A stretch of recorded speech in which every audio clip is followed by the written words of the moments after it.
Chapter 123. Unsolvable. Yifan's face turned pale when he heard that. This soul-dissolving technique works directly on the soul.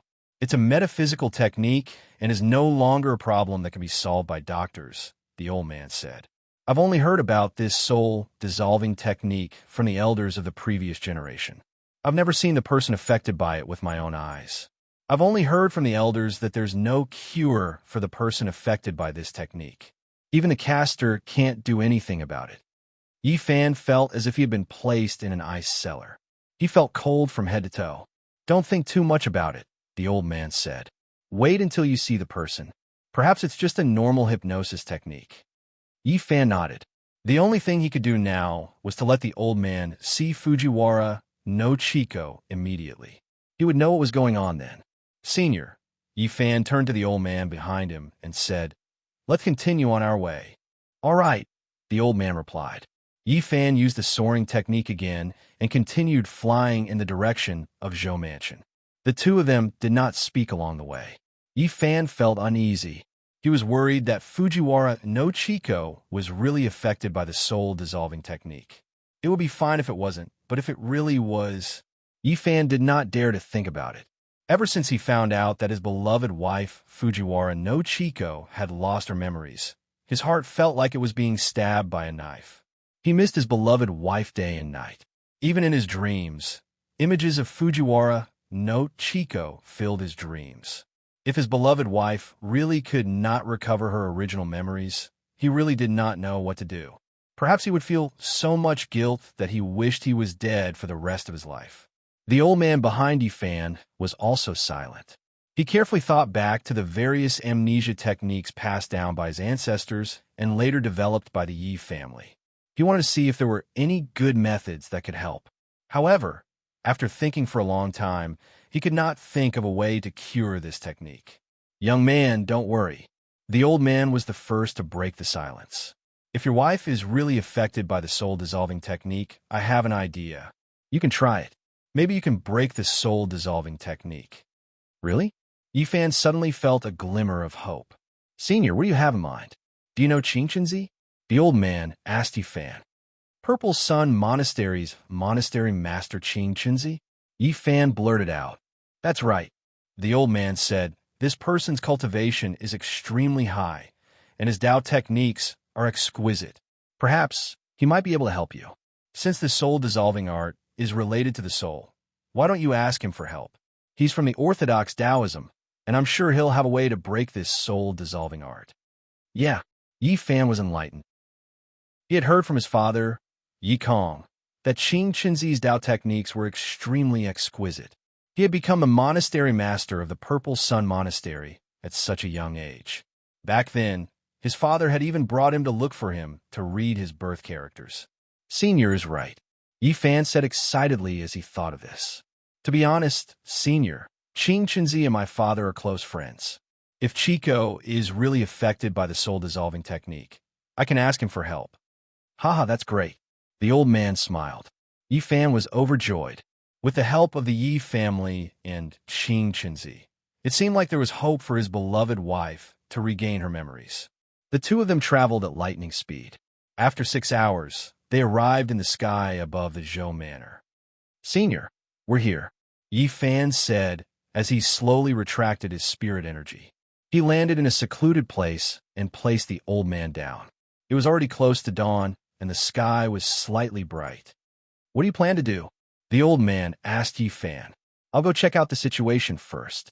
If I see Chico, I'll bring you up to the roof and observe her secretly."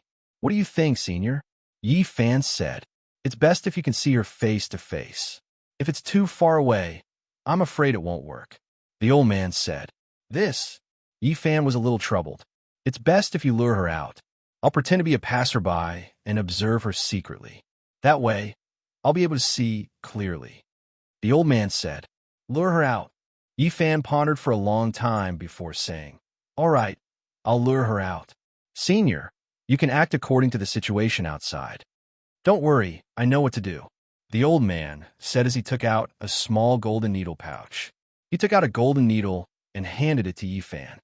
"There might be a hypnotic expert inside. These two needles can prevent you from being hypnotized.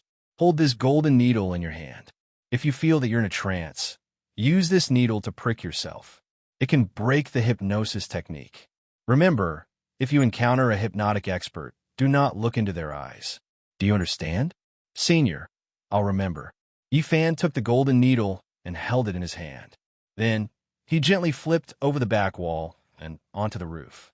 After reaching the roof, Yifan squatted down and circulated his spirit energy to his eyes and ears. He carefully observed every movement here. At this time, the courtyard was extremely quiet. No one was moving around. However, there were two people standing on the left and right of Fujiwara no Chiko's room. From their slightly bulging temples and extremely slow breathing, it could be seen that these two were not ordinary people. They were martial arts experts who cultivated both internal and external energy. What should I do? Yifan was in a dilemma. It seemed that since last time, Fujiwara no Chiko had been protected. It was easy to deal with these two people, but he was afraid of making too much noise. This time, the main purpose of coming here was to let Yifeishiue's father see what kind of technique Fujiwara no Chiko was under. He did not come here to fight. Yifan was in a dilemma. Suddenly, he remembered the golden needle in his hand. This golden needle was 5 inches long and extremely thin. It was similar to a strand of hair. Yifan suddenly had an idea. He broke the golden needle in two and held it in his hand.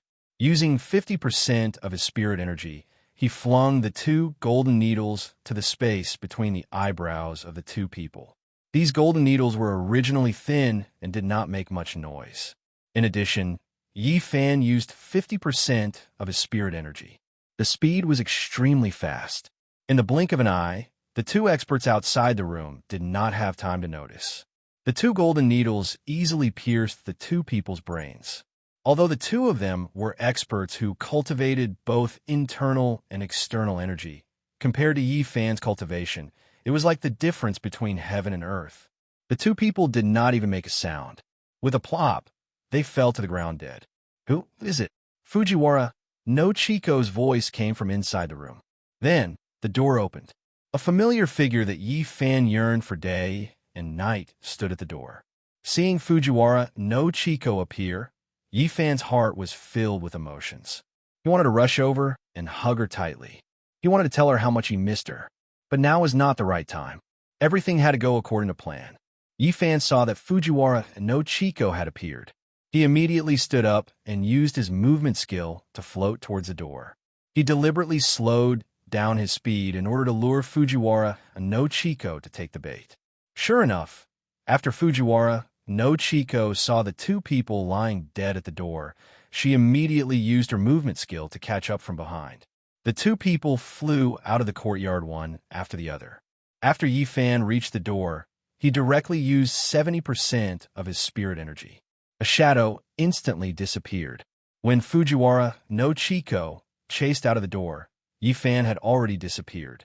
Fujiwara no Chiko did not expect this person to be so agile. The distance between them was less than 3 or 4 feet. In the blink of an eye, he disappeared.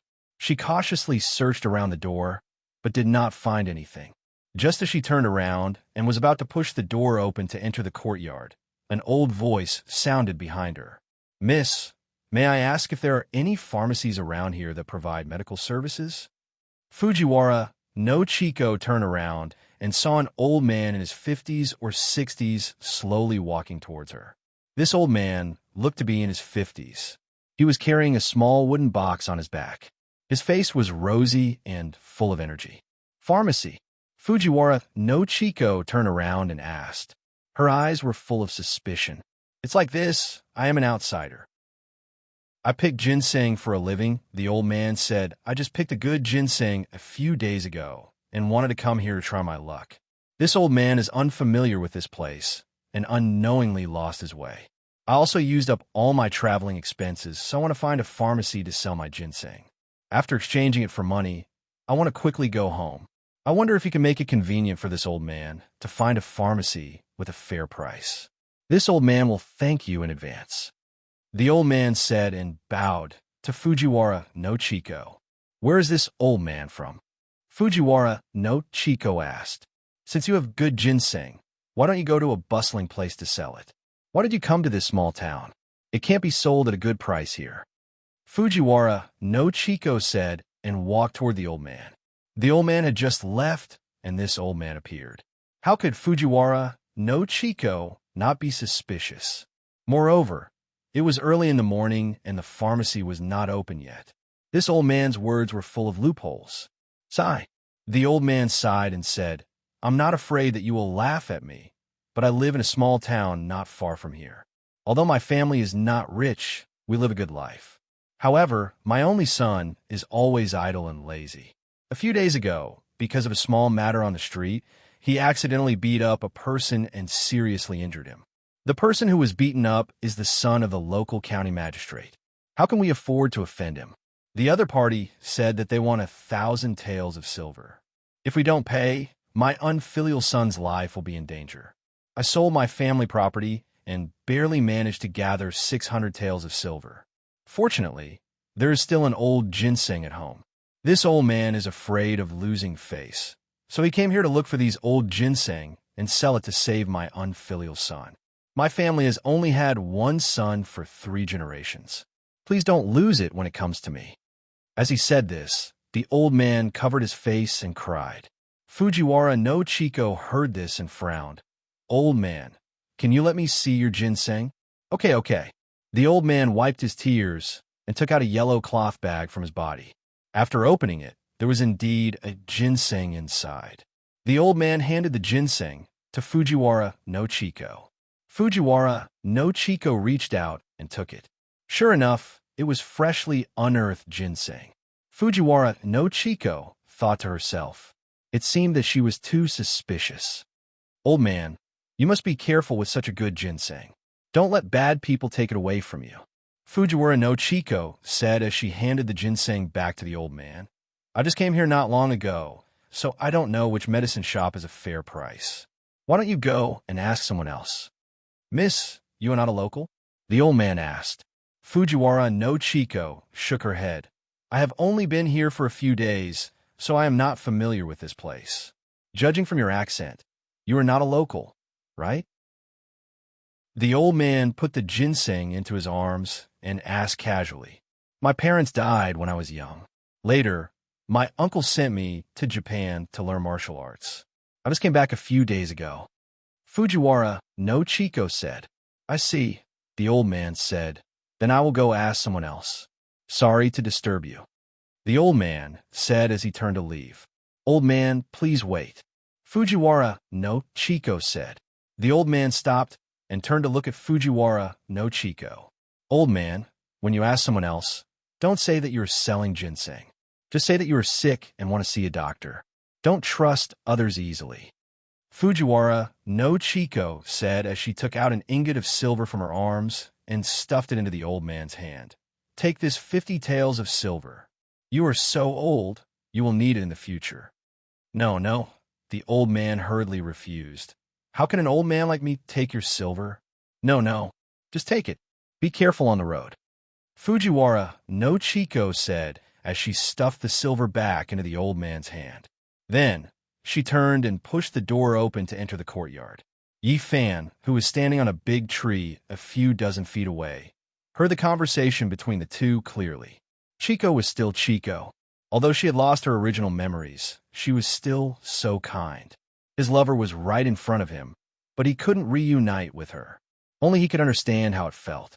On the other hand, he also admired the old man's adaptability. If he didn't know in advance, he would have believed the old man's words to Fujiwara no Chico. Yi Fan thought as he gently landed on the ground from the tree. At this moment, the old man was also walking towards him. From the old man's furrowed brows, Yi Fan understood most of what had happened. It seemed that Xianzi had not been hypnotized. Instead, he had been affected by the soul-dissolving technique. Senior, how is it? Yi Fan asked after bringing the old man to the tree. Although he already knew the result, he still hoped that his inference was wrong. The soul-dissolving technique. The old man frowned. Senior, are you sure? Yi Fan asked. This woman is conscious. Her eyes are clear. She is cautious. Her words are watertight. She's scheming but kind. There are no signs of her being hypnotized. The old man said, from all the signs, she must have been under the influence of the soul-dissolving technique. It seems that I have to make a trip to the Purple Sun Temple. Yi Fan sighed. This old man is ashamed that I wasn't able to help. The old man said guiltily, Senior, what are you saying? No matter what, I still have to thank you. Yi Fan said, if it wasn't for you, I wouldn't know what happened to Chico. There's no time to lose. Go to the Purple Sun Temple and ask the temple master, Chinzi, to see if he has a way to restore your wife's memory. The old man said, this old man will immediately report this matter to the Tiani Hall and see if the Tiani Hall has any way to help you. Yi Fan was grateful after hearing this. The Tiani Hall was no small matter. It was the pinnacle of medical expertise. If he could get the help of the Tiani Hall, there was a high chance of restoring Chico's memory. Yi Fan immediately bowed to the old man. Senior's great kindness, Yi Fan will definitely repay it in the future. Let's not talk about this for now. The old man helped Yi Fan up. Saving your wife is more important. You should go to the Purple Sun Temple now. I'll send Senior home first, then go to the Purple Sun Temple. Yi Fan said, no need, no need. The old man waved his hand as he took off his flawless robe and handed it to Yi Fan. Business is more important. I'll find a carriage to go back. You are now wanted by the Imperial Court. This old man's home is your home. No matter what the result of your trip to the Purple Sun Temple is, remember to come back and tell this old man that I have no use for this robe. It will be returned to its rightful owner. Then, Senior, please be careful. Yi Fan took the robe and said, as the saying goes, great kindness can't be thanked with words. Saying more would make it seem bad. Yi Fan had an inexplicable sense of closeness to this old man. Perhaps it was because he was part of the Yi family in his previous life. Yi Fan thought, and this old man also felt like an old friend to Yi Fan at first sight, as if he was his own family. Don't worry about this old man. The old man waved his hand. Go. Yi Fan nodded, put on the flawless robe, and turned to leave.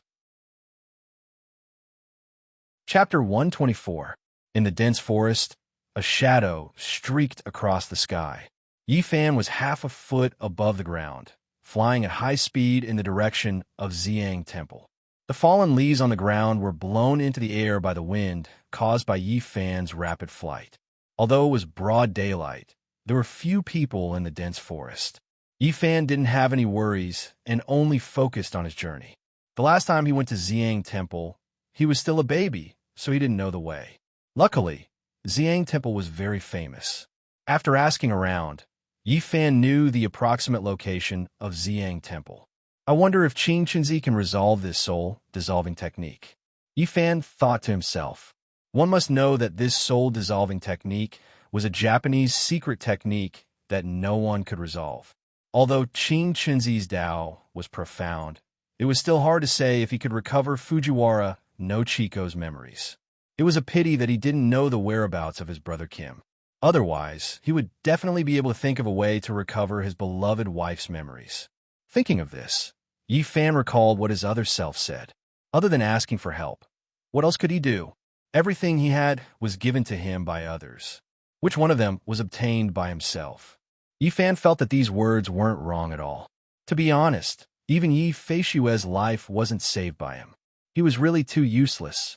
If he couldn't even protect his own woman, what kind of man was he? Yi Fan hated himself. But even so, he still hoped that someone could help him now. If he was the one in trouble, it wouldn't be a big deal. At most, he would just die. But now, the one in trouble was Fujiwara no Chico, his beloved wife. Not to mention begging for help. Even if he had to use his own life in exchange for it, he wouldn't hesitate. Thinking of his beloved wife, Fujiwara no Chico, Yi Fan felt guilty once again. If it wasn't for his carelessness, how could this have happened? Yi Fan, you are a F***king bastard. Yi Fan scolded as he slapped himself hard across the face. A bright red handprint immediately appeared on his face. Chico, wait for me. Yi Fan muttered to himself. After I rescue you and father, I won't go anywhere. I'll stay close to you and guard the Lingyun cave together. I won't care about the outside world. Yifan increased his speed and focused on his journey. After exiting the dense forest, Yifan's feet landed on the ground. He had already arrived at a bustling town. There were many eyes, and traveling at such a high speed would startle the crowd. Furthermore, it was already close to noon, so Yifan felt a little hungry. Thus, he decided to find a small shop to eat before continuing on his journey. He first went to a remote street corner and bought a bamboo hat to wear. Now that the imperial court was looking for the Yi family, he did not want to cause any trouble. This town was very big and very prosperous. Judging from the clothes of the people on the street, the people here lived a rich and leisurely life. The streets were very lively. At this time, it was lunchtime, and all the restaurants were full of people. Yifan walked into a restaurant that looked very good. It was not that he was extravagant, but that this restaurant was very high class. There were not that many people. Yifan liked peace and quiet. He could not stand those noisy places. That would give him a headache. After Yifan entered the restaurant, he found a corner and sat down. Seeing that there was a customer, the waiter quickly trotted over. He took the towel from his shoulder and wiped the table as he smiled and asked Yifan, "Sir, what would you like to eat?" "What do you have?" Yifan asked. "Our restaurant has many specialties." The waiter smiled and said, "The most famous is our base. Do you want to try it?" "All right," Yifan said, "1 base, 2 bowls of white rice, and 2 caddies of cooked beef. I'll take it away." "Sir, do you want it braised or stewed?" the waiter asked. "Stewed," Yifan replied. He was very hungry now. Although he was not in the mood to eat, he could not do anything if he did not have the strength, let alone rescue his beloved wife, Fujiwara no Chiko. Therefore, not only did he want to be full, he also wanted to eat well. "Okay," the waiter said. "Sir, what kind of wine do you want?" "We have a lot of good wine. Green bamboo leaf, Shaoxing yellow new Erhong, and Dukong wine. You will definitely be satisfied." "No need," Yifan said. "I have to hurry, so it's inconvenient for me to drink. Please serve the dishes quickly." "Okay." The waiter draped a towel over his shoulder and said, "Sir, please wait a moment. It will be here soon." Then he jogged away. Yifan picked up the teapot on the table and poured himself a cup of tea. As he drank, he thought, as the saying goes, fortune does not come in pairs and misfortune does not come singly. At present, Fujiwara no Chiko had lost her memories. The Yi clan was wanted by the imperial court, and he did not know where his father, Yi Kong, and grandfather, Yi Yun, were, or if they were in danger. And Jin Shan was also in a hurry to deal with the affairs of the church. Everything seemed to be coming together at once. As Yifan was thinking, the sound of chains being dragged came from the door. In the blink of an eye, a tall and burly man with a curly beard walked in. In his right hand was a golden-ringed ghost-head knife, and in his left hand was a dark iron chain. The other end of the iron chain was tied to a woman's hand. The woman was extremely beautiful, with pink cheeks and almond-shaped eyes. Her almond-shaped eyes were narrowed as she tried to break free of the iron chain. The heavy iron chain rattled as she struggled, and the woman's wrist was badly bruised.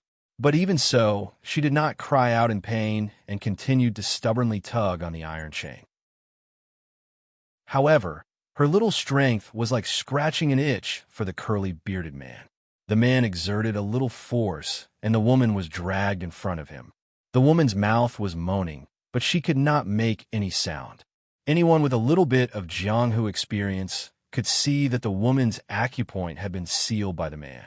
The bearded man held the woman's hand and sat down at a table not far from Yifan. Then, he slammed his hand on the table. "Is there anyone breathing?" The curly bearded man's voice was like a bell, causing everyone's ears to ring. The people who had been staring at the two of them were scared out of their wits by this voice. They turned around and pretended not to see. Come. The waiter was also scared to death by this voice. He trembled as he came in front of the man, nodding and bowing. Guest, what would you like to eat?" He could not afford to offend this kind of person. If he was angered, his body would not be able to withstand a single punch. "Don't waste words," the curly-bearded man said loudly. "Good wine and good meat, just bring it. I heard that your fish is good. Bring it up for me to try." Yes, guest," do you want braised fish or stewed fish? The waiter asked. Braised fish, the curly-bearded man said in a bad mood. Yes, yes. The waiter hurriedly ran away. I say, Beauty, look at you. You've lost weight from hunger. You should eat more this time. The curly-bearded man turned his head and said to the woman, Come back with me and be my wife. You can eat and drink well. It's better than you following that little white face and living hard life. Poof! The woman spat at him as a reply. Pah! The curly-bearded man flew into a rage and slapped the woman. A blood-red handprint immediately appeared on the woman's face. Damn, I gave you face, but you don't want it, the curly-bearded man scolded. Smelly bitch, if you dare to be unreasonable, I will sell you to a brothel. Although the woman was slapped, she still glared at him hatefully. Her eyes were burning with anger, and her lips were tightly pursed. It could be seen that this was a chaste woman. Seeing this, Yi Fan understood everything. This curly-bearded man was the leader of the mountain bandits. After meeting this woman, his lust was aroused, so he took her up the mountain to be his wife. The other people around also sympathized with this woman's experience, but they didn't dare to say anything. They didn't even dare to look at her. The mountain bandits were very rampant. The government had gone up the mountain several times to suppress the bandits, but in the end they were defeated by the bandits. Since then, the bandits became even more rampant. They treated the government as nothing and became more brazen. If the government wasn't a match for them, what could ordinary people like them do? At this time, the waiter came over with a tray. On the tray were 6 dishes and a pot of wine. Sir, your dishes. The waiter said as he placed the wine and dishes on the table of the curly-bearded man. The curly-bearded man asked loudly, Where is the fish? The fish is not ready yet. The waiter trembled as he replied. Tell them to hurry up, the curly-bearded man said loudly. If they don't serve the dishes, believe it or not, I will burn down your restaurant. Yes, yes, yes, the waiter quickly replied. This little one will go and urge them. This little one will go and urge them. After saying that, he staggered to the kitchen. Yi Fan saw all of this, and his heart suddenly burned with anger. He was already sulking, but when he saw this big man snatching a woman, it reminded him of his beloved wife, Fujiwara no Chiko. Yi Fan drank his tea while narrowing his eyes at the big man. The big man's back was facing Yi Fan, so he didn't know. After a while, the waiter came back with another tray. On the tray were Yi Fan's dishes. There were 2 portions of white rice, a portion of stewed base, and 2 pounds of cooked beef wrapped in oil paper. Just as the waiter passed by the table of the curly-bearded man, the curly-bearded man reached out to stop the waiter. The waiter hurriedly stopped. Sir, this is... The waiter asked with a smile. Where are you sending it? The curly-bearded man dragged out the words and asked coldly. This is the food that the customer ordered. Your dish will be here soon. The waiter said. Put it here first, the curly-bearded man said. You can make another one for him. That customer ordered stewed fish. You ordered braised fish. The waiter said. I suddenly want to taste stewed fish. Put here. The curly-bearded man said as he looked back at Yi Fan, his eyes full of contempt. Chapter 125. This. The waiter looked at the burly man and then looked at Yi Fan, not knowing what to do. What? You want to get punched? The burly man picked up the teacup on the table and exerted a little force. With a pa sound, the teacup shattered. The burly man continued exerting force, and the shards in his hand made cracking noises. In the blink of an eye, the porcelain shards in his hand were crushed into fine powder. Crash, crash, crash. The waiter's tray began to shake. He was so frightened by the burly man's move that he was trembling all over. The burly man seemed very satisfied with the effect of his move. Waiter! Yi Fan put down his teacup and picked up the teapot to refill his tea. Without looking up, he asked, Where is my food? Sir, this. The waiter didn't know what to do. The burly man heard Yi Fan's words and turned to look at Yi Fan. Kid, do you not want to live anymore? I'm asking you a question. Yi Fan ignored the burly man and continued to ask the waiter, Where is my food? Sir, your food is here, but this... The waiter hesitated. But what? Yi Fan asked. Sir, I'm afraid you have urgent matters to attend to, so you want to get your food first, the waiter said. My food is for humans, not for curly-haired dogs, Yi Fan said calmly. I was in a good mood today, but it seems like you are deliberately making things difficult for me. The burly man locked the iron chain in his hand to the table leg and stood up. Who are you calling a curly-haired dog? The burly man said calmly as he walked over and sat down opposite Yi Fan. Sir, please calm down. It's all my fault. The waiter saw that things weren't right and hurriedly came over to mediate. The bearded man didn't even look at the waiter. He pushed the waiter away with his palm. The waiter was sent flying 30 feet away by the bearded man. He directly hit the wall and fell to the ground. The waiter was in so much pain that he cried out and rolled on the ground. The tray in his hand flew into the air. Yi Fan moved and stretched out his hand to catch the tray that was about to fall. Then he held the tray with one hand and placed the food on the tray on the table one by one. He acted as if nothing had happened and started to eat. When the bearded man saw that Yi Fan was ignoring him, he flew into a rage and suddenly threw a punch at Yi Fan's face. Before the punch arrived, the wind from the punch arrived first. At this time, there were already a lot of nosy people watching. Everyone was sweating for Yi Fan. They saw that Yi Fan was thin, while the bearded man was tall and muscular. The strength of his hands was enough to crush hard porcelain into powder. If this punch landed on this young man, wouldn't his bones and tendons be broken? Wouldn't he lose his life? When everyone saw this, they all closed their eyes. They couldn't bear to watch any longer. They all felt pity for this young man. Even the woman who was chained up turned her head to the side. She couldn't bear to watch any longer. However, things didn't develop as everyone expected. Not only did they not hear Yi Fan's screams, they heard the bearded man howling like a pig being slaughtered. Ouch! The bearded man's screams filled the entire restaurant. Even the people on the street outside the restaurant came over to watch the commotion. When everyone heard this sound, they all opened their eyes. The scene in front of them made them flabbergasted. They saw a pair of chopsticks stuck into the bearded man's sandbag-sized fist. 4 of the 7-inch long chopsticks were stuck into the flesh. The chopsticks pierced through the fist and directly into the bearded man's palm. A bloody chopstick tip that was a few inches long was exposed on the back of his hand. Ouch! For a moment, blood flowed like water, and the dragon-bearded man screamed continuously. He never thought that this weak and fragile pretty boy in front of him would be so powerful. One must know that his famous move was this pair of iron fists.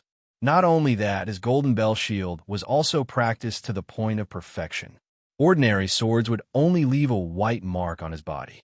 He never thought that this young man would be able to break his golden bell shield and iron fists with just a pair of slender bamboo chopsticks.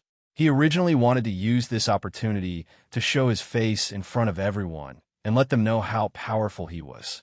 Now, he didn't show his face, but his butt was exposed. At this time, other than the bearded man's screams, there was no other movement in the restaurant. Everyone was shocked by Yi Fan's skills.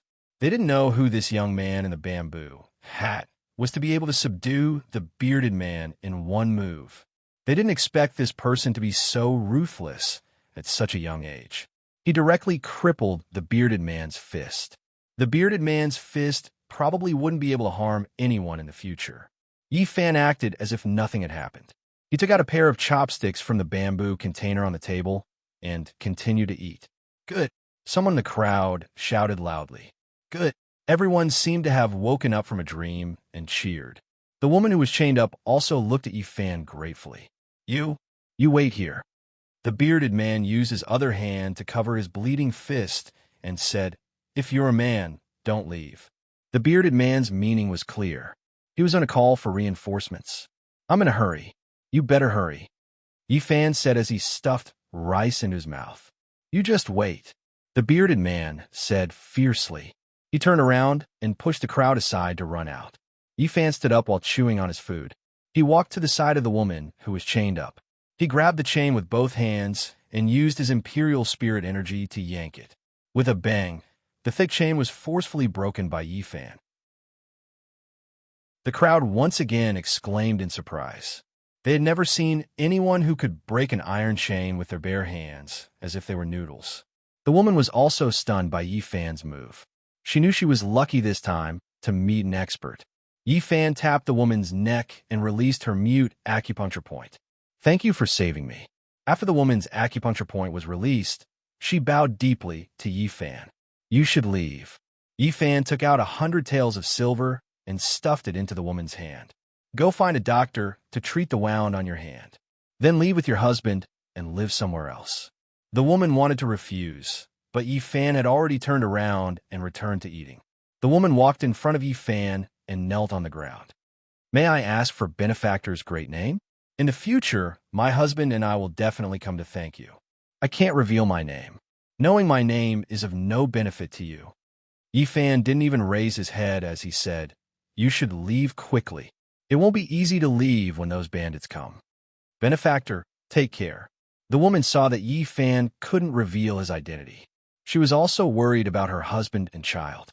She directly kowtowed 3 times to Yi Fan, then got up and ran out of the restaurant. After the time it took for a stick of incense to burn, the lawn bell outside the restaurant rang. The sound of horse hooves was chaotic. It sounded like several horses had arrived. The bandits' speed was very fast. Yi Fan thought that if the government could act as fast as the bandits, they wouldn't have to worry about being unable to suppress the bandits. Chapter 126. "He's the one who injured you, big brother?" A middle-aged man behind the curly, bearded man asked. This person was dressed in black and held a long whip in his hand. He had a repulsive appearance. The other person behind him had a scholarly appearance. He held a white paper fan in his hand and wore a scholar's headband. His triangular eyes looked around, and one could tell with a single glance that he was not a good person. "It's him." The curly, bearded man saw that Yi Fan was still sitting there, and that beautiful woman was nowhere to be seen. This caused him to fly into a rage. "You let that woman go." Yi Fan looked at the curly, bearded man, his face expressionless. He did not answer and continued to drink his tea. There was nothing to say to this kind of person. "Where did you come from, kid? You dare to injure my big brother? Today, I'll send you to see the king of hell." As a middle-aged man spoke, he flicked the black whip in his hand. With a schwa sound, the 20-foot-long whip shot towards Yi Fan like a venomous snake. Yi Fan saw the long whip coming, but he did not move at all, allowing the long whip to reach him. The middle-aged man was overjoyed. The tip of the long whip was made from fine steel and was extremely sharp. In addition to the strength of a long whip, its speed was extremely fast. Thinking that a bloody hole would soon appear in the young man's body, the middle-aged man revealed a smug smile. The curly-bearded man also sneered. He knew his second brother's whip skills. It was soft and ruthless and extremely difficult to deal with. This time, this young man would definitely not be able to escape. However, their thoughts were too simple. When the long whip was less than 3 inches away from Yi Fan's face, Yi Fan moved. He stretched out 2 fingers of his right hand, and the long whip was firmly caught between Yi Fan's fingers. Everyone cried out in alarm. They never thought that such a fierce move would be resolved by this young man's 2 slender fingers. The expression on the middle-aged man's face froze. He didn't expect that his attack would be so easily neutralized by his opponent. It seemed that he had hit a hot potato this time. Yi Fan flew into a rage out of humiliation and suddenly pulled back, hoping to use the force of the pull to retract the whip. This move was both offensive and defensive. Firstly, he could retract the whip and prepare to attack again. Secondly, although the tip of the whip was clamped between 2 of Yi Fan's fingers, it had to be known that the triangular tip forged from fine steel was extremely sharp. As long as he retracted the whip, the sharp steel tip would definitely be able to cut off Yi Fan's 2 fingers. However, the situation did not develop as he had expected. One end of the long whip was still tightly clamped between Yi Fan's fingers. It did not loosen in the slightest. Of course, Yi Fan's fingers were also unharmed. Seeing this, the middle-aged man immediately circulated his chi and used all his strength to pull back the whip. But no matter how much strength he used, Yi Fan's fingers were like steel pliers. They did not move at all. The scene was a bit funny. On one side was the middle-aged man who was in a tug-of-war position with his feet on the ground. His face and neck were red from holding his breath. On the other side was Yi Fan, who was holding the whip between two fingers and drinking tea with his other hand. "Ah!" the middle-aged man shouted as he used all his strength. When Yi Fan saw that it was about time, the corners of his mouth curled up. He suddenly let go of his hand, and the middle-aged man immediately slammed into the wall behind him like an arrow. With a pong sound, the middle-aged man's head was bleeding from the impact. "Ah!" the crowd roared with laughter. "Second brother! Second brother!" The bearded man quickly ran over and helped the dizzy middle-aged man up with one hand. "You!" The bearded man looked at the middle-aged man, who was about the same size as Schwegord. He turned his head and looked hatefully at Yi Fan, who was sitting in a chair drinking tea. He was so angry that smoke was coming out of his 7 orifices. He clenched his left fist so tightly that it made a creaking sound. He was ready to rush over. "Big brother." The triangular-eyed man, who had been silent since entering the room, reached out to stop the bearded man. "Big brother, don't be impulsive. Let me go take a look." As he spoke, he gave the bearded man a look. The bearded man understood and loosened his clenched fists. "Pa!" The triangular-eyed man closed his paper fan and cupped his hands towards Yi Fan. "How should I address you, hero?" Yi Fan did not speak. Seeing that Yi Fan did not speak, the triangular-eyed man laughed. "Hero, you have good skills. I admire you very much. It must be a misunderstanding. My big brother has a reckless temper.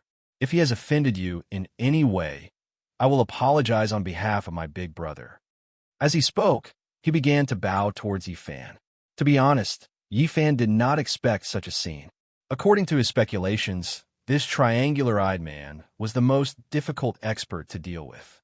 He did not expect that this person's attitude would make a 180-degree turn. When he entered the room, he was full of killing intent. Now he was actually bowing to him. Yi Fan was thinking about how to deal with it when he suddenly heard several whooshing sounds. Dozens of cold lights instantly rushed towards him. In the blink of an eye, they were in front of him. It turned out that the triangular-eyed man's bow was fake. This person had a hollow iron tube behind his neck. Inside the iron tube were dozens of sharp steel needles. This move was called the brocade back bow crossbow. It was specially used for sneak attacks. It was hard to guard against.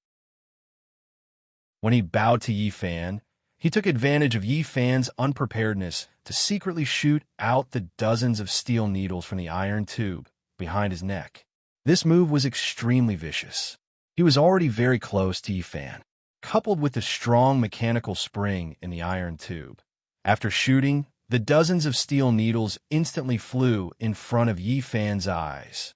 "Let's see if you die this time," the triangular-eyed man said in a low voice. At such a close distance, even the most powerful martial arts expert would not be able to escape this calamity. The triangular-eyed man thought. The curly-bearded man to the side also revealed a pleased expression. When the triangular-eyed man had given him a signal with his back facing Yi Fan, he had understood his third brother's intentions. His third brother had a vicious heart and vicious methods. He was known as the White-Faced King of Hell. He was even more vicious than the second brother, the Jade-Faced Azura. He held the position of military advisor on the mountain. The second brother, who had been knocked into dizziness, had already regained his senses. Seeing his third brother shoot out the steel needles, his face also revealed a happy expression. He knew that his third brother's steel needles were not ordinary steel needles. They had been tempered with poison when they were being forged. They would be able to kill upon contact. The three of them finally felt relieved. This time, this extremely daring young man would not be able to escape even if he had wings. However, they were wrong again. Yi Fan was not as simple as a martial arts expert. He now had the body of a half-immortal. Even Taoist, Ji's torrential heavens, net could not do anything to him, let alone these small poison needles. Seeing the flying needles coming at him with ferocious momentum, he abruptly circulated the spiritual energy in his energy sea and released it outside his body to protect it. With his will and chi, The abundant spiritual energy instantly formed a protective net around Yi Fan's body. The dozens of poison needles that were suffused with blue light flew to within an inch of Yi Fan. They immediately lost their power and silently fell to the ground. Ding, ding, ding. The steel needles fell to the ground. Yi Fan's eyes narrowed even more. What he hated the most in his life were treacherous and cunning people. This kind of person was even more detestable than those who robbed in the open. Yi Fan thought to himself. His eyes revealed a murderous intent. This kind of person would be a disaster if left alive in this world. We looked at the triangular-eyed man again. The smile on his face instantly froze. He was stunned on the spot. Never in his wildest dreams would he have thought that his killing move would be neutralized by this young man in front of him. The crowd of onlookers at the side also became silent. They had only heard of this kind of martial arts from street artists. However, those were only dramas. No one had seen it with their own eyes. Now that this matter had actually happened in front of their eyes, they were incomparably shocked. The curly-bearded man and the middle-aged man in the martial arts robes were also stunned by this scene. When they saw the flying needles in front of Yi Fan, they all thought that this young man would definitely lose his life on the spot. No one had expected this to happen. Let's go together. At this time, Triangle Eyes had already recovered. As he spoke to the other two people, he opened the paper fan with a snap and fiercely fanned it at Yi Fan. With a whoosh, countless steel needles shot out from the ribs of the fan. This time, there were more poisonous needles than before, and they were even more powerful.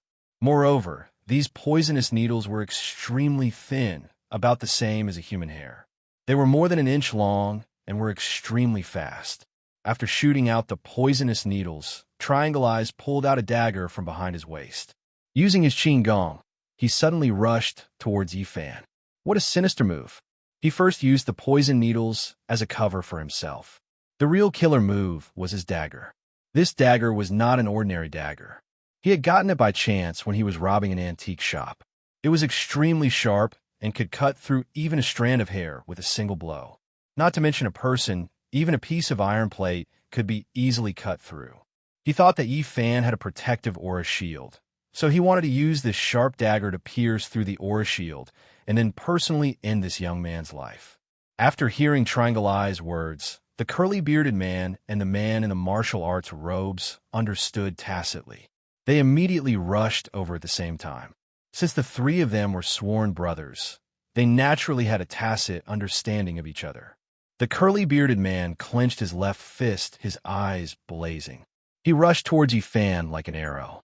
The wind from his fist whistled and was extremely tyrannical. The man in the martial arts roared with his long whip. The whip was like a black snake that drew an arc in the air. Then, with a whoosh, it suddenly whipped towards Yi Fan from left to right. He wanted to use the long whip to wrap around Yi Fan's neck and create an opportunity for the curly-bearded man and Triangle Eyes to deal with him. In the blink of an eye, the steel needles, the whip, the iron fists, and the dagger all rushed towards Yi Fan. The corner of Yi Fan's mouth curved, and his killing intent suddenly appeared. Among the three of them, Triangle Eye's steel needles arrived first, followed by the man in the martial arts robe's long whip. Yi Fan used his spiritual energy to lightly brush against the flying needles that were like a rainstorm. The needle rain immediately changed direction. Dang, dang, dang. The needle rain all shot into the pillar next to Yi Fan. The thick pillar immediately emitted green smoke and then began to fester. The solid wood pillar began to rot into mud in the blink of an eye. What a powerful, poisonous needle. If it hit a person, there would be no corpse left in less than the time it takes to burn an incense stick. After seeing this, Yi Fan made up his mind.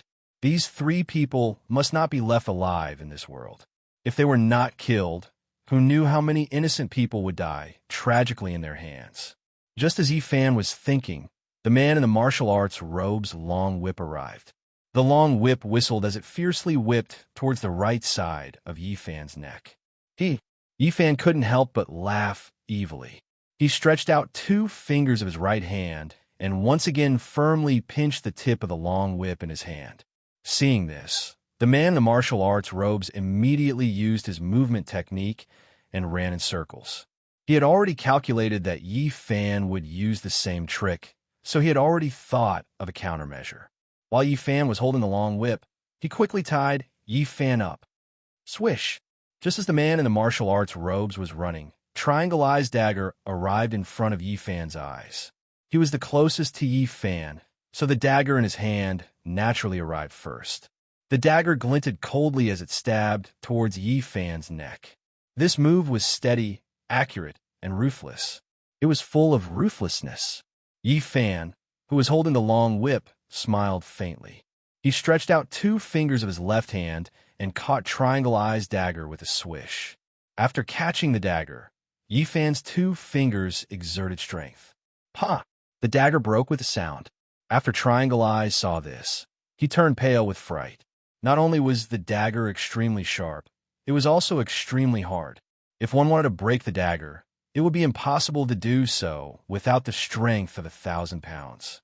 However, this young man, wearing a bamboo hat, was able to easily break the dagger with just 2 fingers. What kind of strength did he have to be able to do so? Just as Triangle Eyes was stunned, Yi Fan's right hand that was holding the long whip suddenly pulled. The man in the martial arts robes immediately felt a huge force coming from the long whip in his hand. He was immediately pulled up by this force and directly fell towards Yi Fan. It must be said that this man in the martial arts robes was indeed experienced. While he was in the air, he pulled out a dagger from the handle of the whip with a swish. Using the force that Yi Fan pulled him up, he fiercely stabbed towards Yi Fan. Phew! At the same time, the curly-bearded man's iron fist had already arrived in front of Yi Fan. Triangle Eyes, who had recovered from his shock, also picked up the paper fan in his hand and stabbed towards Yi Fan. The paper fan's handle had a mechanism. With a light press, 2 daggers came out from the 2 sides of the fan. Go to hell! Triangle Eyes shouted with a sharp voice as he stabbed the dagger fiercely towards Yi Fan. The curly-bearded man, the martial arts robes man, and Triangle Eyes attacked Yi Fan from 3 different directions in the blink of an eye. If it were anyone else, there was no doubt that they would have died. One had to know that the 3 of them were all martial arts experts. At such a short distance, it could be said that they were almost invulnerable when they launched an all-around attack.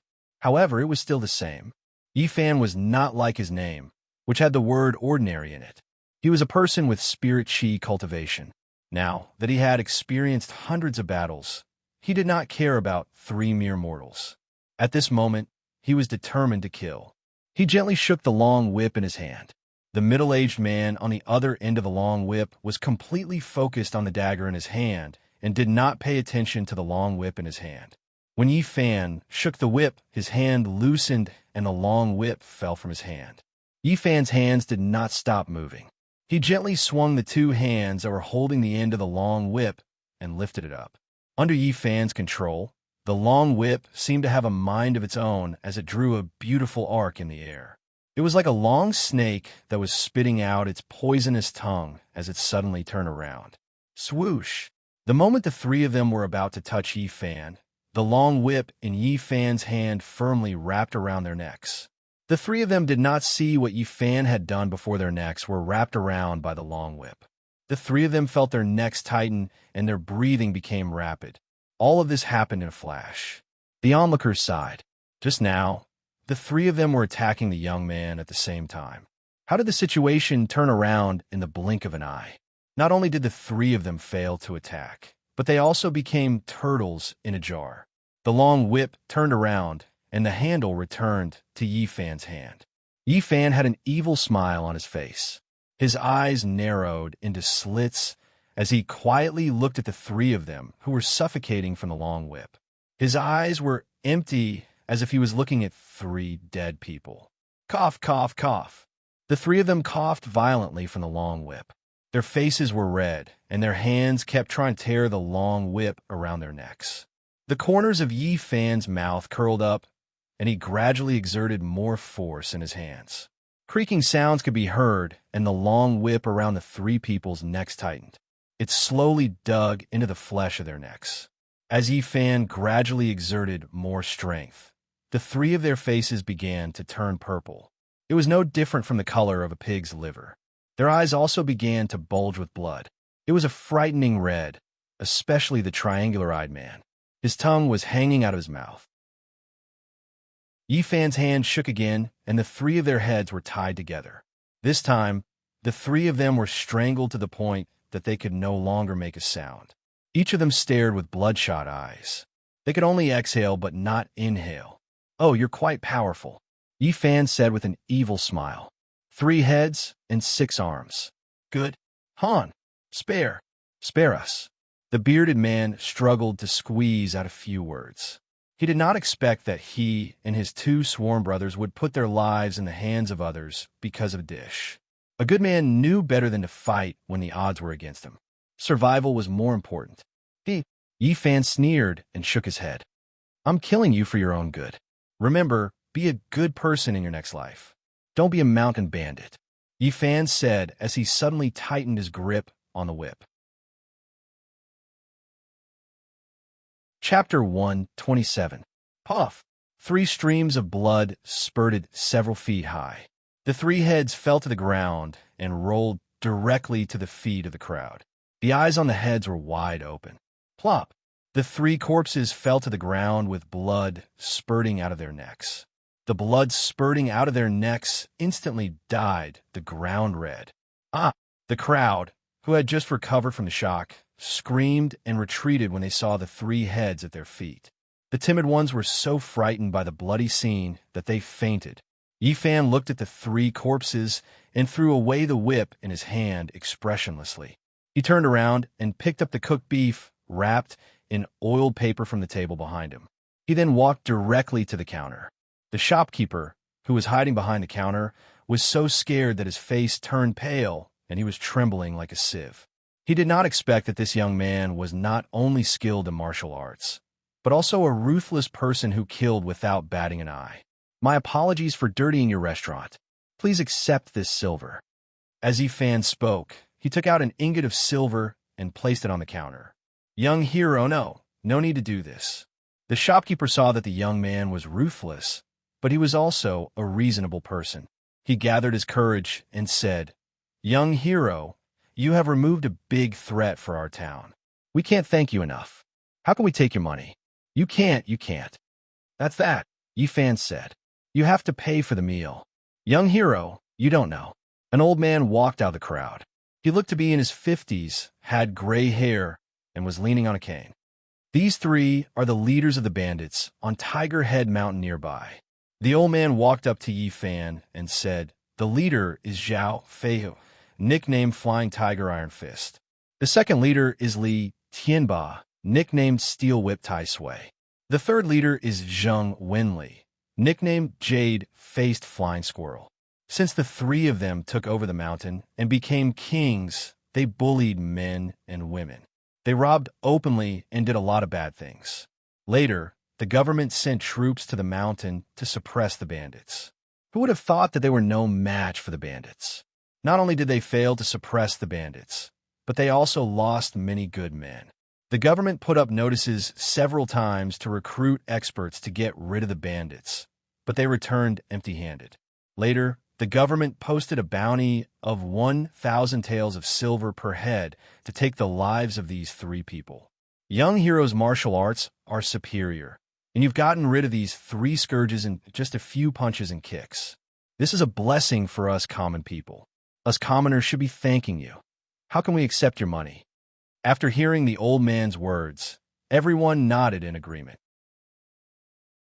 "This," Yifan lowered his head and thought for a long time before saying, "How about this? I won't pay for the meal. You can take these 3 heads to the government office to receive your reward. 1,000 taels for you, and the other 2,000 taels for the poor." "How can this be?" Seeing that this young man was not greedy for money, the shopkeeper immediately had a whole new level of respect for Yifan. He hurriedly said, "These 3 scourges were eliminated by Young Hero, so the reward of 3,000 taels naturally belongs to Young Hero. Not only that, we will also arrange a big banquet to celebrate Young Hero's achievement. We will erect a merit monument for Young Hero and provide a place for immortality to express our gratitude." That's right," The crowd all said at once, "You can't just leave like this. No matter what, you have to let us act as a host." "I'm sorry, everyone." Yifan cupped his hands towards the crowd and calmly said, "To be honest, I still have important matters to attend to. Eliminating these 3 scourges was only a slight effort, so you don't have to worry about it. It's getting late, and I still have to hurry on my way. Since it's like this, then please leave your name," the shopkeeper sincerely said, "so that we can record this matter in the county records and let future generations pass it down. I'm sorry, but it's really inconvenient for me to reveal my name.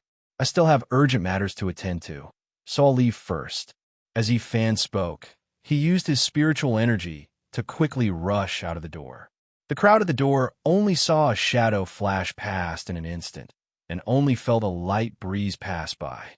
They were stunned for a moment, and by the time they recovered, there was no trace of Yifan.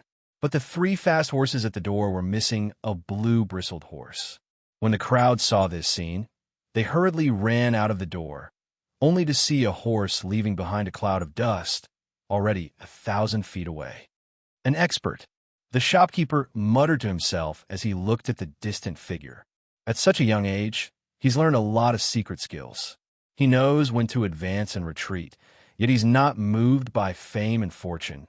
The old man with the cane said, "This young man is not simple." 1,000 feet away, Yifan on horseback recalled the scene just now, and a chill passed through his heart.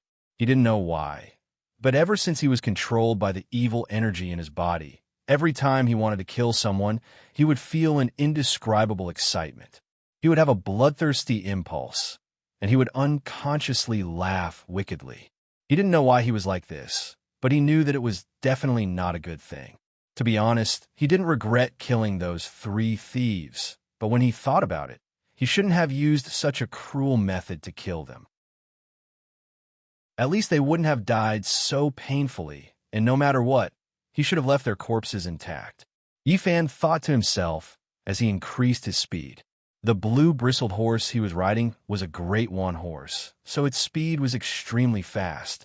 Yifan secretly rejoiced. With his fast horse, he didn't need to take a detour to the remote paths. It was currently just past noon, so there was still a long time before night fell. During this time, he could use it to recover his spiritual energy, and at the same time, he could also inquire about the news of the imperial court. Sure enough, the streets and alleys were filled with pictures of the Yi family members, and they all had high bounties. The bounties were all different. Yifan's eyesight was extremely good, so he was able to clearly see the words on the posters. A normal Yi family member's bounty was 500 taels of silver, while a branch family member's bounty was 1,000 taels of silver.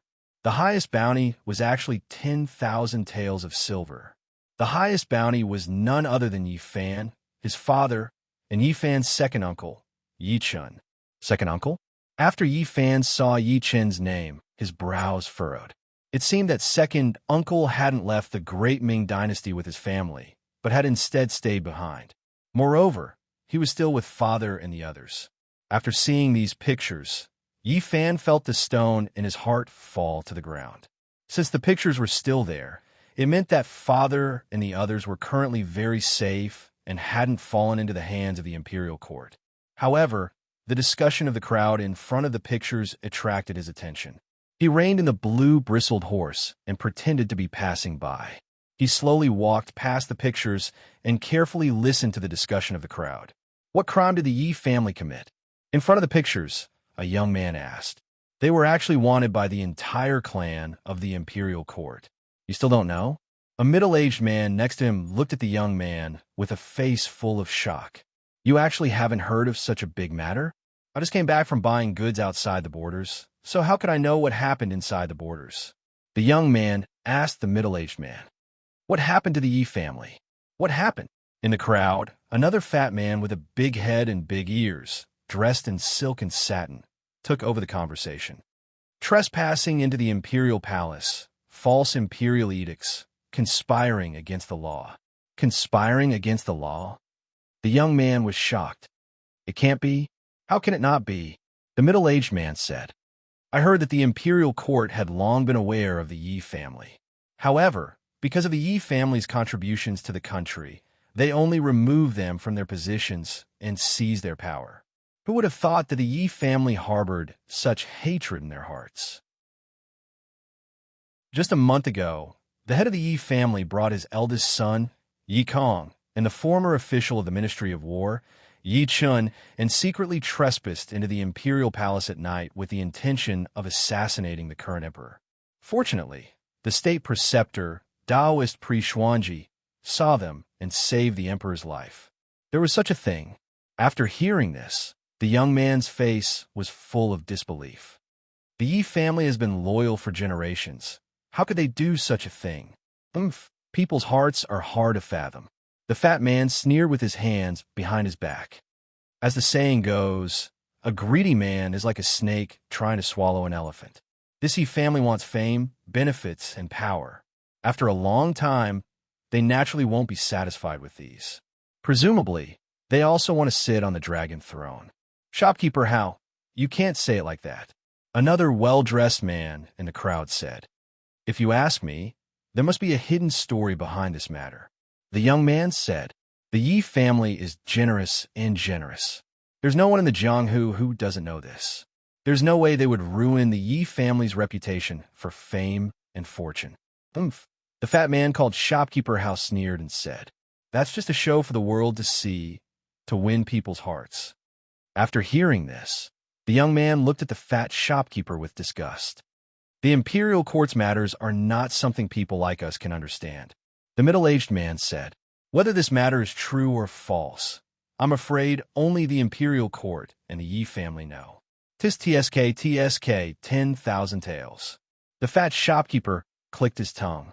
As long as I catch one of the 4 people, it'll be equivalent to 2 years of my silk shop's income. It really makes one's heart itch. The well-dressed man also sneered. What? Shopkeeper Hao also wants to catch the Yi family members. I'm afraid you'll lose your little life before you even find them. Just based on the Yi family's position in the Jianghu and their abilities, who can catch them? What kind of place is the Imperial Palace? There are as many experts as the clouds, and it's heavily guarded.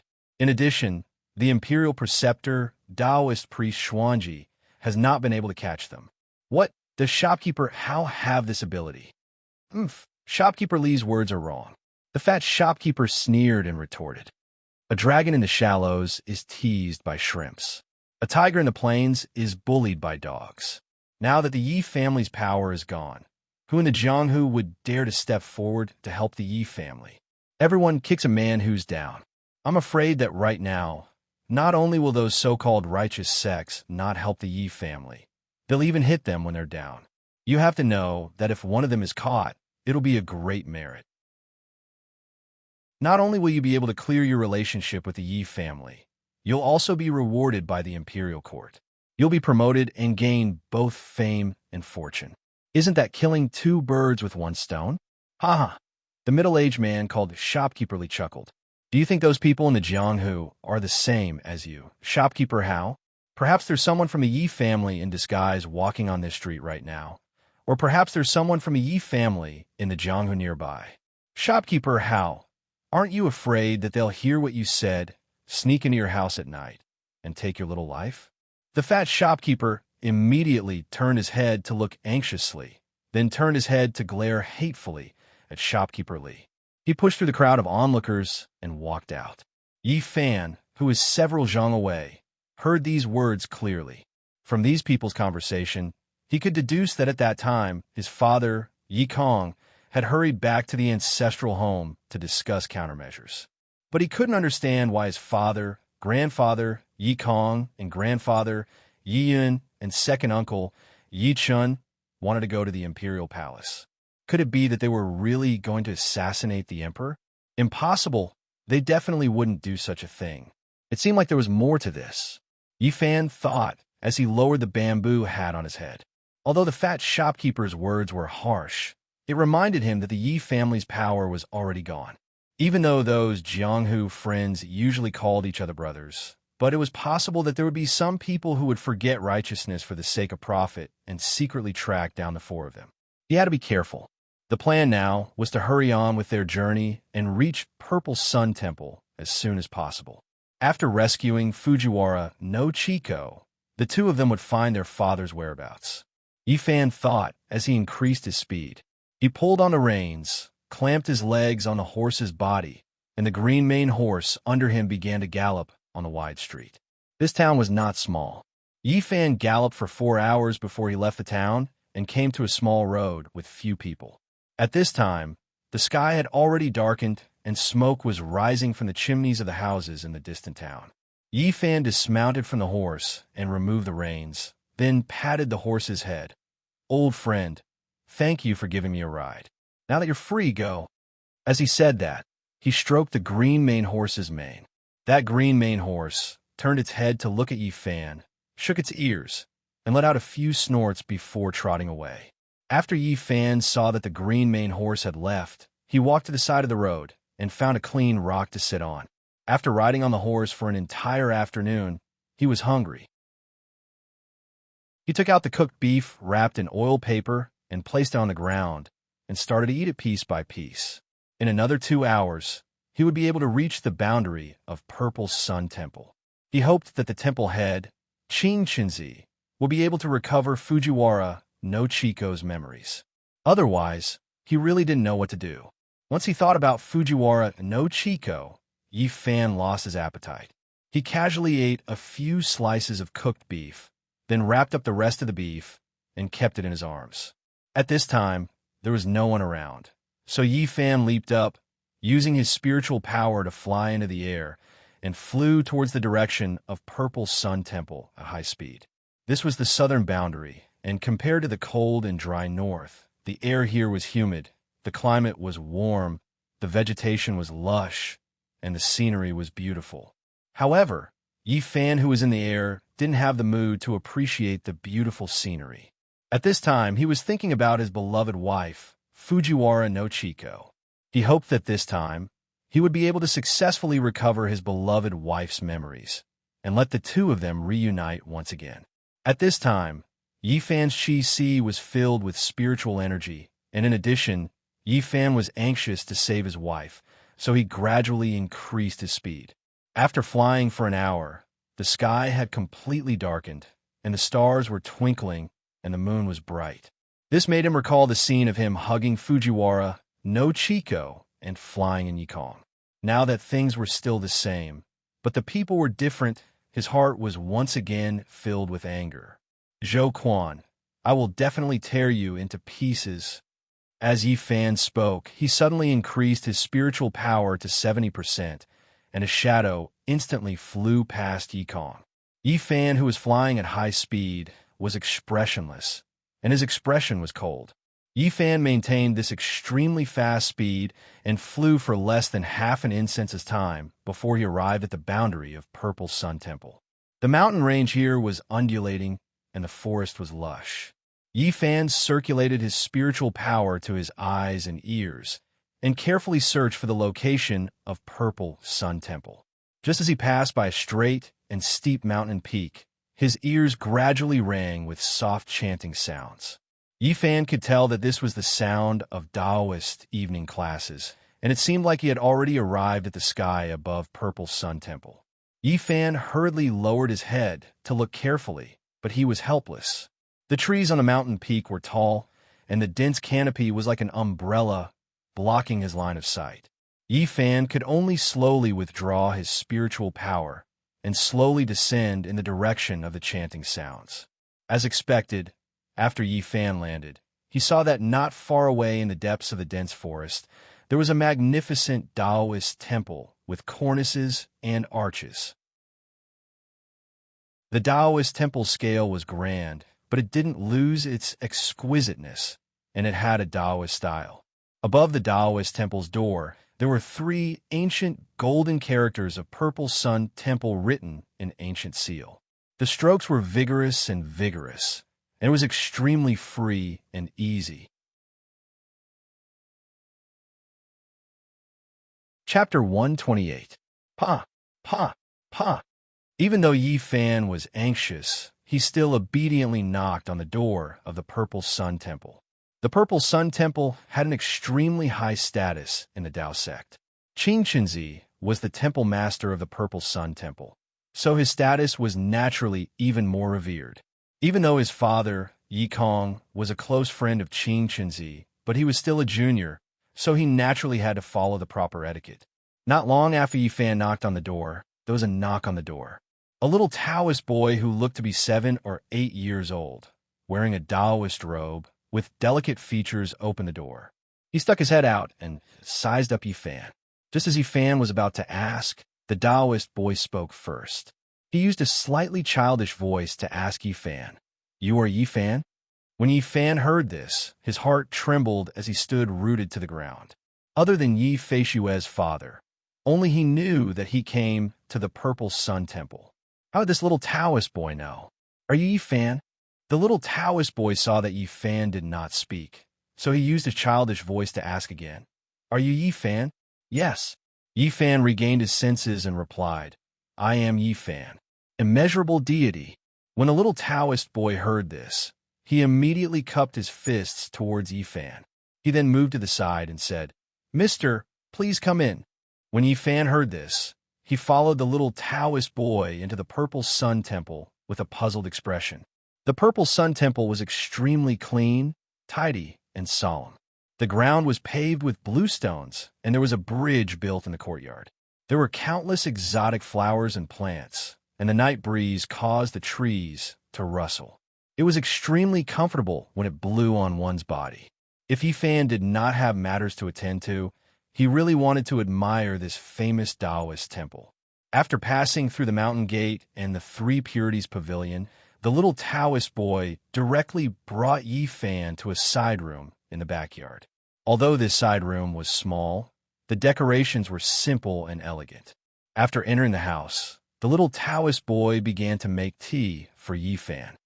"Little master, I'm here to ask Qin Chenzi for help." Yi Fan took the tea from the Taoist boy and said, "I wonder if little master can take me to see Qin Chenzi." "Sir, you came at a bad time," the little Taoist boy said as he put a plate of fruit on the table beside Yi Fan. "My master has something important to do and has been away for 3 days." "What? Gone away?" Yi Fan immediately put down the teacup in his hand and asked anxiously, "When will he be back?" "I'm not sure about that," the little Taoist boy said as he sat in the chair opposite Yi Fan.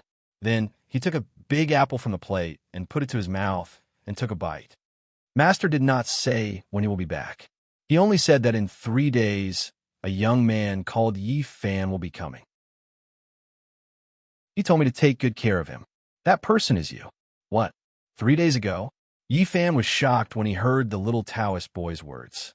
3 days ago, he did not plan to come to the Purple Yang Temple. He did not expect Qin Chenzi to be able to predict that he would come to the Purple Yang Temple. What kind of cultivation did he have to be to do that? He knew that Qin Chenzi's Tao was profound, but he did not expect him to have reached such a level. Since Temple Master Qin already knows, he must know the purpose of my visit, Yi Fan asked the little Taoist boy. Of course, the little Taoist boy continued to eat the apple. There is nothing that can be hidden from Master. Temple Master Qin did not tell you anything before he left? Yi Fan asked. Of course, the little Taoist boy said. Master told me to pass a message to you. What message? Yi Fan asked. Whoever started the trouble should end it. The little Taoist boy lowered his head and ate the apple. He did not look up as he spoke. Whoever started the trouble should end it. Yi Fan frowned. Is there nothing else? The little Taoist boy shook his head. It was not that he did not want to speak, but his mouth was stuffed with apples, and he could not speak. Whoever started the trouble should end it. Yi Fan kept repeating Qin Chenzi's words. He was lost in thought. What did this mean? Did Qin Chenzi mean to find Zhou Quan and force him to remove the soul-dissolving technique?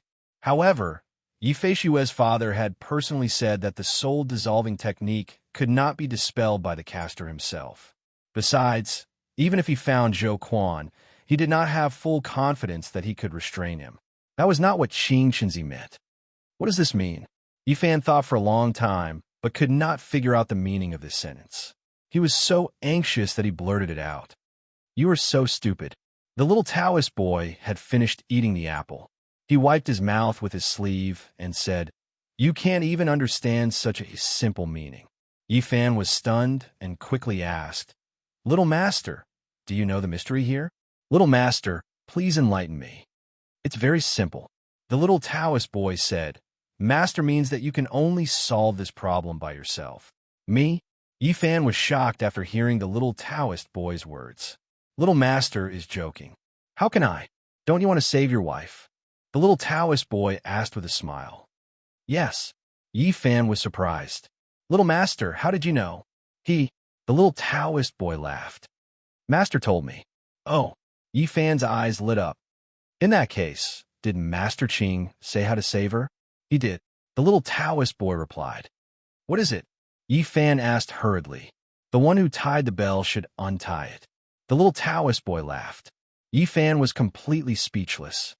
"Master said that this is a heavenly secret. That's all he can say." "You're the only one who can save your wife," the little Taoist said as he picked up another banana from the fruit platter and began peeling it. "Me? How can I save her?" Yifan said to himself. "I don't know medicine at all, and I don't know any Taoist magic. How can I solve this old dissolving technique? I don't know." The little Taoist boy continued to eat the banana. "If that's the case, then I'll thank you, little master," Yifan said as he stood up. "If Temple Head Sheen comes back, please help me tell him that Yifan thanks him." "You're leaving?" When the little Taoist boy saw Yifan stand up, he quickly stuffed the remaining half of the banana into his mouth and stood up. "I have to find a way to save my wife, so I won't disturb you," Yifan said as he prepared to leave. "Wait a minute." The little Taoist boy saw that Yifan was about to leave and hurriedly said, "Before my master left, he asked me to give you something." "Something?" Yifan asked in confusion. "What is it?" "Wait a minute," the little Taoist boy said as he ran out.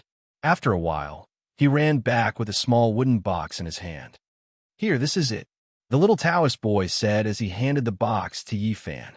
"This is," Yifan said as he looked at the box in his hand. The wooden box was very small, 3 inches square. It was very delicate. "Master asked me to give this to you," the little Taoist boy said. "Master said that if you take this with you, it will be useful in the future. I don't know what it is." After he said that, he looked at the box in Yifan's hand with curiosity. Obviously, he didn't know what was inside. Yifan looked at the little Taoist boy's curious face and directly opened the lid of the small wooden box in his hand. After opening it, the little Taoist boy stared at the wooden box with his eyes wide open. He didn't know what good thing his master gave to this young man. However, to their surprise, there was a delicate white bell in the wooden box. "Bell." Yifan saw it and reached out to take out the bell. "What does this mean?" Yifan didn't know whether to laugh or cry. He really didn't know why Qin Chinzi gave him such a thing. He looked at the bell for a long time. Although the workmanship was fine, it was just a bell. Besides looking good, there was no other use. "Why is this white?" After the little Taoist boy saw the bell, he didn't act as if nothing had happened like Yifan. Instead, he looked puzzled. "What? Little master, have you seen other colors?" Yifan laughed. It was just a bell. There were all kinds of colors. Yifan thought it was a little funny. After all, the little Taoist boy was only 7 or 8 years old. He was still a child. "Master also has a bell like this." The little Taoist boy looked at the bell in Yifan's hand and said, "What? Master Qing also has a bell like this?" Yifan couldn't believe his ears. He had only heard that Taoists use copper bells to perform rituals. However, those were large open bell rings. This was just a round and small bell. "Yes," the little Taoist boy said seriously, "Master also has a bell like this. However, his is golden and hangs it on Master's Qingyun sword." "Golden?" Yifan asked. "Golden," the little Taoist boy said seriously to Yifan. After hearing this, Yifan frowned. It seemed that this was definitely not an ordinary bell. Otherwise, why would Qing Chinzi, who was the master of the Ziyang Temple, carry such a bell with him? Thinking of this, Yifan put the bell in the box and then put the small box in his arms. "Little master, when Temple Head Qing comes back, please thank him on my behalf." Yifan bowed to the little Taoist boy and said, "I won't disturb you. When I have the chance, I will definitely visit Master Qing and thank him." Immeasurable deity. The little Taoist boy bowed to Yi Fan and said, Mr. Yi, you are too polite. When Master comes back, I will definitely tell him. Little Master, please wait. I will take my leave. Yi Fan cupped his hands to the little Taoist boy and said, I will send you off. The little Taoist boy said as he opened the door. Yi Fan nodded and then walked out of the room. The little Taoist boy followed behind Yi Fan and sent him to the entrance of the Ziyang Temple. Little Master, please go back. Yi Fan arrived at the entrance of the Ziyang Temple and turned to the little Taoist boy and said. However, the little Taoist boy leaned against the large door frame and looked at Yi Fan with a smile. Yi Fan was puzzled when he saw this. I heard from Master that you already have spiritual energy cultivation. I want to see your flying technique. Is that okay? The little Taoist boy said with a smile. Yi Fan was shocked when he heard this. He didn't expect Qing Qinzi to be so clear about his cultivation. It seemed like the little Taoist boy was right. There was nothing he didn't know. If Mr. Yi is unwilling, then forget it. The little Taoist boy saw that Yi Fan was a little hesitant and quickly said, Just pretend I didn't say anything. Mr. Yi, take care. The little Taoist boy said as he prepared to turn around and close the door. Little Master, please wait. Yi Fan saw that the little Taoist boy was a little disappointed and quickly stopped him. What? The little Taoist boy heard Yi Fan call him and quickly turned around. He asked with a smile, Sir, you agree? Isn't it just flying? I agree. Yi Fan said. The little Taoist boy was only a child. Since he already knew that he knew the flying technique, there was no harm in letting him see it. Okay. The little Taoist boy said, okay 3 times in a row. After that, he sat down on the door of Ziyang Temple. He held his chin with both hands and looked at Yi Fan without blinking. His meaning was very obvious. It was as if he was saying, you can fly, I'll watch. Yi Fan couldn't help but laugh at the little Taoist boy's appearance. He asked, I haven't asked for Little Master's Dharma name. My name is Mingyu. Master gave it to me. I originally wanted to be called Qing Feng. Unfortunately, Master gave the name Qing Feng to senior brother. AI. The little Taoist boy sighed and said, Mingyu. It sounds like a woman's name. Huh. Yi Fan couldn't help but laugh. He was eldritch. This little Taoist boy was called Mingyu. It seemed that he had some fate with him.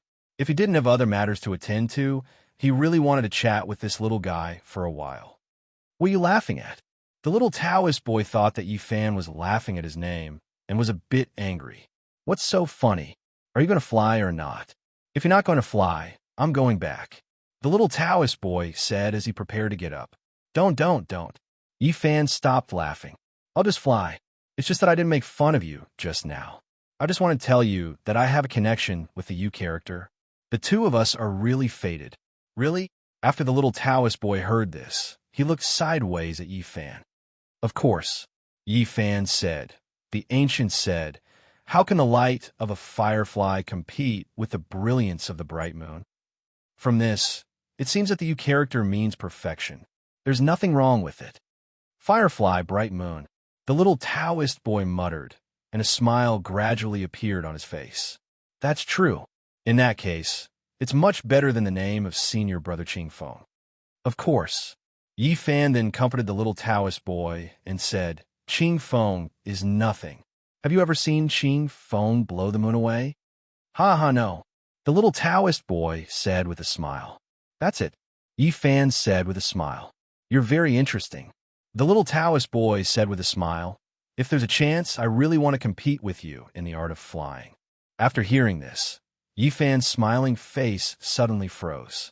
This 7- or 8-year-old little Taoist boy actually knew how to fly. It's a pity that Master said that I can't use magic and can't take a single step out of Ziyang Temple. The little Taoist boy curled his lips and said, how about I give you a ride? After Yi Fan heard this, he was so shocked that he couldn't react for a long time. At such a young age, he already had the ability to fly. If he grew up, wouldn't he soar to the sky? Mr. Yi? The little Taoist boy saw that Yi Fan was in a daze and quickly asked, Mr. Yi? Oh. Yi Fan finally came back to his senses. Are you still going to fly? The little Taoist boy said, they're going to end their evening class. I'm going back. Then I'll embarrass myself in front of Little Master." Yi Fan said, "Little Master, please give me some pointers." As he said this, he turned around and used his Yuling power to rise from the ground. A shadow cut through Yi Kong and rushed into the sky. Chapter 129. Yi Fan, who was in midair, was thinking hard as he hurried along. Although Qing Qinzi was not here, Yi Fan faintly felt that things were not so simple. Since Qing Qinzi had predicted that he would come to find him, why didn't he leave 3 days later? Did he really have something to do, or was he deliberately avoiding him? The one who tied the bell should untie it. Did this mean that only he could save Fujiwara no Chiko? But how could he save her? He knew nothing about Xian Shu and medical skills. And the bell that Qing Qinzi gave him, what was the meaning of this? The one who tied the bell should untie it. Could this sentence be related to this bell? No matter how Yi Fan thought about it, he could not understand the mystery. However, there was one thing that he could be sure of. From Qing Qinzi's words, Fujiwara no Chiko could still be saved. It was not as rumored that she could not recover. Yi Fan thought about this and felt a little comforted. He was not afraid of hardships. He was afraid of no hope. Now, Yi Fan planned to make a trip to Miaojiang. Firstly, he planned to tell Jin Shan about this matter and see if Jin Shan could come up with any ideas. Not only was her cultivation high, she was also proficient in witchcraft. Perhaps she had other ideas. Secondly, he was worried about Jin Shan and Xiao Zhao. At that time, they left in a hurry and even said that something big had happened. Jin Shan had helped him a lot, so he should go and see if he could help. Yi Fan made up his mind. His figure drew an arc in the air and changed direction to fly towards Miaojiang at high speed. Although this place was far from Miaojiang, with Yi Fan's speed, it would take at most 2 hours to reach there. Yi Fan opened his pores to absorb spiritual energy while thinking about Fujiwara no Chiko. Just as he was in deep thought, a strange man's voice suddenly sounded in his ear. "Young Master Yi, please wait." This voice was clear and bright. Yi Fan heard it clearly. The voice was not loud, but it was extremely clear. It was as if someone was whispering into Yi Fan's ear. After hearing this, Yi Fan was shocked. He immediately stopped and pulled out the snake shadow sword from his waist. He looked around vigilantly. He had suffered from a sneak attack before, so this time, his reaction was extremely fast. When the voice had just ended, the snake shadow sword was already in his hand. "Who?" Yi Fan asked. He carefully observed for a long time and found that there was no one around him. One had to know that his current eyesight and hearing were incomparable to ordinary people. The sound of falling leaves and the patterns on the little bug, which were hundreds of zhang away, were as if they were right in front of his eyes. But even so, he didn't find any clues. "Looks like I've encountered another top-notch expert," Yi Fan thought.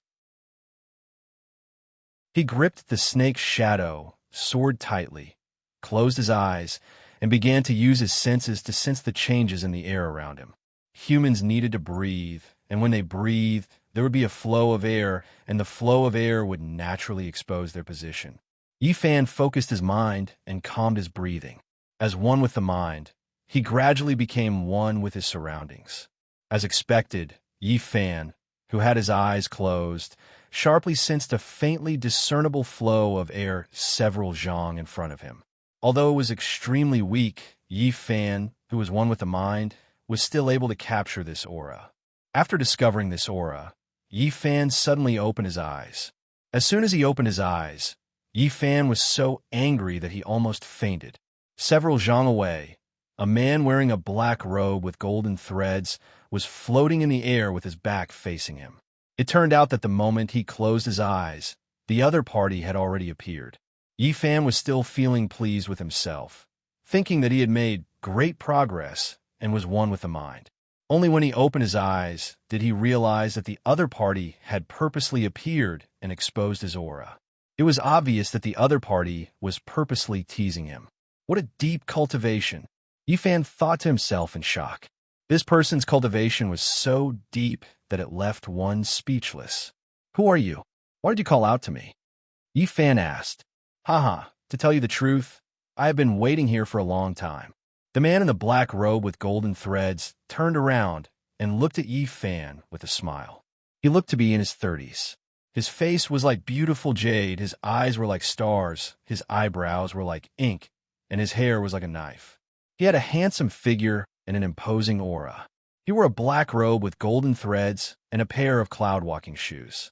His eyes were bright, and his long hair fluttered in the wind. What shocked Yi Fan even more was that this person actually had a black bell hanging from his waist. The design was exactly the same as the bell that Qin Qinzi had given him. What was going on? Why did this person also have a bell? What was the use of this bell? Why were the colors different? For a moment, Yi Fan's mind was filled with questions. This bell was exactly the same as the one that Qin Qinzi had given him. Besides the color being black, everything else was the same. However, what shocked Yi Fan even more was what the other party said next. I am the leader of Tsuming Hall, Cui Ziwen. The man in the black robe with golden threads said with a smile. Tsuming Hall, Cui Ziwen? Yi Fan was so shocked that his expression changed drastically. He didn't expect that this handsome man in front of him was actually the leader of Tsuming Hall, Cui Ziwen. That's right, Cui Ziwen said with a smile. Yi Fan didn't say anything after hearing this. He had already guessed why Cui Ziwen had stopped him this time. It was very simple. In the past, the Tsuming Hall was rich and powerful. Whether it was in the government or in the underworld, they had deep roots. Although the Tsuming Hall was a ruthless figure in the underworld, they were still somewhat afraid of the Yi family. Even when his father, Yi Kong, defeated the leader of the four protectors of the Tsuming Hall, Qiao, the Tsuming Hall didn't do anything after that. However, that was then, and this is now. Now that the Yi family had been seized by the imperial court and had a huge bounty on their head, the Tsuming Hall naturally wouldn't let go of this opportunity. Since they couldn't find his father, Yi Kong, this debt naturally fell on their heads. Master Cui, do you want to take revenge for your subordinate, Qi Yao? Yi Fan asked as he began to secretly gather spiritual energy. Cui Ziwen had heard his father talk about him before. His cultivation was at the peak of unfathomable. In the underworld, when the Tsuming Hall's Cui Ziwen was mentioned, everyone's expression changed. Cui Ziwen smiled and didn't comment. Make your move, Yi Fan said as he held the snake shadow sword in front of him and began to gather spiritual energy. Everyone said that Cui Ziwen was powerful, but then again, Yi Fan wasn't someone to be trifled with either. Now that he had abundant spiritual energy and the flawless robe protecting him, he was like a newborn calf that wasn't afraid of tigers. He really wanted to exchange moves with this Cui Ziwen and see if he was as powerful as the rumors said. On the other side, Cui Ziwen smiled and didn't say anything. After seeing this, Yi Fan's lips curled up and his eyes narrowed. As the saying goes, the one who strikes first gains the advantage, and the one who strikes later loses. When facing a top expert like Cui Ziwen, he had to take the initiative. As Yi Fan thought about this, he began to circulate his spiritual energy and use his movement technique. In the blink of an eye, he was in front of Cui Ziwen. This move was clean and efficient, without any hesitation. Yi Fan had gone through several big battles and had learned many practical things from his opponent's moves. For example, the 3 consecutive moves of the blue-clothed man. Seeing that the snake shadow sword in Yi Fan's hand was about to stab Cui Ziwen, with a smile on his face, didn't panic. He stretched out his 2 slender index and middle fingers and clamped the snake shadow sword between them. The snake shadow sword didn't move and couldn't advance or retreat. When the snake shadow sword in his hand was clamped between Cui Ziwen's fingers, Yi Fan's figure also stopped. If it was any other time, Yi Fan would have been stunned on the spot, but now that he had a lot of fighting experience, Yi Fan had expected that his move wouldn't succeed. However, he didn't expect that Cui Ziwen would use the move that he had used against Triangle Eyes to deal with him. Yi Fan had already prepared a follow-up move. When he saw that the snake shadow sword was clamped between Cui Ziwen's fingers, he immediately used his abundant spiritual power to activate the snake shadow sword. Under the activation of his rich spiritual power, the snake shadow sword let out a crisp sound. Then a white light shone brightly and a cold aura filled the air. Not only that, but the tip of the snake's shadow sword also released an extremely cold white light that headed straight for Chui Ziwen. This move was the move that Yi Fan had used to attack Hattori Chihiro on Mount Qingyan. He had used this move to seal Hattori Chihiro's cold aura. After he had gained spiritual power, Yi Fan had improved this move. When he released the cold aura, he also released spiritual power through the sword. When the spiritual power was enveloped by the cold aura of the sword, its power was extremely shocking. At this moment, Yi Fan was only 3 feet away from Chui Ziwen. The tip of the snake's shadow sword was only a few inches away from Chui Ziwen. The extremely cold white light from the tip of the snake's shadow sword instantly hit Chui Ziwen's chest. Boom! The white light that hit Chui Ziwen's body instantly enveloped Chui Ziwen's body. Not only that, the cold aura released by the snake's shadow sword also pounced on Chui Ziwen's body. Chui Ziwen could no longer be seen under the white cold aura. In its place was a white ball of smoke. Seeing that he had succeeded, Yi Fan did not dare to relax and used the third move. He once again fiercely controlled his spiritual power and pulled out the snake's shadow sword. He directly jumped to a spot 3 feet above Chui Ziwen's head and used 90% of his spiritual power to activate the snake's shadow sword. The snake's shadow sword instantly emitted a white light that expanded by 3 feet. The cold aura went berserk, dazzling the eyes and shocking the soul. Yi Fan held the sword with one hand. With his head down and feet up, he pushed his movement technique to the limit. The sword in his hand directly pierced towards the head of Chui Ziwen, who was already enveloped by the cold aura. Chapter 130. As he dove down, Yi Fan was already confident that victory was within his grasp. Chui Ziwen was only SOSO. A smile had already begun to appear on Yi Fan's face. With this move of his, even a Daluo immortal would not be able to escape this calamity. Boom! With an earth-shattering sound, the white meteor instantly collided with a white smoke ball below. The white light exploded, and the cold smoke scattered everywhere. As Yi Fan had used 90% of his spirit energy, coupled with his extremely fast speed, the white smoke ball was instantly pierced by the snake's shadow sword and turned into countless fragments of smoke. He had succeeded. Yi Fan was ecstatic. He thought that Chui Ziwen had been shattered by his 3 consecutive moves. He stopped his body and hovered in the air, gasping for breath. Although this move was powerful, it consumed too much spirit energy.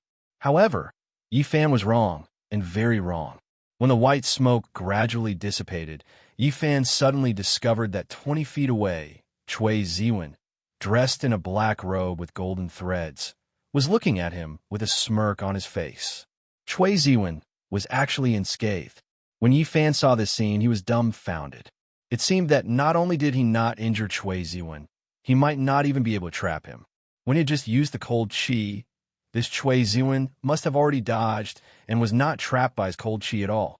Thinking about how he had used 90% of his spirit energy to attack the empty smoke ball, Yi Fan's face alternated between green and white. Wasn't this playing with him? If news of him using cold air to attack his own cold air spread, people would definitely laugh their heads off. Although he was angry, Yi Fan did not fly into a rage out of humiliation. This Chui Ziwen was indeed as rumored. His cultivation had reached the peak of perfection. Yi Fan secretly admired him. Launching an attack from a distance of a few inches could be said to be instantaneous. However, in such a short period of time, Chui Ziwen was able to completely dodge it like a ghost. Furthermore, he didn't even notice it. What kind of movement skill was this? Chui Ziwen's movement technique reminded him of Yi Ming, who lived on the peak of Eagle Distress Peak. In terms of movement technique, the two of them were extremely similar. They both disappeared in an instant and reappeared in another place in the next instant. Yi Fan composed himself and once again gathered his spirit energy. Since close-range attacks did not work, he would attack from a distance. Chui Ziwen still had a smile on his face as he looked at Yi Fan without a word. Yi Fan calmed himself down and activated the snake's shadow sword once again. This time, it was different from the previous time. He first used his spiritual energy to cover his entire body, forming a protective barrier. No matter what, he had to protect himself first.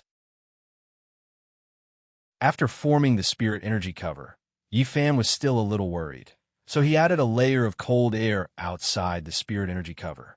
This way, with 2 layers of protective cover and the flawless dermic robe, he would be safe. Only with a guarantee of safety could he talk about attacking. Otherwise, with Cui Ziwen's strange movement technique, killing him would be a piece of cake. After the cold air surrounded his body, Yi Fan began to use his spirit energy to activate the snake shadow sword. This time, he did not activate his spirit energy to the extreme. He had already learned his lesson and no longer blindly consumed his spirit energy. He wanted to find a way to find Cui Ziwen's weakness. After finding the weakness, he would attack with all his strength. As Yi Fan thought of this, he activated the snake's shadow sword and waved it in the air. A white arc of light shot towards Cui Ziwen. Cui Ziwen's smile did not change. He waved his black robe in the air. With a boom, the fierce white arc of light was instantly scattered in the air. Shwa! Shwa! Shwa! Seeing that his plan had failed, Yi Fan used 3 more moves. 3 more powerful arcs of light flew towards Cui Ziwen from the top, middle, and bottom. Just like before, Cui Ziwen waved his long sleeve, and the 3 arcs of light were scattered in the air. After seeing this, Yi Fan frowned. These moves were meant to test Cui Ziwen and find his weakness. However, after a few moves, Yi Fan found himself in a difficult situation. Cui Ziwen's strength was far beyond his imagination. To be able to scatter his moves with a casual wave of his sleeve was something that Yi Fan had never seen before. It seemed that normal attacks would not have any effect on this person in front of him. He had to find another way to deal with him. Thinking of this, Yi Fan began to calm down. His mind was quickly thinking of a countermeasure. Since Cui Ziwen had used a strange movement technique to dodge the first 3 moves, it proved that Cui Ziwen was still somewhat afraid of his cold air. Otherwise, with his status, he would not have dodged it. Since that was the case, he just had to find a way to make his cold air touch Cui Ziwen. However, it was easier said than done. What kind of person was Cui Ziwen? Wanting to touch him was as difficult as ascending to the heavens. After thinking long and hard, Yi Fan finally thought of a method that he felt he could try. Yi Fan closed his eyes and began to gather his qi. Under the urging of 90% of his spiritual energy, the snake's shadow sword began to excitedly tremble. Then, the light became brighter and the cold air went berserk. However, Yi Fan did not immediately use the cold air to attack Cui Ziwen. Instead, he used the cold air released by the snake's shadow sword to completely cover himself. Under the activation of 90% of his spiritual energy, the cold air was extremely pure. It was no longer in the form of white smoke, but had turned into a pure white light. Yi Fan, who was wrapped in layers of cold air, was completely unaffected by the cold air because he had spiritual energy protecting his body. Therefore, Yi Fan did not have to worry at all as he focused on activating the snake shadow sword and releasing the cold air. Cui Ziwen, who was standing in the air with a smile on his face, tilted his head and narrowed his eyes. He crossed his arms and looked at Yi Fan with interest. As the cold air released by the snake shadow sword became stronger and stronger, Yi Fan was already wrapped in layers of cold air. Around his body, there was already a 1-foot-thick, translucent ball of cold air. The ball of light continued to rotate, becoming bigger and bigger. It also let out a soul-shaking, buzzing sound. Just as the protective layer of frost was about 6 meters tall, Yi Fan, who was right in the middle of the frost, suddenly opened his eyes. As he had used 90% of his spiritual energy, his eyes were now shining brightly like the stars in the sky. On the opposite side, Cui Ziwen still had a smile on his face. He narrowed his eyes and looked at Yi Fan. At the same time, Yi Fan made his move. Under the urging of his tyrannical spiritual energy, The ball of cold air instantly shone with a white light and expanded another 3 feet. Then, with a whoosh, countless rays of white light shot out from the ball of light, like a torrential rain, towards Chui Ziwen. These countless rays of white light were extremely fast and shot out in a fan shape. In the blink of an eye, Chui Ziwen was completely surrounded by the rain of light shot out from Yi Fan's ball of light. Not only that, but Yi Fan also began to rapidly charge towards Chui Ziwen with his 2-foot-thick ball of light. The ball of light continued to shoot countless rays of white light towards Chui Ziwen, while shooting towards Chui Ziwen like a dazzling white meteor. This move was something that Yi Fan had thought of after being inspired by Brother Kim's move against the white-robed Heavenly Dragon and Daoist Inji's torrential rain encirclement. Not only was this move shockingly powerful, but it was also both offensive and defensive. Furthermore, it was 2 moves in a row, each stronger than the previous. First, it completely sealed off the opponent's top, bottom, left, and right. This way, the opponent could only receive the attack. Not to mention his own ball of light, just the countless rays of white light would keep Chui Ziwen busy for a while. By the time he was busy blocking the rain of light, his next move would arrive. Once Chui Ziwen was hit by his own ball of cold air, even if he didn't die, he would be seriously injured. It had to be known that he had used 90% of his spiritual energy, which was no small matter.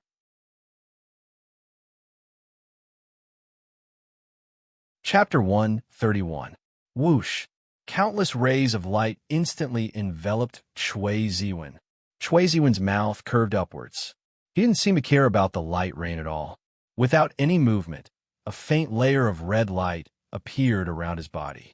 Chui Ziwen smiled and closed his eyes, allowing the rainstorm of white light to hit him. Boom! Boom! Boom! The rainstorm of white light all hit Chui Ziwen's body. However, as soon as the white light touched Chui Ziwen's faint layer of red light, it immediately scattered and turned into white smoke, disappearing in the blink of an eye. Yi Fan was shocked when he saw this. Chui Ziwen didn't dodge the cold air that he released with 90% of his spiritual energy. Not only that, he even closed his eyes and smiled, as if he was bathing in the spring breeze. Good. Let's see how you're going to deal with my next move. Seeing that the light rain was ineffective against Chui Ziwen, Yi Fan immediately stopped the attack and focused all the cold air on his protective light sphere. At this moment, Yi Fan was less than 10 feet away from Chui Ziwen. Chui Ziwen saw that Yi Fan had stopped the light rain attack and slowly opened his eyes. He didn't see him do anything, but he was already flipping a gold coin back and forth between his 5 fingers. 5 feet, 3 feet. Yi Fan's speed became faster and faster. In the blink of an eye, he was less than 3 feet away from Chui Ziwen. With a smile on his face, Chui Ziwen stopped flipping the gold coin. Instead, he used 2 fingers to hold the gold coin and lightly flicked it at Yi Fan. The gold coin flashed with a golden light and instantly left Chui Ziwen's 2 fair and slender fingers. It then flew towards the menacing Yi Fan. A gold coin? Yi Fan couldn't help but laugh when he saw this. You want to deal with me with a mere gold coin? You underestimate me too much. One had to know that with 30% of his spiritual energy, the cold air could instantly freeze gold, silver, copper, and iron. Now that he was using 90% of his spiritual energy, this little gold coin would be frozen into a lump of ice before it could even reach him, Yi Fan thought. However, what happened next made Yi Fan unable to laugh anymore. Just as Chui Ziwen had predicted, the gold coin that Chui Ziwen had thrown out froze into a fist-sized ball of ice before it even got close to Yi Fan. Even so, the frozen ball of ice did not slow down at all. Instead, it sped up and headed straight for Yi Fan at high speed. By the time the coin reached Yi Fan's protective light sphere, the ice sphere had already shrunk to 1 foot in size. What made Yi Fan feel even more incredulous was that the speed of the coin was so fast that even with his amazing eyesight, he could barely see the coin clearly. Seeing this, Yi Fan's speed did not slow down. It was just a block of ice. Yi Fan thought to himself that he had the protection of the rapidly rotating cold air. He was afraid that the ice sphere would bounce off the moment it touched the protective light sphere. His idea was good, but it depended on who his opponent was. If it was an ordinary expert, it would be as he thought. However, this time, he was facing an extraordinary opponent. This was Cui Ziwen, the boss of Swimming Hall. Boom! The foot-sized ice sphere crashed into Yi Fan's protective light sphere. However, the ice sphere was not bounced off by the rotating cold air. Instead, it easily rushed into Yi Fan's protective light sphere. Yi Fan's expression froze. Due to the fact that his protective sphere of light was made up of pure and high-density cold air, in addition to the fact that the gold coin was already covered in a thick layer of ice, Yi Fan's protective cold air could only increase the size of this 1 foot wide sphere of ice. In the blink of an eye, it had become close to 2 feet wide. In a moment of desperation, Yi Fan did not have time to think. He raised the snake shadow sword in his hand and heavily slashed down at the ice sphere. Boom! Ice shards flew everywhere. The 2-foot-sized ice sphere was directly split in half. Although the ice sphere had been condensed by Yi Fan's domineering cold air and had become as hard as iron, it was still unable to withstand a single blow from the snake shadow sword. However, what happened next once again made Yi Fan flabbergasted. The ice sphere that had been split in half by the snake shadow sword did not immediately split apart as he had expected. Although it had been split in half, the 2 halves of the ice sphere did not change direction or speed. They passed through the snake shadow sword and continued rushing towards Yi Fan. Upon seeing this, Yi Fan knew that things were not good. He hurriedly gathered his protective spiritual energy in front of his chest, forming a thick protective light sphere made of pure spiritual energy. Boom! The 2 halves of the ice sphere collided with Yi Fan's spiritual energy barrier and immediately shattered into ice shards, causing silver shards to fly everywhere. That was close, Yi Fan thought to himself. However, his thinking was too simple. Although the ice sphere had been shattered into ice shards by the spiritual energy barrier, the gold coin that was wrapped in it was still there. Although the gold coin had been deformed after colliding with Yi Fan's spiritual energy barrier, it still relied on its extremely high speed to forcibly penetrate through the spiritual energy barrier that Yi Fan had set up in front of him. Boom! The heavily deformed gold coin heavily struck Yi Fan's chest. Yi Fan, who had been charging towards Cui Ziwen at high speed, was instantly sent flying backwards by the power of the gold coin. At the same time, the protective light sphere that was more than 6 meters long also shattered with a boom, disappearing into nothingness. Yi Fan only felt a strong force coming from his chest. The speed of the gold coin was so fast that he did not even have time to react. After flying backwards for 7 to 8 meters, Yi Fan, who was in midair, finally regained his senses. He forcefully defended his spiritual energy and barely managed to stabilize his body as he flew backwards. Opposite him, Cui Ziwen was still looking at Yi Fan with a mischievous smile, not saying a word. After stabilizing his body, Yi Fan lowered his head and looked at his chest. He saw that there was a large hole in the chest area of his green robe, and the gold coin was currently embedded in the hole. The gold coin had completely deformed, becoming round and flat. It was almost completely stuck to Yi Fan's flawless robe. After seeing this, Yi Fan was so shocked that he broke out in a cold sweat. How much power did the gold coin need to be so severely deformed? If not for the flawless robe protecting his body, the gold coin would have already pierced through his body. How could it be floating in midair in such a perfect state? At the same time, Yi Fan finally understood why the people of Jianghu would turn pale at the mention of the swimming hall. This Cui Ziwen was able to easily deal with his full strength attack with just a small gold coin. It could even easily take his life. One had to know that the gold coin had been flying toward his chest. From the beginning to the end, it had not deviated at all. If Cui Ziwen had thrown the gold coin at his head, what would have happened? Yi Fan did not dare to think further. If that had really been the case, he was afraid that he would have been beheaded like the 3 people in the restaurant. What a treasure! Chui Ziwen suddenly exclaimed. Without a doubt, he was praising Yi Fan's flawless robe. After hearing this, Yi Fan raised his head and looked at Chui Ziwen. He reached out his hand and took the gold coin that had been embedded in his robe, which had been smashed into a gold pancake, and put it in his pocket. What are you doing? Chui Ziwen asked, a little confused. I'm keeping it as a souvenir, Yi Fan said. If I can return alive this time, I'll reforge it into a gold coin and return it to you in the same way next time. Oh, Chui Ziwen laughed. You're ambitious. What, you still want to fight? Fight! Yi Fan took a deep breath and held the snake's shadow sword in front of him again. Even if I can't win, I still have to fight. Still fight. After hearing Yi Fan's words, Chui Ziwen was a little surprised. He asked Yi Fan with a puzzled expression, Aren't you afraid that I'll kill you?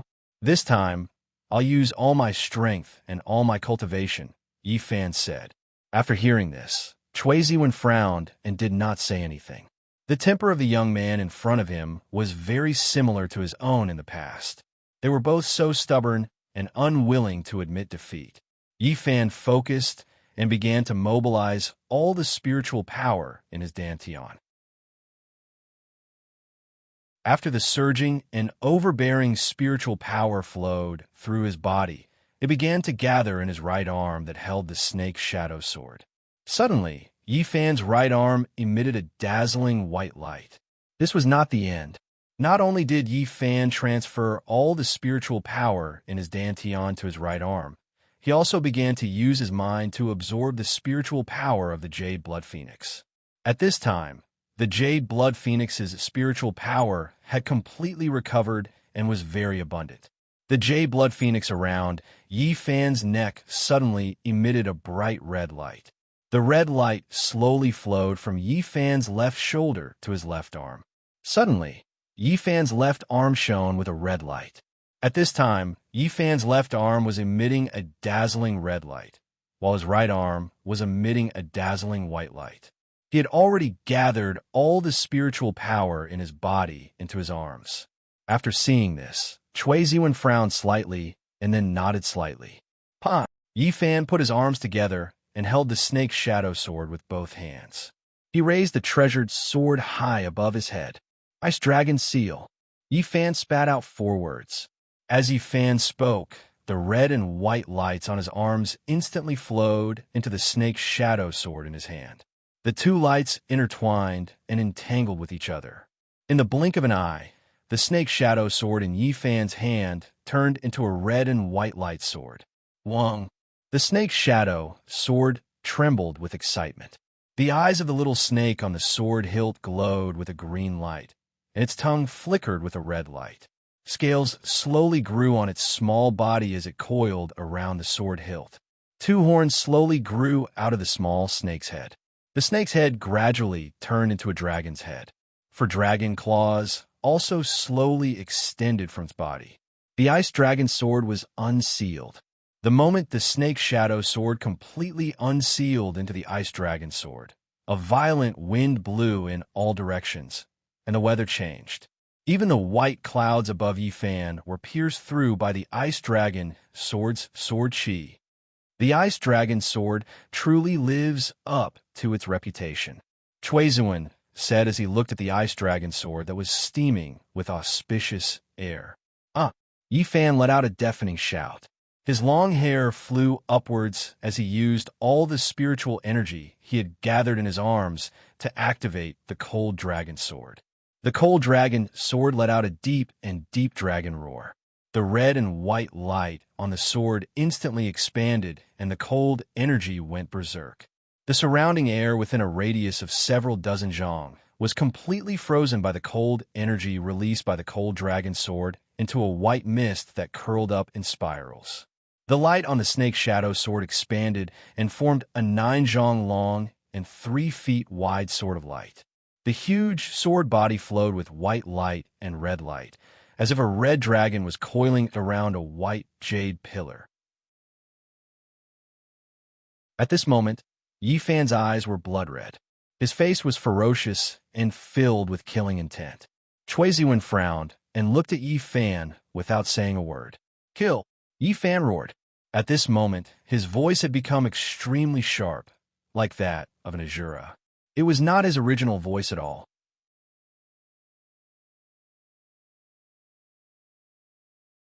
Chapter 132. Swoosh. The glacial dragon sword was slashing down at an extremely fast speed, creating a light barrier in the air above. Wherever the light screen passed, even the air was frozen into tiny ice crystals and fell to the ground. Chui Ziwen, who was wearing a black robe with golden threads, did not dare to be careless when he saw the frost dragon's sword coming at him menacingly. His black robe fluttered without any wind, and his hair and beard fluttered in the air. His entire body was instantly covered in a dazzling red light. At the same time, he raised both of his arms with his palms facing up and slowly stretched them out. The frost dragon sword was less than a foot away from Chui Ziwen's head in an instant. Heaven's severing hands, Chui Ziwen shouted in a low voice, and the red light on his body increased by 3 feet. He clasped his arms together and slammed his palms against the frost dragon sword that was coming down heavily from above. The speed was so fast that it left behind a series of afterimages in the air. Pop! Boom! White light and red light scattered everywhere. Chui Ziwen used his palms to clamp down on the frost dragon sword that was coming at him menacingly. He stopped the huge sword right above his head. Yi Fan, who was in midair, was unwilling to give up after seeing Chui Ziwen clamp down on the frost dragon sword with his palms. He continued to exert strength in his hands, wanting to use the huge sword to split Chui Ziwen's palms apart. However, no matter how much strength he exerted, the frost dragon sword's huge body did not move at all. Break! As Chui Ziwen spoke, the red light on his body exploded once again. He exerted force with his palms, and with a boom, the huge sword he was clamping down on instantly shattered with a bang, turning into countless specks of light that drifted away with the wind. The frost dragon's sword immediately returned to its original size. Yi Fan, who was in midair, held the frost dragon's sword in his hand. His eyes were empty, and he looked dejected. Without spiritual energy, the frost dragon sword gradually turned into a snake shadow sword, and the silver dragon also turned back into a small snake. I lost, Yi Fan said calmly. He had used 100% of his spirit energy and the blood phoenix's spirit energy to unseal the snake shadow sword into the cold dragon sword. He had wanted to use all of his strength to defeat the enemy in one move, but who would have thought that this Chui Ziwen was too powerful? Without using a weapon or a movement technique, he was able to break his ultimate move with just his bare hands. It seemed that no matter what, he would not be able to defeat Chui Ziwen today. That move just now had consumed nearly 80% of his spiritual energy. Even if he scattered his spiritual energy and self-destructed, he would not be able to harm Chui Ziwen. Then again, even unsealing the ice dragon was useless, let alone scattering his spiritual energy and self-destructing. It seemed that only death awaited him today. He had thought of letting the other Yi Fan in his body come out to try, but he had no idea how to return to the bamboo forest, let alone communicate with the other him. What? Not fighting anymore? Chui Ziwen said as he slowly floated towards Yi Fan. I'm not fighting anymore. I admit defeat, Yi Fan said. You're really not fighting anymore? Chui Ziwen said as he floated in front of Yi Fan. I'm really not fighting anymore, Yi Fan said. If you want to kill me, then do as you please. Huh, Chui Ziwen laughed. Do you have any last wishes? Let's hear them. I can die, Yi Fan said to Chui Ziwen. But before I die, I have 2 requests from Master Chui. Were they? Chui Ziwen asked. After I die, I ask Master Chui to stop making things difficult for the Yi clan. My father injured Qi Yao, so I'll pay for it, Yi Fan said. He had heard from his father, Yi Kong, that although Chui Ziwen was cruel and merciless, he was a man of his word. He would definitely do what he promised. Otherwise, the Jianghu would not have fought so fiercely over Chui Ziwen's 3 gold coins that could grant wishes. Although his father, Yi Kong, and grandfather, Yi Yun, had high cultivation, they were still far from Chui Ziwen. Perhaps other than his brother Kim and Sky Dragon, the only person who could deal with him was Yi Ming. However, Yi Ming had already made his stance clear after the battle at the ancestral home. From now on, he would have nothing to do with the Yi clan. Now that the Yi clan had lost its power and there was no news of his father and grandfather, if they were targeted by Cui Zuan, they would not be able to protect themselves. On account of your filial piety, I promise you, Cui Zuan said with a smile, we'll forget about the past. Thank you, Master Cui, Yi Fan replied. Cui Zuan was indeed straightforward. What's the second thing? Cui Zuan asked. My beloved wife, Fujiwara no Chiko, Yi Fan said. Master Cui has seen her before. What do you mean? Cui Zuan asked. Since Master Cui was able to find me, I'm sure he knows about this. Yi Fan said, my beloved wife was kidnapped by Matsumoto Takayoshi's adopted son, Zhou Quan, who disguised himself as my father. Not only that, but he also used the Japanese's secret soul-transforming technique on Chiko. She no longer recognizes me, and all her previous memories have been replaced. I know about this, Cui Zuan said as he asked Yi Fan, why? Do you want me to save her? I originally wanted to restore her memory, but now it seems that this is a good thing. Yi Fan smiled bitterly. It's good that she forgot about me. She won't be sad when she recovers her memory. I want to ask Master Cui to think of a way to send her back to Japan. Just let her live the life of an ordinary person. Why should I help you do this? Cui Zuan asked Yi Fan with a smile. What benefits do I have? After I die, the treasured clothes on my body and the treasured sword in my hand will naturally belong to you. Yi Fan said, I still have tens of thousands of taels of silver, but Swimming Hall's wealth is comparable to that of a country. Master Cui naturally doesn't care about tens of thousands of taels of silver. Treasure robe? Sword? Cui Zuan said with a smile. These two items of yours are indeed not bad. Unfortunately, I'm not interested in other people's items. Then is Master Cui interested in this item? Yi Fan said as he took out the small wooden box that Qin Chenzi had given him. He reached out to open it and showed it to Cui Zuan. However, Cui Zuan's expression changed drastically when he saw it. Where did you get this bell? Cui Zuan asked hurriedly. There was indeed a mystery to this bell. Yi Fan thought to himself. From Cui Zuan's expression, he definitely knew the secret of this bell. A friend gave it to me. Yi Fan didn't mention Qin Chenzi. Friend? What friend? Cui Zuan continued asking. Just a friend. Master Cui, there's no need to ask. Yi Fan said, I'll give this to Master Cui. Can Master Cui fulfill my wish? Forgive me for being blunt, but I'm afraid that only you can save Fujiwara no Chiko. Cui Zuan said, you should keep this bell for yourself. Me? Yi Fan was confused after hearing Cui Zuan's words. You're not going to kill me? What did I say? I was going to kill you. Cui Zuan said with a smile. You were the one who made the first move.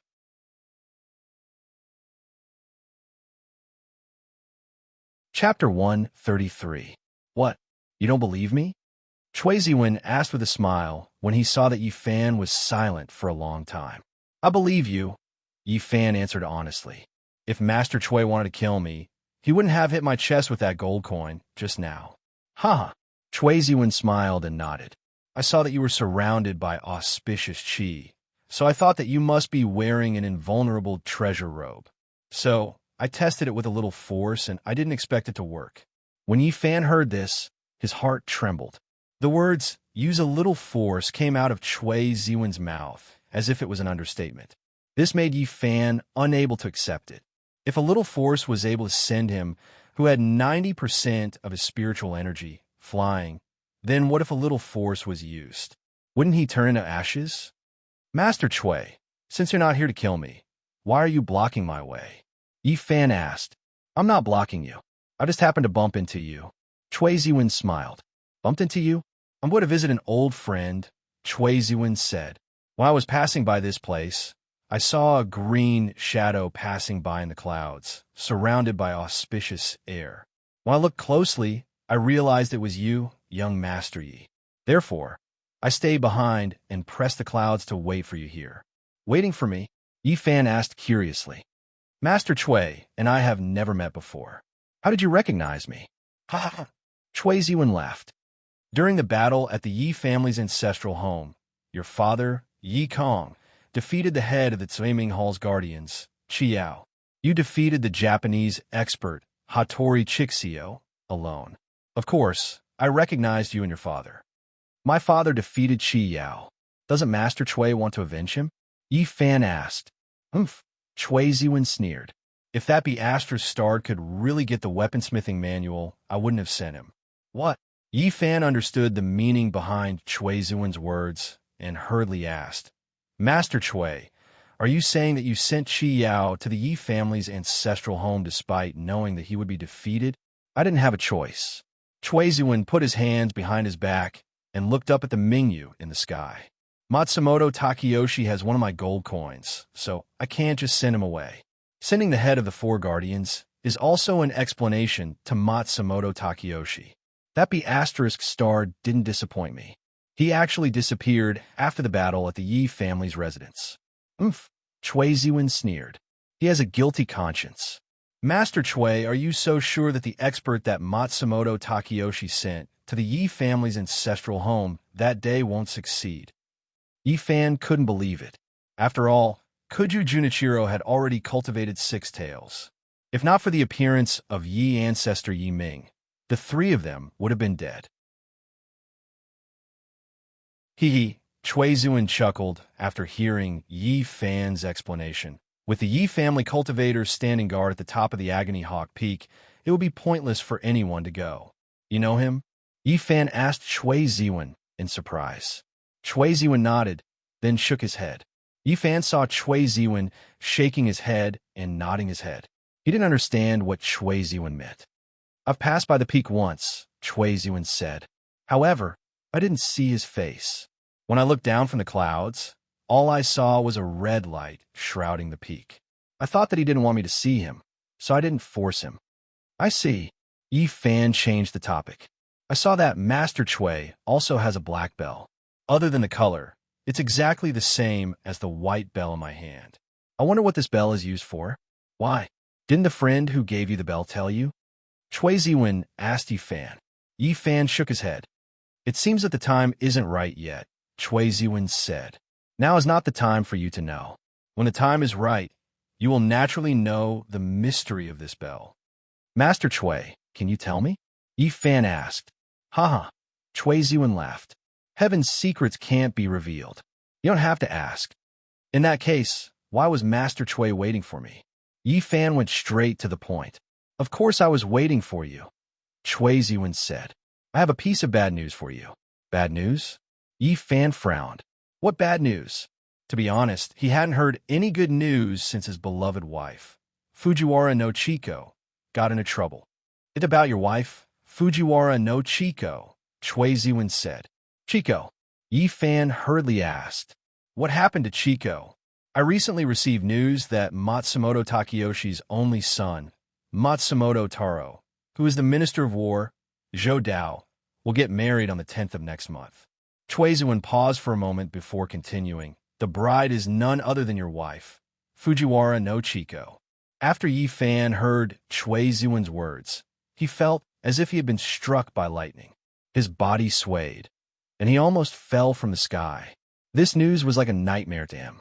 He felt as if a knife was being twisted in his heart, and his liver and intestines were being cut into pieces. He felt as if his heart was being pierced by countless steel needles at the same time. Remorse, anger, self-blame, guilt, all sorts of feelings, and he was in so much pain that he wished he was dead. Chui Ziwen looked at Yi Fan's pale face and did not speak. He had lost his master before, so he knew what it felt like to lose a loved one. The young man in front of him might feel even worse than losing a loved one. His beloved wife did not recognize him, and instead married the son of his enemy.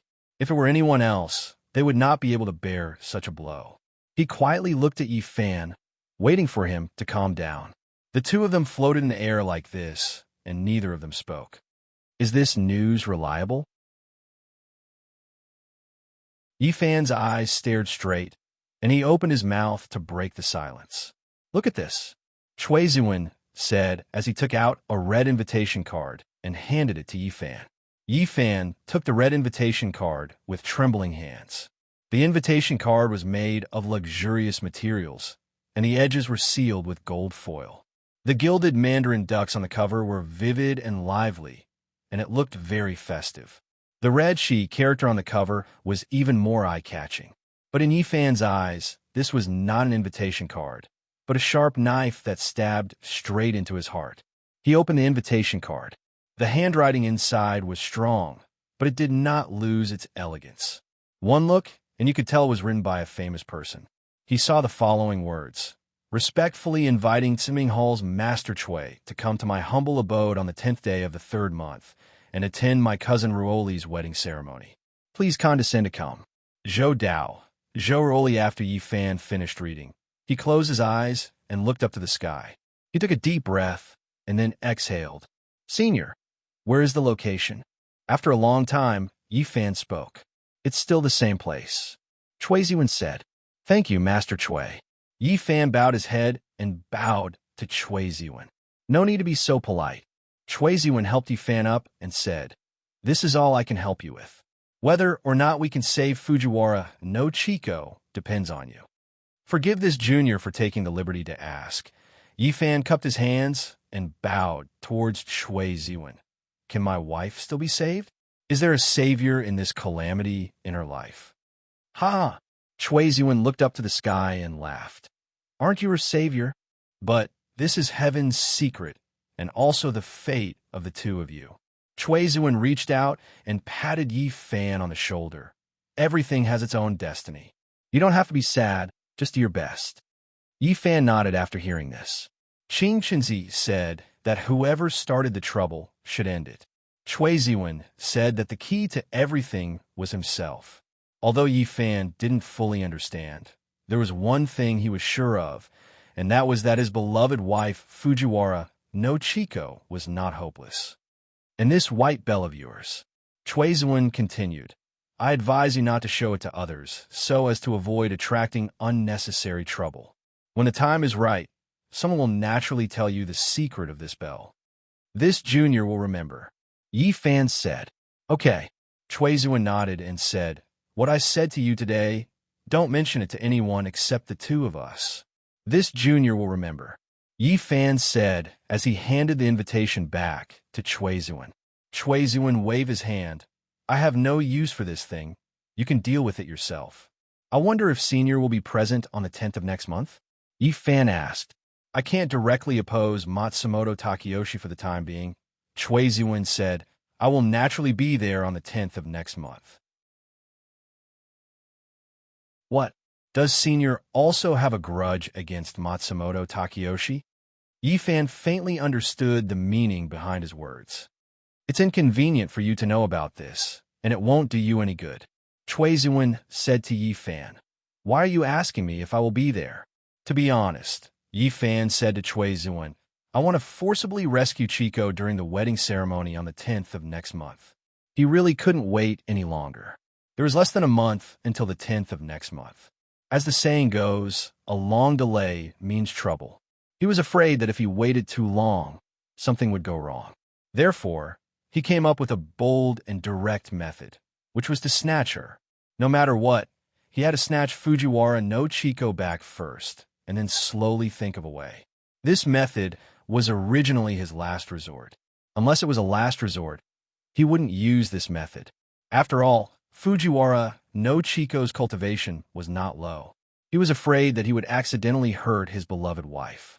However, now that things had come to this point, he couldn't care so much anymore. The reason why Yifan asked Chui Ziwen if he would be there next month was very simple. If he caused a ruckus at the wedding, he would definitely have to fight with Taro Matsumoto and Zhou Quan. Both of their cultivation were not low. If Chui Ziwen was there, Yifan was afraid that Matsumoto Takeyoshi would ask Chui Ziwen for help. This would put Chui Ziwen in a dilemma. If he helped, he wouldn't have the heart to do it. If he didn't help, he would embarrass Matsumoto Takeyoshi. If he didn't help, it would make Matsumoto Takeyoshi suspicious of Chui Ziwen. Therefore, Yifan directly told Chui Ziwen his plan and wanted to see what countermeasures he had.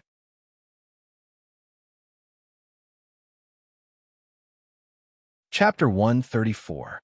Don't worry, I'm going to attend the wedding banquet, not to fight. Chui Ziwen smiled and said, other people's business has nothing to do with me. That's for the best. Yi Fan heaved a sigh of relief. However, Chui Ziwen frowned and said to Yi Fan, have you thought about it? With your current cultivation, can you defeat Zhou Quan and Zhou Quan? As far as I know, the two of them are not ordinary people, especially that Zhou Quan. It is said that he once studied martial arts under the Dongying Ghost King for 10 years. He is the Dongying Ghost King's favorite student. As for Zhou Dao, he has received guidance from many Japanese experts. If you fight both of them at the same time, your chances of winning are not high. Moreover, Matsumoto Takeyoshi will definitely be there. Once he's there, there will naturally be many experts around him. I'm afraid that you won't be able to rob the wedding banquet and will be trapped instead. There's no time left. Yi Fan shook his head and said, there's less than a month until the 10th of next month. During this period of time, I plan to cultivate in seclusion. When the day comes, I'll take Chico away as soon as possible. I won't continue fighting. There's no other way. Your movement technique is not bad. If you use it well, you might have a higher chance of winning. Chui Ziwen said, however, with all due respect, you rely too much on the cold dragon sword when you're facing an enemy. Have you ever thought about what would happen to you if you didn't have the cold dragon sword? Yi Fan's heart sank when he heard that.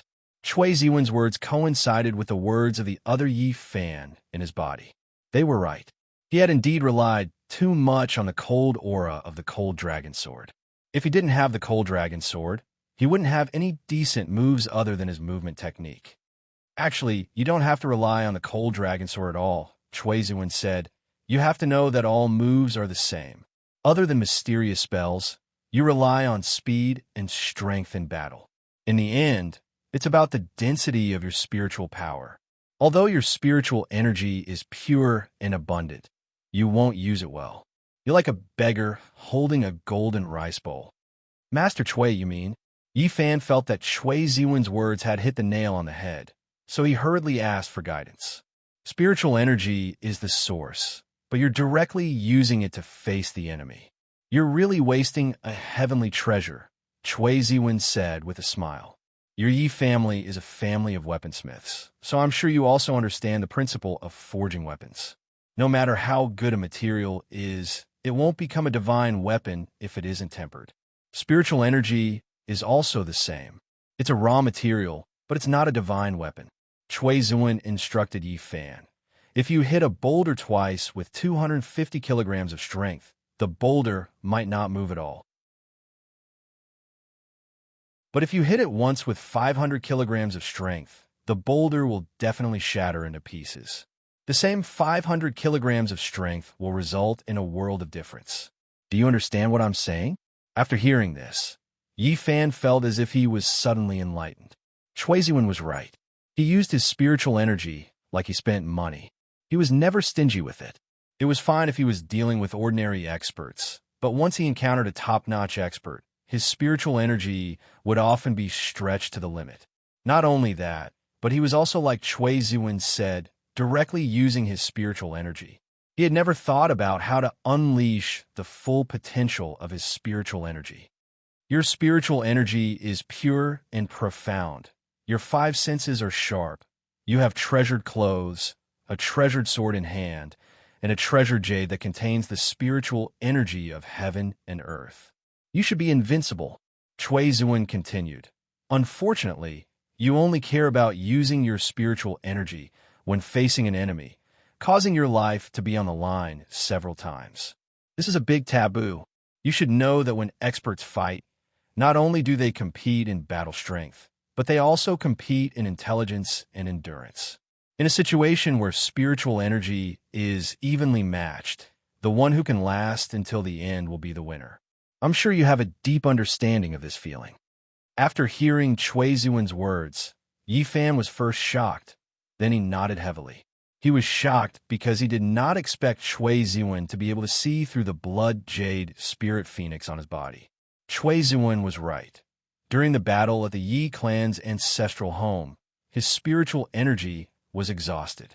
If not for the help of the blood jade spirit phoenix at the crucial moment, he definitely would not have been Hattori Chixio's opponent. When he found his beloved wife Chico, he was too anxious to save her and used his spiritual energy. As a result, he was bitten by the cold air and his internal organs were severely injured. During the battle with the blue-clothed man, his spiritual energy was exhausted. If not for that Yi Fan in his body, he would probably have died long ago. The more Yi Fan thought about it, the more scared he became. That Yi Fan was right. He was really too lucky. Every time at the crucial moment, he would be able to turn danger into safety. Also, Cui Zuan continued, "When you attacked just now, I saw that your face was ferocious, your voice was ghostly, and your evil aura soared to the sky. Don't you know these things yourself?" Just now, evil aura soared to the sky? Yi Fan asked doubtfully. Just now, he only remembered that he used all his strength to attack Cui Zuan. As for his expression at that time, he was not sure if there was any evil aura around him. After seeing this, Cui Zuan frowned. It seemed that the evil aura in this young man's body was ready to move. "You have evil aura in your body. Do you know that?" Cui Zuan asked Yi Fan directly with a frown. Yi Fan was stunned, then nodded. "I know. There are 3 extremely strong seals in your body. It is because of these 3 seals that the evil aura in your body is forcefully sealed, allowing your mind to be clear and sober." Cui Zuan said solemnly. "However, I found that you are showing signs of evil aura leaking out. It must be because you were strongly stimulated by the outside world, causing anger to attack your heart. This gave the evil aura an opportunity to take advantage of. I advise you to control your emotions. Otherwise, you might not be you anymore, but a bloodthirsty demon king." Demon king? When Yi Fan heard these 2 words, his body trembled. He suddenly remembered that his father, Yi Kong, had once told him that after he was born, his father had visited the world-renowned divination expert, Divinator. After Divinator found out about Yi Fan's birth characters, he told his father that he was destined to be Buffon's man in the future. He would either be a peerless hero who saved the common people, or a demon king who killed without batting an eye and caused great suffering to the people. Therefore, his father named him Yi Fan, meaning that he wanted him to be an ordinary person. Now, Cui Zuan's words coincided with Divinator's words. This caused Yi Fan to be shocked. Could it be that he would really become a demon king in the future? Thinking of how he killed that dog official in the Yi residence and the 3 bandits in a restaurant, a trace of disgust flashed through Yi Fan's heart. "Junior thanks Senior for his advice," Yi Fan said as he bowed to Cui Zuan again. "No need to be so polite." Cui Zuan quickly waved his hand and smiled. "I was also being selfish. In the future, the 2 of us may fight side by side." Fight side by side. When Yi Fan heard these words, he even suspected that he had misheard. The difference in cultivation between him and Cui Zuan could be said to be like heaven and earth. What qualifications did he have to fight side by side with him? It was simply a joke. You will naturally know when the time comes. Cui Zuan looked up at the sky. "It's getting late. You and I have nothing more to say. See you on the 10th of next month. Send off Master Cui." Yi Fan saw that it was indeed getting late, and Cui Zuan still had something to do. He had to visit a friend, so he immediately bowed to Cui Zuan and said, "Thank you again, Master Cui." "Hee," Cui Zuan said with a smile. "You are a good person in every way, but you are too polite. Remember to change it in the future. Goodbye." As Cui Zuan spoke, he flicked his sleeves. Clouds suddenly appeared under his feet, and his figure slowly rose into the sky. Then, a auspicious cloud quickly floated to the east. As he watched Cui Zuan leave on a cloud, Yi Fan was puzzled. Everyone said that the Tsuaming Hall was an evil sect. However, after seeing Sect Master Cui Zuan today, he realized that he was not as scary as the rumors said. Instead, he was approachable, sage-like, and did not put on any airs. Could it be that the people of the world misunderstood? Yi Fan's current ideology began to quietly change.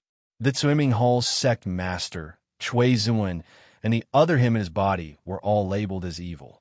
However, in his opinion, not only were they not evil, but everything they said was reasonable. Could it be that he was confused?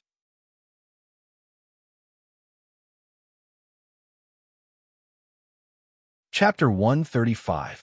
Miaojiang. Deep in the forest. Master, it's been a few days.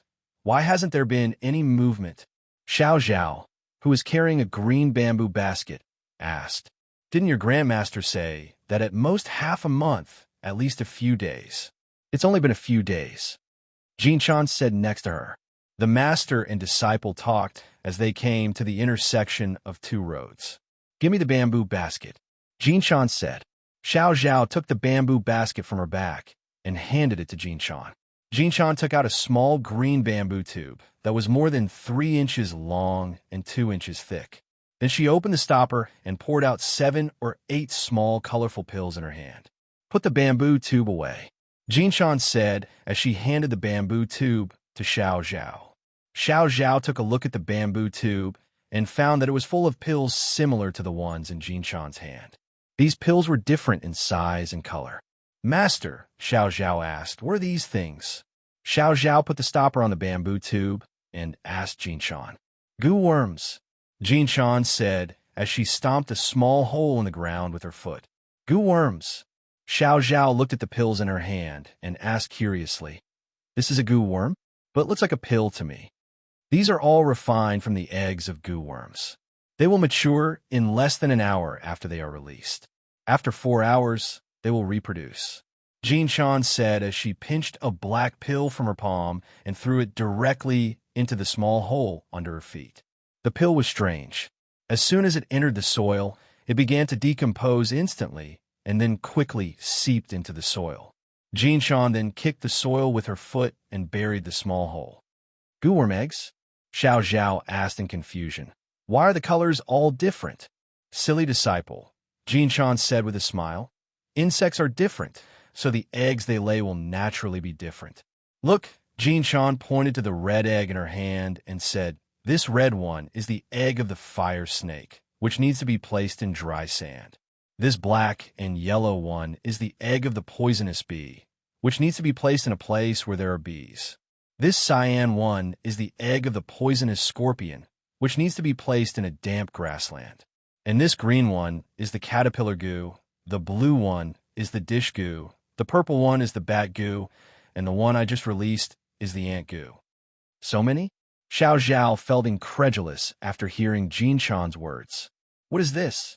Jinshan said, there are thousands of different kinds of birds, beasts, fishes, and insects in Miaojiang. You learn well in the future, Jinshan said as she handed the remaining eggs to Xiao Zhao. You release the goo, I will watch. Okay, Xiao Zhao said as she took the eggs from Jinshan's hand and began to release the goo according to the method Jinshan taught her. The master taught patiently while the disciple learned seriously. In addition, Xiao Zhao was very smart and mastered the method of releasing most of the goo worms in less than a day. This made Jinshan feel very satisfied. This disciple's aptitude was really outstanding. If she was taught carefully, she would definitely not be an ordinary person in the future. After the master and disciple released the goo worms in all the important paths in this area, it was already evening. Because this place was already very far from Lihua Palace, and because Jinshan still had to release the bat goo, rat goo, and other nocturnal goo worms at night, the two did not go to the nearby inn to rest. Instead, they decided to spend the night in the dense forest. The two found a flat, open space. There was a thick tree in the open space. After the two cleaned it briefly, they covered it with hay and used it as a bed. Xiao Zhao also picked up some dry firewood nearby. The night was cold and humid. Lighting a fire could not only warm them up, but also prevent them from getting wet. It could also drive away some poisonous insects and fierce beasts. Xiao Zhao was diligent and capable. In a short while, she picked up a large pile of firewood and also a few fruits. Master, I picked a few fruits. Please try them. Xiao Zhao put down the large pile of firewood and took out a few fruits from her bosom and handed them to Jinshan. Jinshan smiled and reached out to take the fruits. The more she looked at this disciple, the more she liked her. She was talented and intelligent. Putting aside Buffon for now, this girl was kind-hearted, diligent, nimble, and filial to her master. Such a disciple was not easy to find even with a lantern in hand. Don't busy yourself. Sit down and rest, Jin Shan said to Xiao Zhao. Master, you rest and eat the fruits. I am not tired, Xiao Zhao said as she walked to the firewood pile. She used her hands to break the thick branches of the firewood. I will rest after I start the fire. It is very humid here, Master. Don't catch a cold. Jin Shan smiled. This child reminded her of herself when she was young. Back then, she also served her master Tian Kanzi like this. Now that she had also become a master, she also had a disciple who took care of her attentively. Master, after Xiao Zhao set up a large pile of firewood, she directly came in front of Jin Shan. She extended her hand and looked at Jin Shan with a smile. What are you doing? Jin Shan was a little puzzled. A fire starter, Xiao Zhao said with a smile. Without a fire starter, how can I start a fire? Silly disciple, Jin Shan said with a smile. Without a fire starter, you can't start a fire. After Xiao Zhao heard this, she was at a loss. She didn't know how to start a fire besides a fire starter. Come, Master will teach you a simple way to start a fire. Jin Shan looked at Xiao Zhao, who was at a loss, and said with a smile, Go and get the fiery stone that your martial Uncle Hui Yin gave you. Fiery stone. Oh, Xiao Zhao said as she took out the fiery stone from her arms. This fiery stone was the size of a pigeon's egg. Except for the fiery red color, it looked no different from other ordinary stones. It was unremarkable. Xiao Zhao had never understood what the use of this thing was.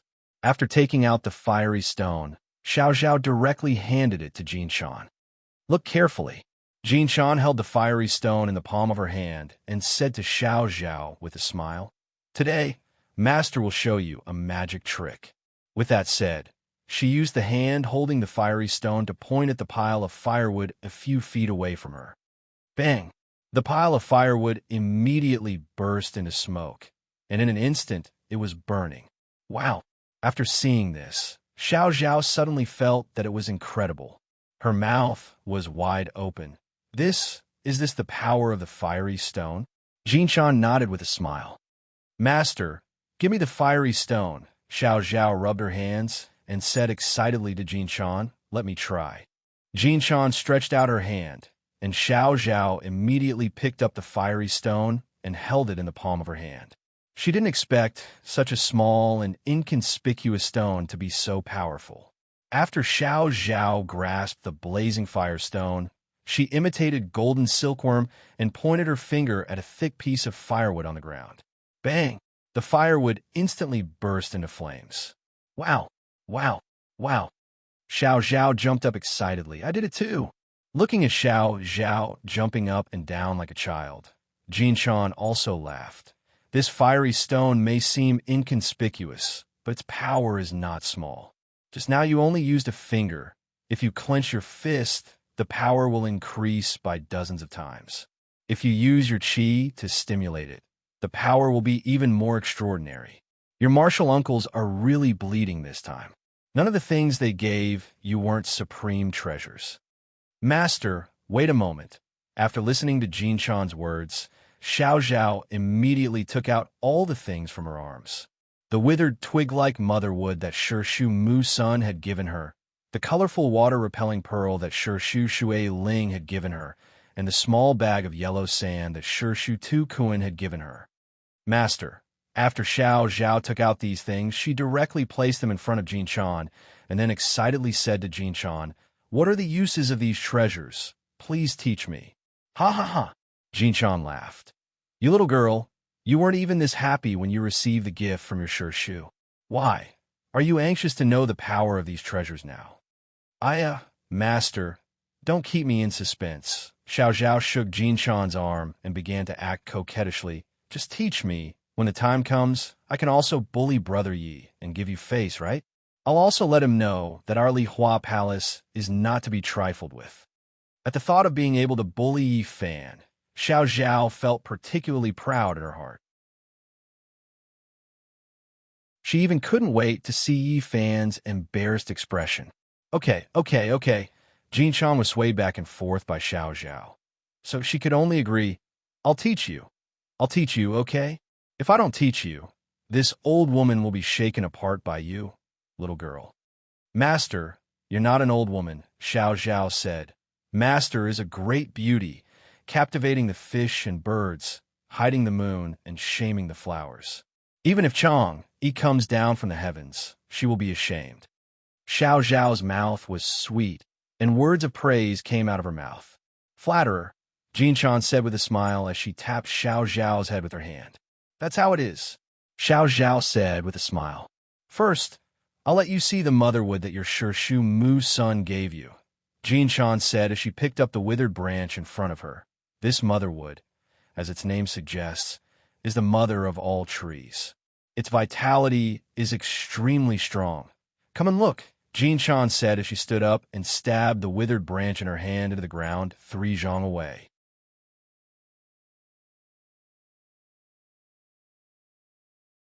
Chapter 136.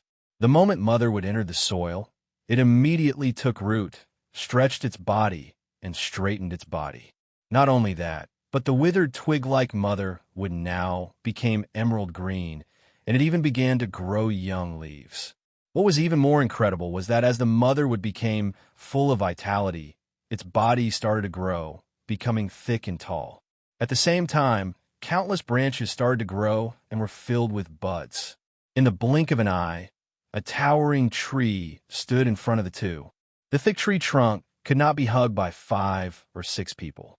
The tree was dozens of feet tall, and its canopy covered the sky. On top of the canopy, countless bowl-sized flowers were in full bloom, filling the air with fragrance. What was amazing was that these huge flowers were colorful, competing with each other in beauty. It was a magnificent sight. Even the peony, known as the king of flowers, would lower its head in front of this tree. Xiao Zhao opened her eyes wide, and her mouth was wide open. She was so shocked that she could not close her mouth. She had never seen such beautiful flowers and such a huge tree in her hundreds of years of life. At this moment, Jin Shan was also shocked by the scene in front of her. She had seen her master display the motherwood once. At that time, she was only 7 or 8 years old. At that time, Wu Du was only 1 year older than her, and the other junior brothers and sisters had not entered the sect yet. She remembered very clearly that when she saw her master Tian Kanzi turn the withered twig-like motherwood into a towering tree that covered the sky, she was completely intoxicated like Xiao Zhao. Jin Shan recalled the scene at that time. Junior sister, in the future, I want to be like master and make you a flower tree like this, Wu Du, who was less than 10 years old, said to Jin Shan when he saw Jin Shan's happy face. Really? Jin Shan, who was still a little girl, turned around and looked at Wu Du. Yes. Wu Du said solemnly, Pinky promise. As he said, he extended his pinky. Pinky promise. Jin Shan said, as she also extended her pinky and hooked it with Wu Du's pinky. The human face was nowhere to be seen, but the peach blossoms were still smiling. Jin Shan could not help but sigh. Things were still the same, but people were different. Although the motherwood was still a splendid sea of flowers, the people had already left. Recalling that her master Tian Kanzi said that Wu Du lost to her on purpose, Jin Shan recalled the things that happened when she was young. When she was young, her master was very strict. Every time Jin Shan made a mistake, she would be punished to stand on a huge rock under the waterfall outside of the Pear Blossom Palace and let the water from the waterfall fall on her face. Every time, Wu Du would rush into the waterfall, hold Golden Silkworm's hand, and take the punishment with her. If the two of them made a mistake together, Wu Du would take all the responsibility and never involve Jin Shan. Because Wu Du was the eldest martial brother and a boy, plus Tian Kanzi had high expectations for Wu Du, his punishment was much stricter than Jin Shan's. Every time Wu Du was punished, he would either use a tree branch to hit his back or let him stand under the scorching sun with a huge rock that weighed more than 100 pounds on his head. Every time Jin Shan looked at Wu Du being hit by her master through the crack of the door, she would see Wu Du clenching his teeth and not making sound. Once when Jin Shan made a mistake, Wu Du took all the responsibility again. Tian Kanzi naturally punished him severely.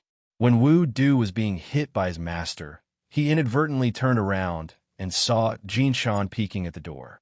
Wu Du, who was enduring the pain, actually made a face at Jin Shan, whose eyes were filled with tears.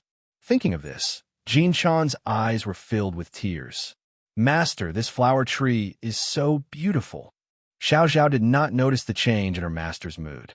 She was still immersed in the great joy in her heart. Oh. Jin Shan recovered from her memories.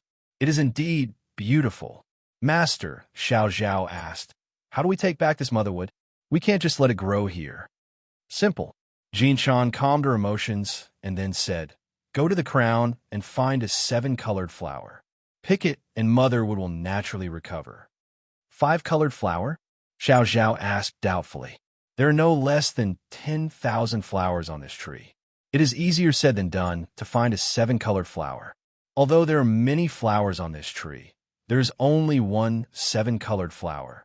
It is at the very top of the crown, Jin Shan said. You will know when you go up. Then I will go up and take a look, Xiao Zhao said as she used a light body technique. She jumped along the thick trunk and onto the crown. After all, she was Bai Hu and had some cultivation. Although she could not fly, this height of a few hundred feet was not a problem for her. Sure enough, in the center of the sea of flowers, there was a huge 7-colored flower. This flower was over a foot long and had 7 petals. Each petal was a different color and emitted a 7-colored radiance. The fragrance of this flower made people feel relaxed and happy. This is it. Xiao Zhao was secretly delighted. She flew up and reached out to pick the 7-colored flower. Then, she landed on the ground. As soon as Xiao Zhao's feet touched the ground, the huge tree quickly shrank. At the same time, the sea of flowers on the crown of the tree instantly separated from the tree and fluttered down. In an instant, a rainbow-colored flower rain fell down. So beautiful! Xiao Zhao raised her head and stretched her arms, enjoying the rare beauty of this world. While Xiao Zhao was immersed in the rain of flowers, the huge 7-colored flower in her hand suddenly turned into 7 rays of light and flew into the rapidly shrinking motherwood. In a short while, the huge flower tree turned back into an inconspicuous withered tree branch. Seeing that motherwood had returned to its original state, Xiao Zhao immediately walked over and bent down to retrieve it. Master! Xiao Zhao was eager to try. I want to try too. Jin Shan nodded. Xiao Zhao listened and began to look around, preparing to find another place to plant motherwood. You don't have to go so far, Jin Shan said when she saw Xiao Zhao looking around. Just plant it under your feet. Under my feet? Xiao Zhao was a little puzzled. She turned around and asked Jin Shan, how can this do? Such a big tree needs to be in a spacious place. You will know when you try, Jin Shan said with a smile. Oh, Xiao Zhao said with a puzzled expression. She bent down and inserted motherwood into the soil under her feet. Then, she quickly jumped away, afraid that the thick trunk would touch her. However, what happened next made her finally understand the intention of her master, Jin Shan. After motherwood was inserted into the soil, it stretched its waist and began to take root, grow, and bloom. However, it only grew a little more than 10 feet tall and was as thick as a bowl. A few scattered flower buds bloomed on the sparse branches. What made Xiao Zhao even more puzzled was that the flower in the center was not a 7-colored flower at all, but a palm-sized tricolored flower. This! Xiao Zhao's face stiffened and she cried out, what is going on? She did not understand why motherwood could grow into a towering tree hundreds of feet tall with luxuriant foliage in her master's hands. But in her hands, it became so miserable. This is another magical effect of motherwood, Jin Shan said as she walked to motherwood and reached out to pluck the palm-sized tricolored flower. After the tricolored light flew into motherwood, it instantly shrank. Jin Shan stretched out her hand, and the withered twig-like motherwood immediately flew into her hand. She walked to Xiao Zhao and placed motherwood in her hand. This motherwood can detect a person's cultivation level. The level of cultivation level directly determines the size of motherwood. Your low cultivation level will naturally be reflected in motherwood. I see. After listening to Jin Chan's words, Xiao Zhao finally understood the mystery of motherwood. She pursed her lips and silently put motherwood back into her arms. She lowered her head and did not speak. Silly girl. Jin Chan saw Xiao Zhao's sad expression and comforted her. You just need to work hard in the future and cultivate diligently. With your talent, one day you will be able to be like your master. In time, you may even be able to bloom 9 flowers. Bloom 9 flowers? Xiao Zhao looked up and asked Jin Chan in confusion. Master, what do you mean by bloom 9 flowers? You saw the motherwood that I planted just now. It only reached the 7-colored flower level. When I was a child of 7 or 8 years old, I saw your grandmaster personally display motherwood. Jin Chan said, I remember very clearly. After your grandmaster planted motherwood, it instantly grew to a height of hundreds of feet. The entire tree was filled with large flowers. In the middle of the tree, a 5-foot-long, 9-colored flower bloomed proudly and was enveloped in auspicious air. Jin Chan recalled the scene at that time and said with emotion, 100 feet? 5 feet? 9-colored? Heavens! Xiao Zhao's mouth was wide open. She could not imagine what it was like when her grandmaster planted motherwood. This was a few decades ago, before your grandmaster became a heaven wizard, Jin Chan said. Now that your grandmaster has become a heaven wizard, I wonder what it would be like if your grandmaster planted motherwood. After hearing this, Xiao Zhao was so shocked that she was speechless. Her grandmaster's cultivation level was simply unimaginable. She was afraid that even if she cultivated for her entire life, she would not be able to reach 1/10,000th of her grandmaster's cultivation level. To be honest, she would be satisfied if she could reach half of her master's cultivation level. Jin Chan, when this matter is over, I will teach you the sorcery of our sect, Jin Chan said to Xiao Zhao. If you learn it well, you may be able to receive guidance from your grandmaster. Really? Xiao Zhao's eyes lit up when she heard this. The disciples of your martial uncles all have good aptitudes. They have all received guidance from your grandmaster, Golden Silkworm said with a smile. Your aptitude is far better than theirs. If you don't receive guidance from your grandmaster, there can only be one reason. You are lazy. I will definitely work hard and not embarrass you, Master, Xiao Zhao said solemnly.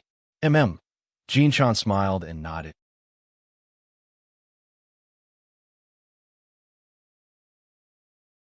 Chapter 137. The creepy laughter scared Xiao Zhao so much that her face turned pale. She hurriedly hid behind Jin Chan.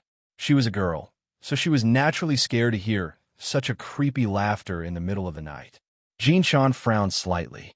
She patted Xiao Zhao, who was hiding behind her, indicating that she didn't need to be afraid. She didn't expect that a strong enemy would appear just a few days after her master, Tian Kinzi, left. A straightforward person doesn't do underhanded things, Jin Chan said. Show yourself. I didn't expect you to be so calm when you're about to die. The creepy voice still surrounded the two of them. About to die? Ha! Jin Chan laughed. Are you talking about yourself or me? You people from Central Plains don't know anything else, but you're quite good at talking. As soon as the voice faded, a childlike boy slowly walked out from the depths of the forest. Since it was already late and they were standing next to the fire, Xiao Zhao could only see the rough outline of the person. She couldn't see his specific appearance and clothing. The person was less than 4 feet tall. His voice was sharp and hoarse. So it's a child, Xiao Zhao, who was behind Jin Chan, said as she let go of Jin Chan's clothes. She let out a long sigh. However, Jin Chan didn't sigh in relief like Xiao Zhao. Instead, she frowned slightly. Hey kid, Xiao Zhao walked out from behind Jin Chan. Why didn't you go home at night? Why did you come here to scare people? Baka! Pa! The person scolded as he kicked a huge dead tree root. The dead tree root that weighed more than 100 kilograms was instantly kicked away. It flew straight toward Xiao Zhao. The speed was so fast that it made people speechless. Xiao Zhao's cultivation was low. In addition, it was dark, so she didn't see anything flying towards her. What are you talking about? I don't understand. Xiao Zhao didn't understand a word of Japanese. Chua! Jin Chan pulled Xiao Zhao, who was still in a daze, behind her and flick her sleeves at the bonfire in front of her. Whoosh! The blazing bonfire was instantly blown away by Jin-chan's strong wind, heading straight for the withered tree roots. Boom!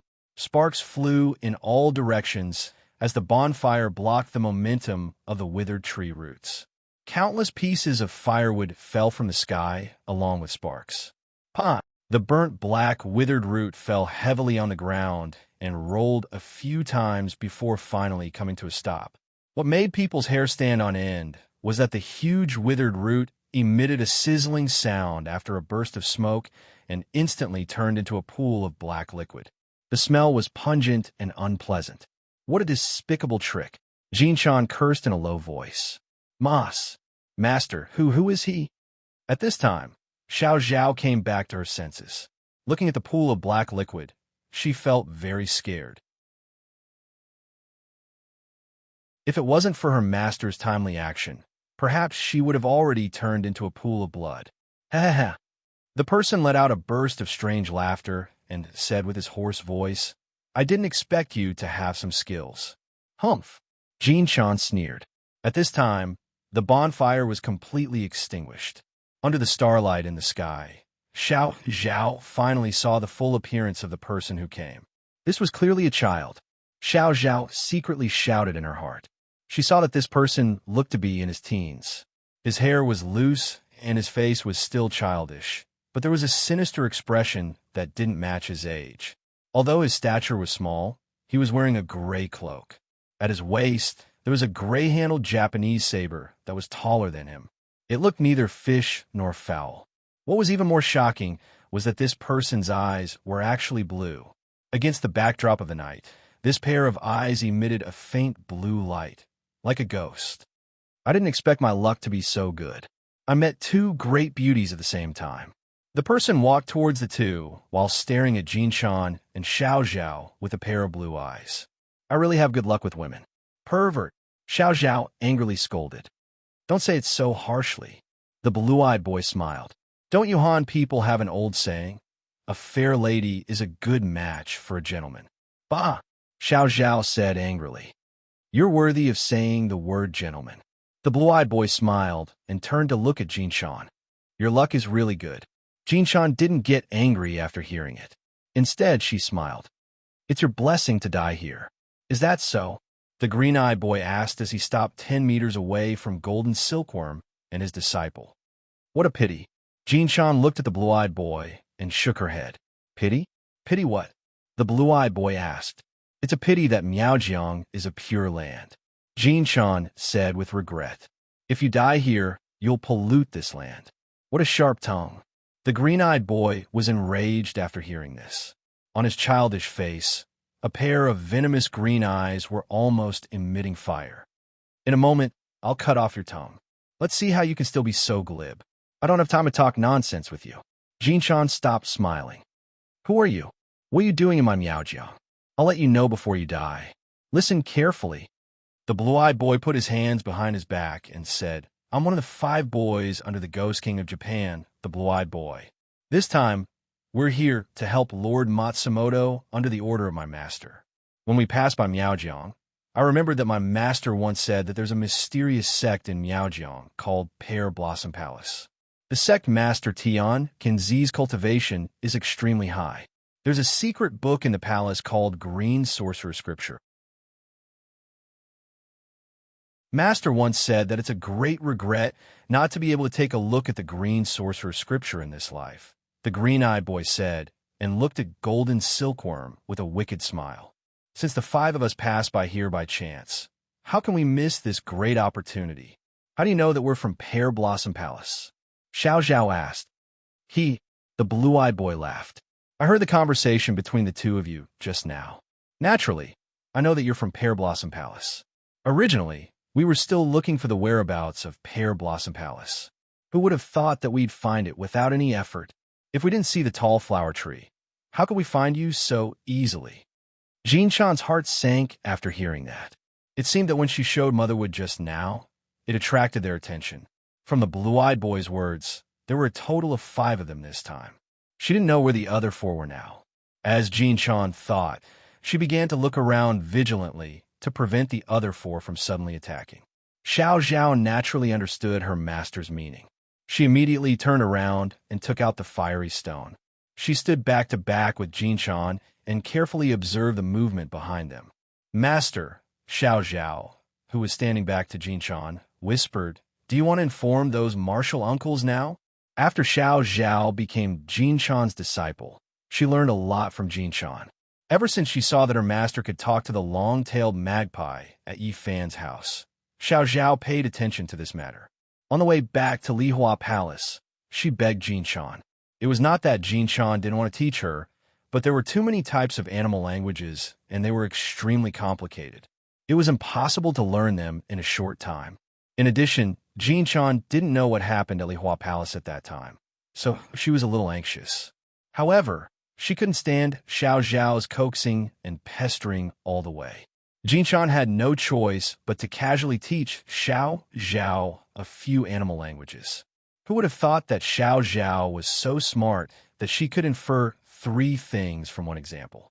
This made Jinshan couldn't help but be surprised. Later, she understood that Xiao Zhao was originally a different species. Except for birds, the common animal languages were not a problem for her. Now that strong enemies had appeared, and she learned that there were 4 people coming to Miaojiang, Xiao Zhao was afraid that her master would be at a disadvantage, so she wanted to use the language of birds to inform the 4 martial uncles to come and help. "There's no need," Jinshan said softly to Xiao Zhao as she stared at the green-eyed boy. "Don't alert them. The other 4 people are probably nearby. If you inform your 4 martial uncles, we'll fall into their trap." "Trap? What trap?" Xiao Zhao asked softly. She did not understand what her master, Jinshan, meant. "Once you inform your 4 martial uncles, won't the location of Pear Blossom Palace be exposed?" Jinshan reminded Xiao Zhao. Xiao Zhao was enlightened. She did not expect the other party to be so cunning. Fortunately, her master was resourceful and saw through the other party's trick at a glance. "Are you afraid?" The green-eyed boy laughed. "How about this? As long as you bring me to Pear Blossom Palace and give me the green sorcerer scripture, I'll let you live. How about that?" Dream on." Xiao Zhao stood out from behind Jinshan and said angrily, "Why don't you go back and look at yourself in the mirror? You're still wet behind the ears, and you're still boasting shamelessly that you want to obtain our sect's most valuable treasure, the green sorcerer scripture. Go home and find your mother to drink milk for 2 years until you've grown up." Xiao Zhao's mouth was very venomous. With just a few words, the green-eyed boy was covered in cuts and bruises.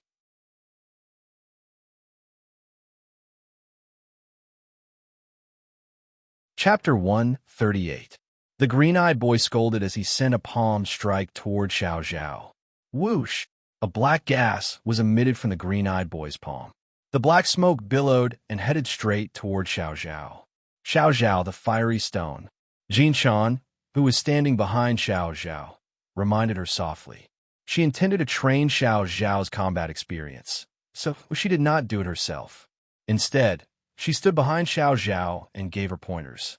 Although the green-eyed boy's move was aggressive, it was very easy to break through.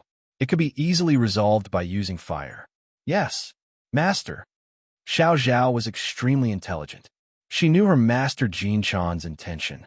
Although this was her first time fighting with someone since she was born, with her master Jinshan behind her and the fiery stone in her hand, Xiao Zhao did not feel afraid at all. Instead, she felt a little excited. The fiery stone just now was just a small test of her skills. She was worried that she would not have the chance to test the true power of the fiery stone. Now that the opportunity had come, she would let this green-eyed boy have a taste of the power of the fiery stone in her hand. Xiao Zhao lowered her body and retracted the strength of her right fist that was holding the fiery stone. Then, she used the spiritual energy in her body to activate the fiery stone in her palm. At the same time, she quickly punched towards the black smoke that was coming towards her. Although Xiao Zhao's cultivation was low, she was still a Baihu who had lived for hundreds of years.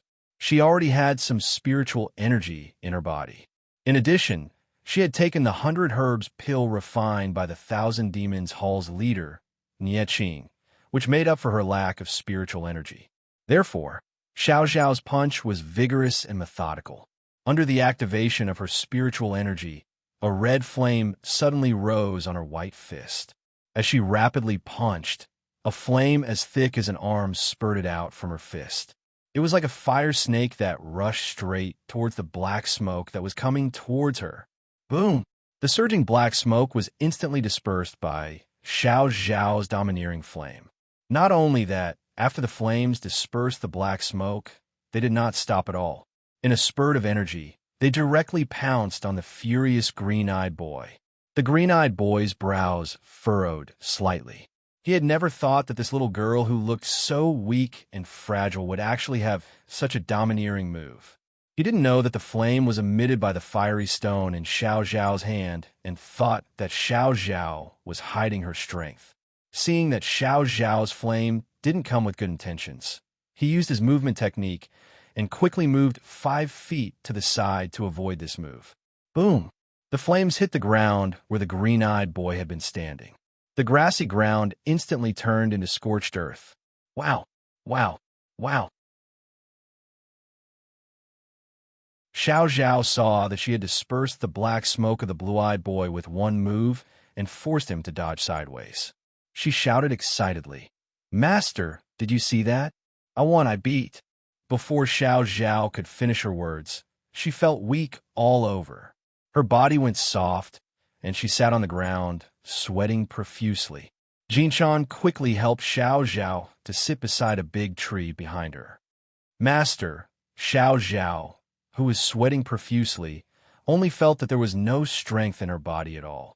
It was as if her strength had been sucked away in an instant. What's wrong with me? Why do I have no strength at all? After saying that, she panted. You don't have enough spiritual energy. In addition, you used all your spiritual energy in the first battle. Of course, this would happen. As Jinshan spoke, she turned around and took out a piece of green leaf from the bamboo basket beside her. Then, she squatted down and stuffed the leaf into Xiao Zhao's mouth. Xiao Zhao only felt that the leaf was cold and sweet when it entered her mouth. Then, a cool feeling spread along her tongue directly to her limbs and bones. Suddenly, she was no longer tired. However, even so, she still had no strength in her body. Although this fiery stone is powerful, it consumes a lot of spiritual energy. Fortunately, you have taken the 100-herb pill. Otherwise, you would probably have returned to your original form by now.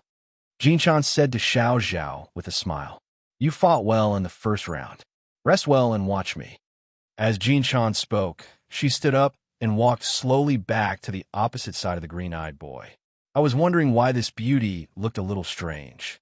After all this fuss, she's a beast. The green-eyed boy laughed. What about you?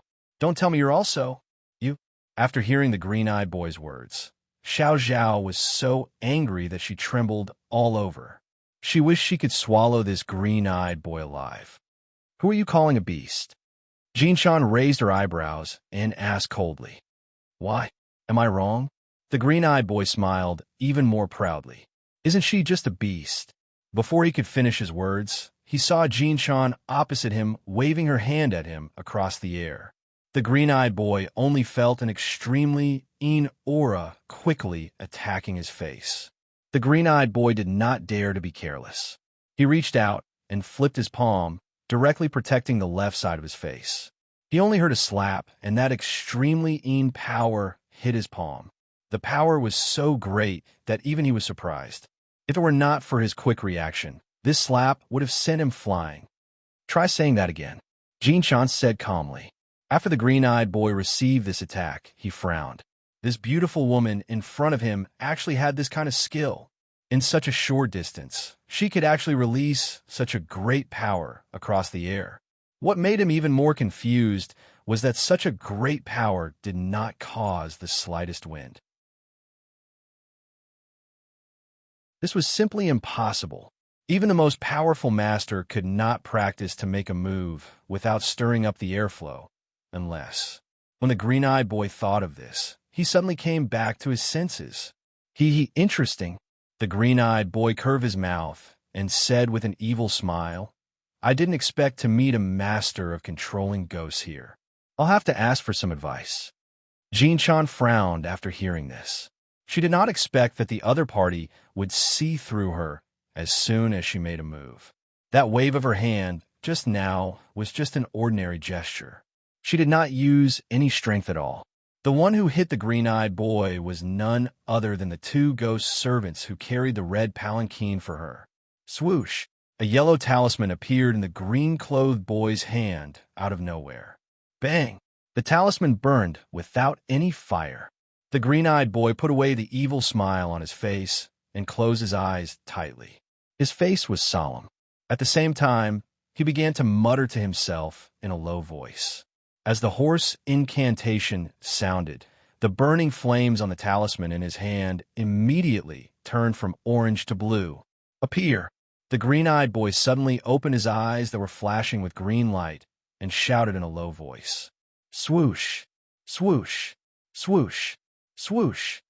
As a gust of cold wind blew past, in an instant, 4 translucent figures appeared around the green-eyed boy. These 4 figures were all wearing black cloaks and pointed black hats. Their hands were hanging down and their heads were lowered. They did not move at all. Their entire body was emitting an extremely cold aura. There was not the slightest bit of human aura.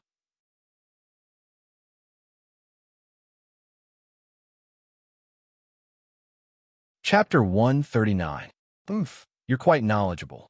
The green-eyed boy smiled evilly. However, this isn't an ordinary 4 shades formation.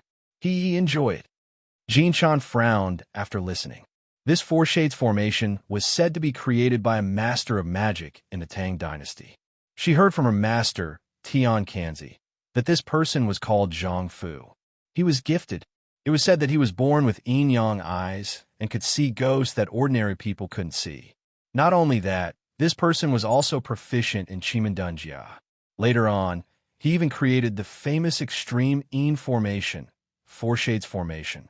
This 4 shades formation wasn't as simple as 4 ghosts.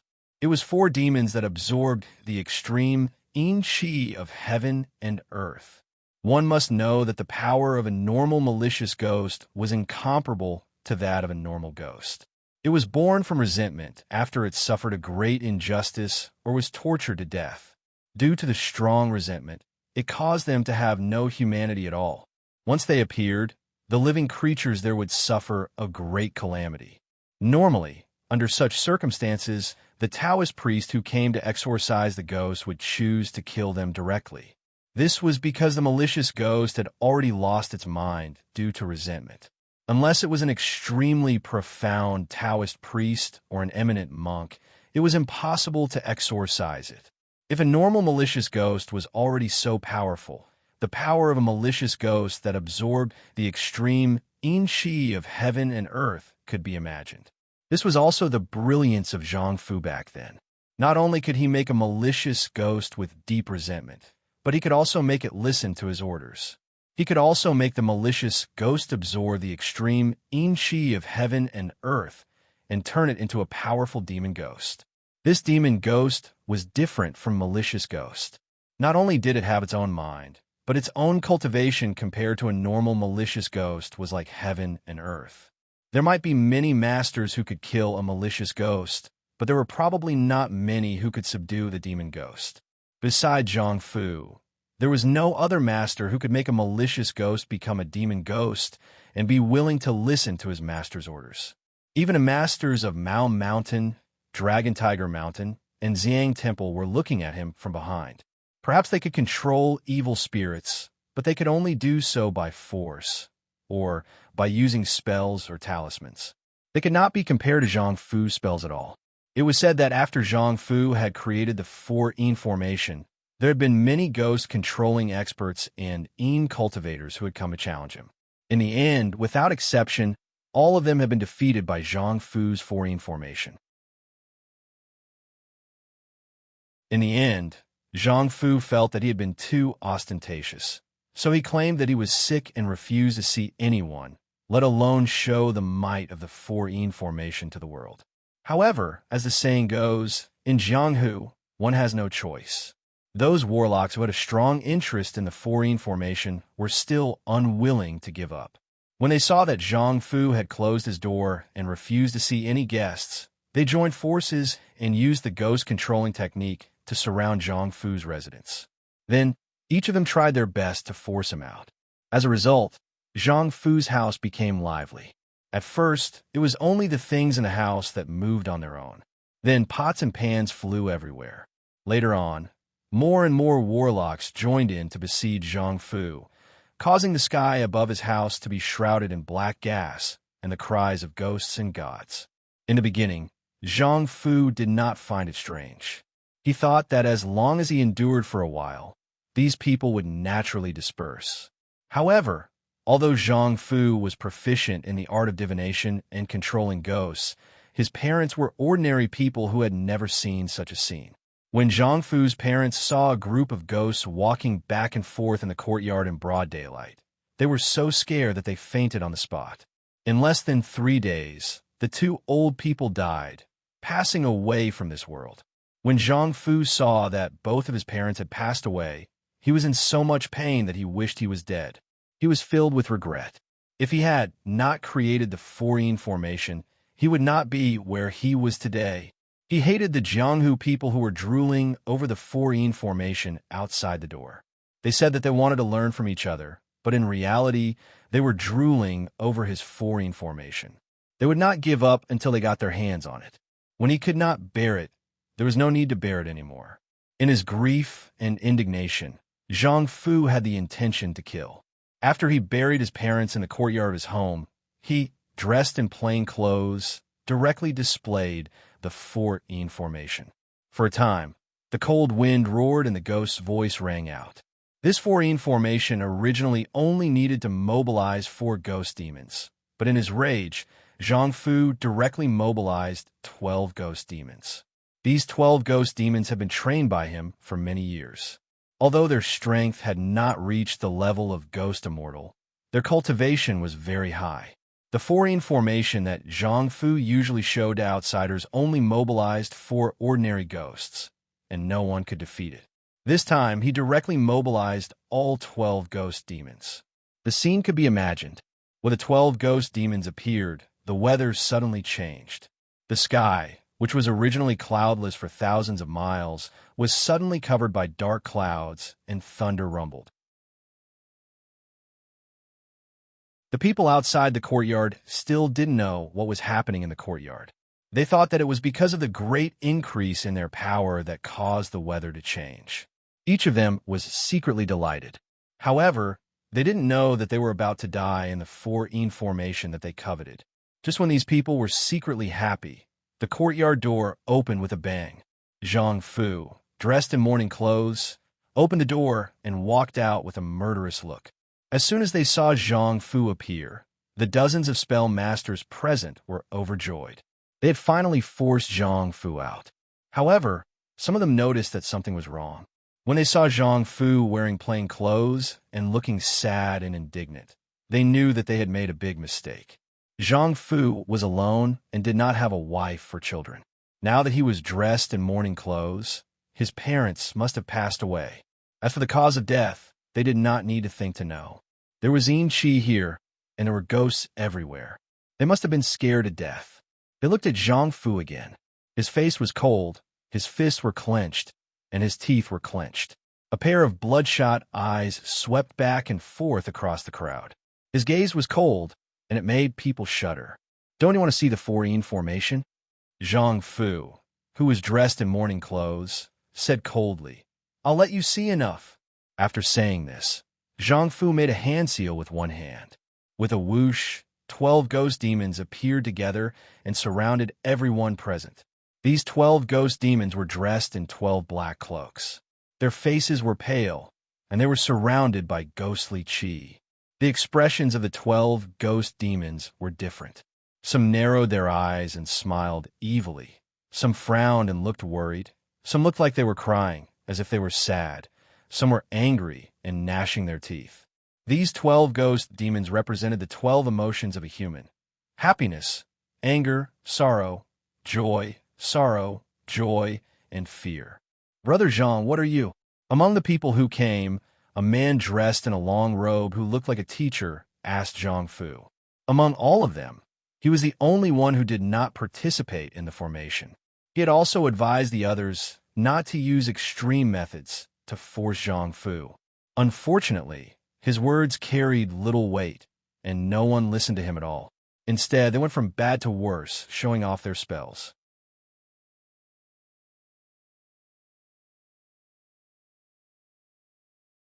Chapter 140. Brother Zhang, what they did was wrong.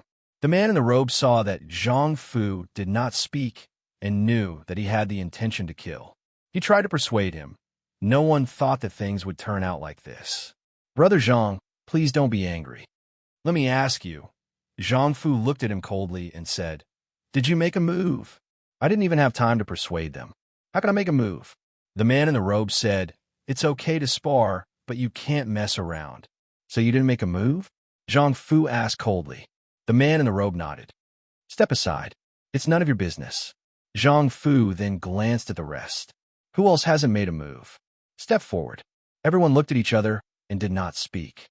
Except for the man in the robe, everyone else had made a move. Zhang Fu, what do you mean by this? A man in black stood out from the crowd. You want to kill us? Don't you know that injuries and deaths are inevitable in a spar? Besides, although your foreign formation is powerful, we have so many experts. What do you do to us? Everyone looked at each other and nodded. They felt that what he said made sense. Zhang Fu smiled mournfully. His killing intent suddenly appeared. With a thought, the ghost demon who was smiling among the 12 ghosts immediately understood. Without seeing him do anything, he instantly disappeared from where he was. At the same time, with a swoosh, the ghost demon appeared in front of the black-clothed man with a smile.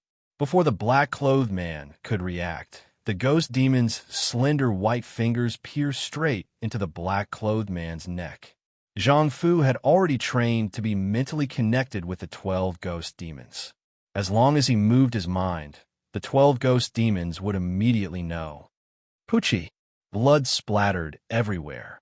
In an instant, the 5 fingers had gone from the front of the man's neck and came out from the back. The man in black was shocked, and his eyes widened. He, who had a high cultivation level, did not expect to die on the spot in the blink of an eye. Guji! The ghost demon with a smile slowly pulled his hand out of the man in black's neck. The pale hand was covered in blood, a glaring red. Bang! The body fell heavily to the ground. The man in black, who was full of vigor, was now a corpse. Slurp! The smiling demon placed his blood-stained fingers into his mouth and began to suck on them with a satisfied expression. The scene was extremely bloody. All of this happened in the blink of an eye. Everyone present, including the man in robes who had already retreated, was stunned by this extremely bloody scene. It was not that they had never seen the foreign formation before, but that was when Zhang Fu had only displayed less than 30% of the power of the foreign formation. Moreover, there were only 4 ordinary ghosts at that time.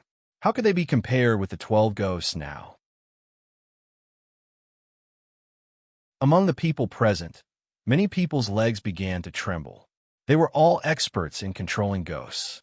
They knew that Zhang Fu was not mobilizing ordinary malicious ghosts this time. They knew their own capabilities. Some people began to prepare to flee. Whoosh! An old man in the crowd made a one-handed sign, and a big ghost with a green face and fangs immediately appeared. After the big ghost appeared, it carried the old man on its back and flew into the air without saying a word. It looked like it was going to directly escape Zhang Fu's encirclement. Zhang Fu didn't move at all. He just sneered and looked up at the old man who was already flying in the air. His eyes were empty and cold, as if he was looking at a dead person. Swoosh! The ghost demon, with a mournful expression, instantly disappeared.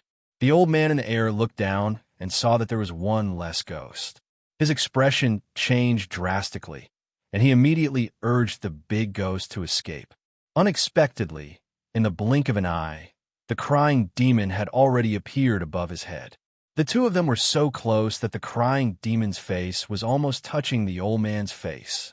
After the demon appeared, it stretched out its left hand and grabbed the big ghost with a green face and fangs. Then, its right hand turned into a claw and stabbed into the old man's chest. Puff! Blood, scarlet and dazzling blood. Hot blood spurted out from the old man's chest like a rain of blood. The old man's eyes widened, and his face was filled with disbelief. He opened his mouth slightly and wanted to say something. However, his chest was pierced by the demon, and his organs were ruptured. He couldn't say anything at all, and could only gasp for breath. Guji, Guji, the ghost demon, who still had a mournful expression, slowly pulled its arm out of the old man's chest. The old man let out an ah sound, his pupils dilated, and he died in an instant. Puff! The crying demon pulled its arm completely out of the old man's chest. Thump! Thump! A beating, blood-red heart appeared in the demon's blood-stained hand. Thump! The old man's corpse fell heavily from the air. In the blink of an eye, the second ghost tamer expert died in the serene formation. Looking at the big ghost in the demon's hand, it immediately pounced on the crying demon when it saw that its master had died on the spot. However, the difference in strength between the two was like heaven and earth. No matter how hard the big ghost tried, it couldn't touch the demon at all. The scowling ghost demon, on the other hand, looked at the big ghost struggling in his hand with interest. He first looked at the beating heart in his right hand, then turned to look at the struggling big ghost in his left hand. Then, as if he had made a major decision, he stuffed the beating heart into his mouth and started chewing. Crunch, crunch, crunch. A horrifying sound could be heard. The scene of the heart exploding in his mouth and blood splattering everywhere made everyone's legs tremble. How is this the serene formation? This was clearly an evil ghost from hell. After a series of creaking sounds, the scowling ghost monster stuck out its scarlet tongue and licked the blood at the corner of its mouth. Then, it looked at the struggling green-faced big ghost in its hand. The green-faced big ghost seemed to know that it was going to die, so it struggled desperately. The corners of the scowling ghost demon's mouth curled up, revealing a smile. Unfortunately, the smile on his lips, coupled with his scowling face, made his already eerie ghostly appearance even more sinister and terrifying. After he smiled, he slowly opened his mouth. His mouth grew bigger and bigger until it was about a foot long. Other than the mouth, no other facial features could be seen. In the bloody mouth, countless sharp teeth were tightly arranged, and a scarlet tongue was spinning back and forth. It was abnormally terrifying. After opening his mouth, the crying demon seemed to want to scare the big ghost. He slowly brought it to his mouth and wanted to swallow it. Right at this moment, Zhang Fu spoke. This has nothing to do with him. Tell him to scram. Zhang Fu said when he saw that the crying demon wanted to swallow the big ghost.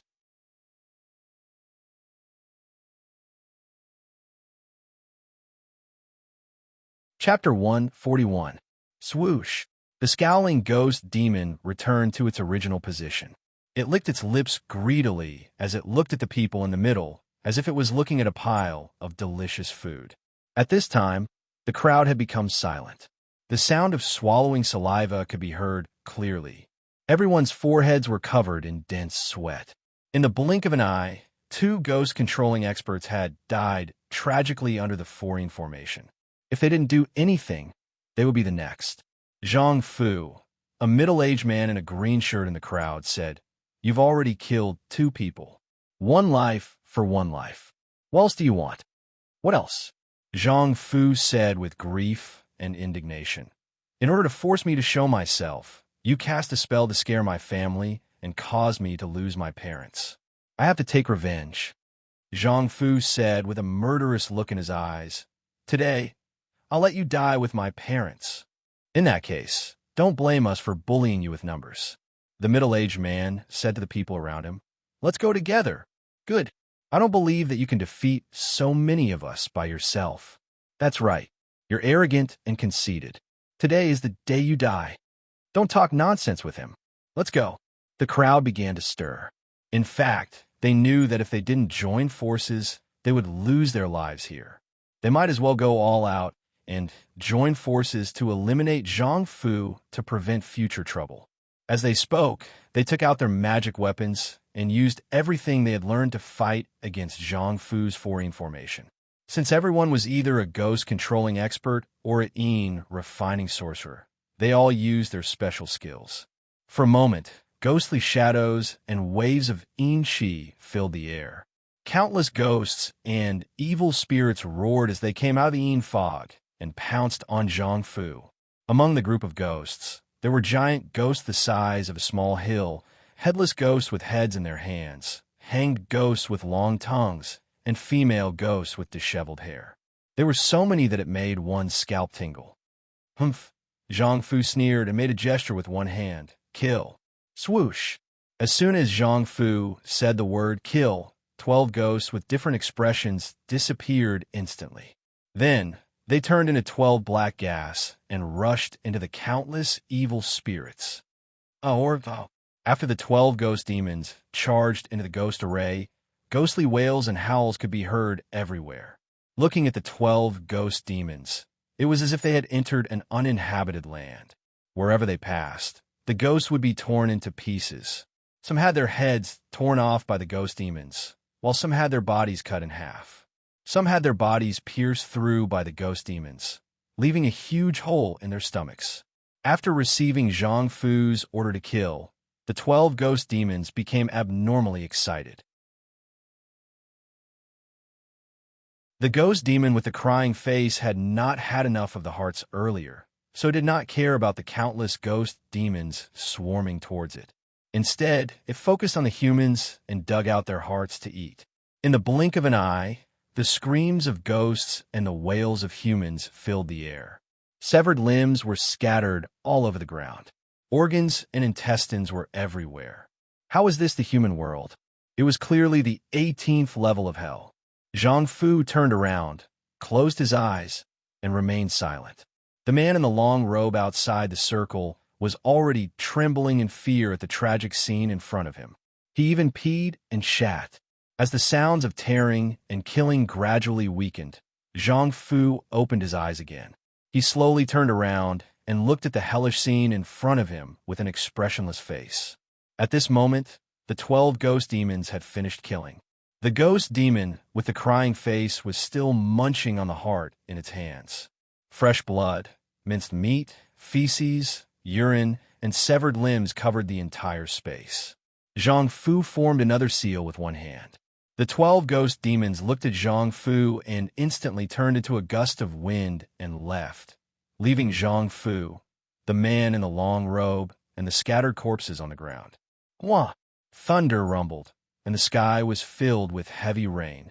It was as if the heavens could not bear to see this hellish scene in the human world, and used the heavy rain to wash this blood-stained battlefield.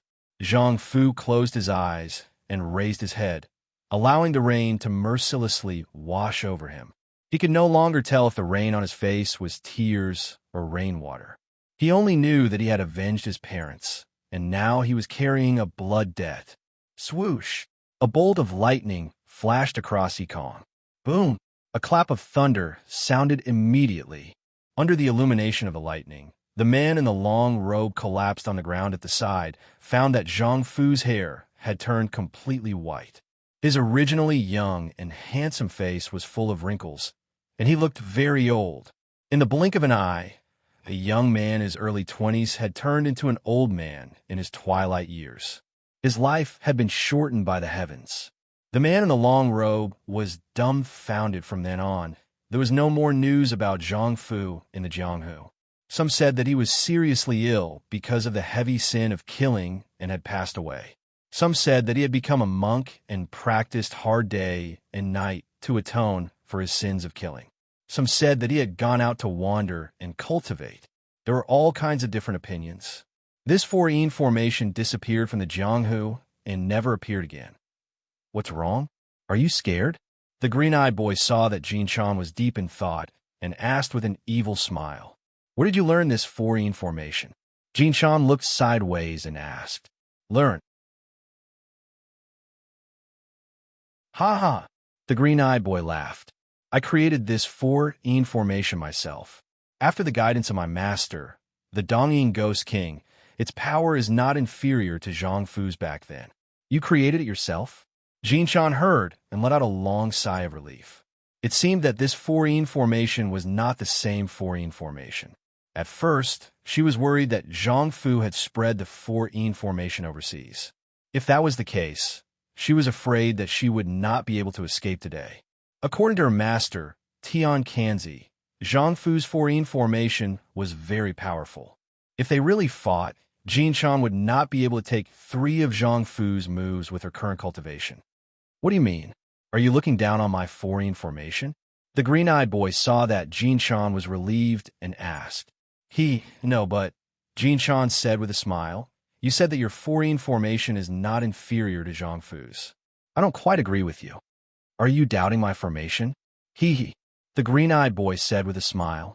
Then let me show you. For ghosts, listen to my command. The green-eyed boy said as he made a few hand seals with one hand. As the hand seals were completed, the 4 translucent people instantly raised their heads. For ghosts with strange expressions and pale faces stared straight at Jinshan. Among the 4 of them, one had a smile on his face full of joy. One had a face full of anger, his anger soaring to the heavens. One had a face full of grief and worry, and the last one had a big grin on his face, overjoyed. Joy, anger, sorrow, and joy were all different.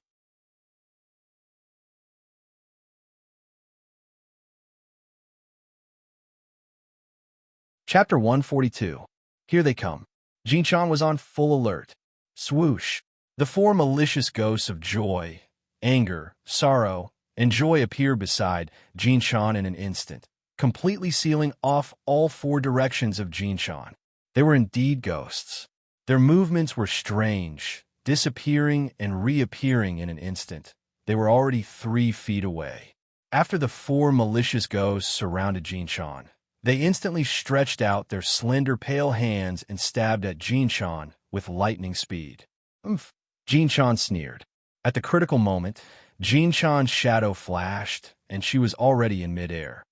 The green-eyed boy sneered. I knew you would have this move. As he said that, his hand seals changed again. The 4 malicious ghosts on the ground immediately disappeared on the spot and instantly appeared around Jinshan, who was in midair. No wonder it was said that ghosts would not go away. It was as difficult as ascending to heaven to get rid of ghosts. After surrounding Jinshan again, the 4 malicious ghosts stretched out their arms again and stabbed at Jinshan with their pale palms, as if they would not stop until they had pierced 8 holes in Jinshan's body. Seeing that the 8 palms were about to touch her, Jinshan, who was in midair, was not in a hurry. Instead, she revealed a smug smile. What was going on? The green-eyed boy on the ground saw that Jinshan was not in a hurry and was smiling. He muttered in his heart, bang, bang, bang, bang. While the green-eyed boy was puzzled, the 4 malicious ghosts in midair did not stab their 8 palms into Jinshan's body. Instead, they were instantly sent flying. Looking at Golden Silkworm's surroundings again, there were 2 red-clothed, barefooted men. These 2 men were extremely majestic. They were 8 feet tall and had blonde hair. Their eyes were glaring angrily, and their fists were the size of casseroles. They looked majestic and domineering. Good. Xiao Zhao, who was leaning against a big tree and resting, saw that not only was her master unscathed, but he even fought back. She immediately cheered. This was the first time she saw her master fight with someone. She knew that her master was powerful, but she didn't expect that the 2 golden-haired ghosts beside her master were also so powerful. Chigue, the green-eyed boy on the ground, was shocked after seeing this. How is this possible? Jinshan laughed in midair. You have a good plan, but I have a way out. All right. I'd like to see how far you've refined your scarlet ghost, said the green-eyed boy as he flipped his hand seals again. Chua! The 4 evil ghosts stabilized themselves in midair and roared as they lunged at Golden Silkworm from 4 directions. This time, the 4 evil ghosts were even faster than before, and they arrived almost instantaneously.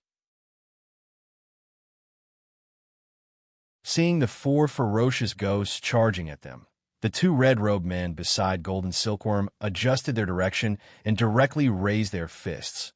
punching at the four ferocious ghosts who had already arrived beside Golden Silkworm. Boom, boom, boom, boom.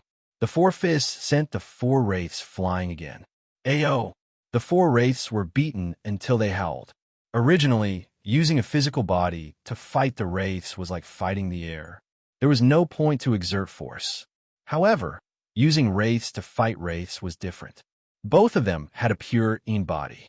When they fought, it was like a human fighting another human. These two golden-haired crimson ghosts have been following Golden Silkworm ever since he became Kanzi's disciple. Golden Silkworm's red sedan chair was usually carried by the two brothers. Every once in a while, Golden Silkworm would give them pointers, teaching them how to absorb pure Chi, how to control their own ghost Chi, and how to train their own temperament. Now that dozens of years had passed, these two golden-haired crimson ghosts could fully adapt to the daytime environment. Not only that, they could now communicate with Golden Silkworm. As soon as Golden Silkworm's thought moved, the two of them immediately understood. Just now, Golden Silkworm purposely jumped into the air to make Green-Eyed Boy think that they were afraid of his foreign formation and could only escape.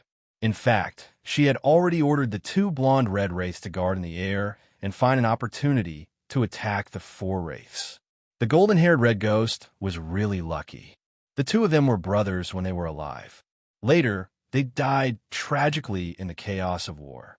Because of their violent deaths, the souls of the two brothers wandered around. They were lonely and had no one to rely on. Later, they wandered to Miaojiang by chance and encountered by Kanzi. Kanzi realized that although the two brothers died tragically, they didn't have resentment like other ghosts. Hence, he was merciful and took the two ghosts in. Later on, Jinshan, who was only 6 or 7 years old, became Kanzi's disciple. Kanzi saw that Jinshan was young, so he ordered the two wraiths to follow Jinshan so that they could take care of each other. From then on, the two wraiths followed Jinshan loyally and took care of Jinshan meticulously. When Jinshan grew up, her cultivation improved rapidly. She didn't need the two wraiths to take care of her anymore. The two wraiths became Jinshan's support. Jinshan once asked the two wraiths if they wanted to be reincarnated as a human again. If they wanted to, she could ask her master, Kanzi, to cast a spell to release their souls so that they could be reincarnated into a rich family. They could start over as a human and enjoy the glory and wealth. Unexpectedly, when the two wraiths heard it, they immediately knelt on the ground and said that the two of them had no attachment to the human world. Even if they were to be human again and enjoy the glory and wealth, it would only be a blessing for 100 years. In the end, it would still be empty. Now, the two of them were willing to follow Jinshan and Kanzi forever. They would be at their beck and call without hesitation. When Jinshan saw that the two of them were loyal, she gave up the idea of releasing their souls and trained them carefully. The two wraiths were also hardworking. Other than carrying the palanquin, they practiced diligently day and night. After a few decades, the two wraiths had cultivated a head of blonde hair. Their cultivation was no longer below the ordinary masters. They could even come and go freely in broad daylight. Just now, the two wraiths were cultivating in a cave near Miaojiang. When they received Jinshan's telekinesis, they immediately rushed over. When they saw that someone was attacking Jinshan, the two wraiths were eager to protect their master. They directly gave 2 heavy punches to the 4 wraiths. After the wraiths were sent flying, the 2 wraiths protected Jinshan on the left and right and slowly landed on the ground. Great! Xiao Zhao stood up excitedly and clapped her hands again. The green-eyed boy made a hand gesture again and stabilized the 4 wraiths that were sent flying. He frowned. His green eyes stared at the 2 majestic blonde-red wraiths beside Jinshan. His face was filled with disbelief. If you know what's good for you, get lost quickly, Jinshan said calmly. Otherwise, you won't be able to return. Humph, the green-eyed boy sneered and said in his hoarse voice, You underestimate me too much. Do you think my foreign formation is so fragile? Foreign formation? Ha! Jinshan laughed. You're really boasting shamelessly. Your formation is not even 1/10,000th of Zhongfu's. You're still boasting about your foreign formation? What a joke. That's right. What foreign formation? I think it's more like a dead-in formation, Xiao Zhao said with a look of disdain. Oomph. Let's see how long you can laugh. As the green-eyed boy said this, a green light flashed in his eyes. His hands made a set of extremely complicated hand gestures. 10,000 creations returned to one. As soon as the green-eyed boy's voice fell, a strong gust of wind blew, and a sinister wind rose. The 4 malicious ghosts around him instantly emitted a thick black aura.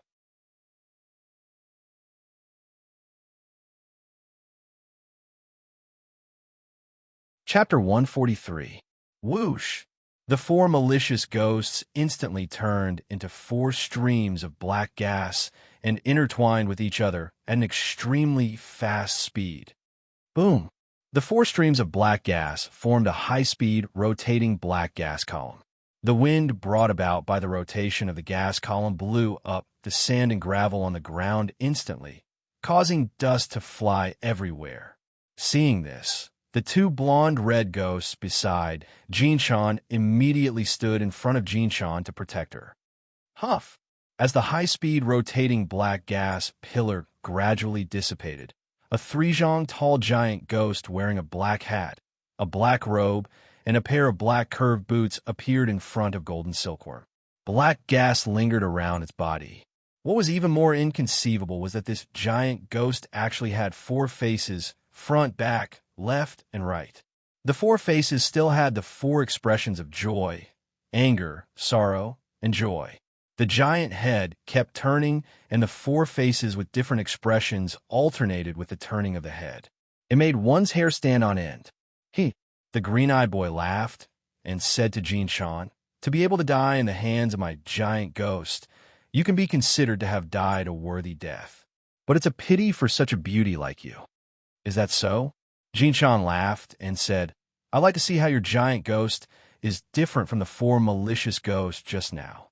As she said that, she gave the order to the 2 blonde-red ghosts to attack. The 2 blonde-red ghosts and Jinshan were already telepathically connected. After receiving the order to attack, the 2 ghosts used their ghostly movements and disappeared with a whoosh. "Humph," the green-eyed boy sneered and said, "Overestimating yourself." As soon as the blue-eyed boy finished speaking, there was a swoosh, and the 2 golden-haired crimson ghosts had already appeared in front of the blue-eyed boy. The 2 ghosts were extremely swift, and they clenched their fists tightly before they struck the blue-eyed boy's baby face with force. Seeing that the 2 fists were about to hit him, the green-eyed boy's mouth curved, and he closed his eyes, as if ignoring the 2 blonde-red ghosts. Boom! There was a deafening sound. This time, it wasn't the blue-eyed boy or the black-robed giant ghost that was sent flying, but 2 crimson golden-haired ghosts.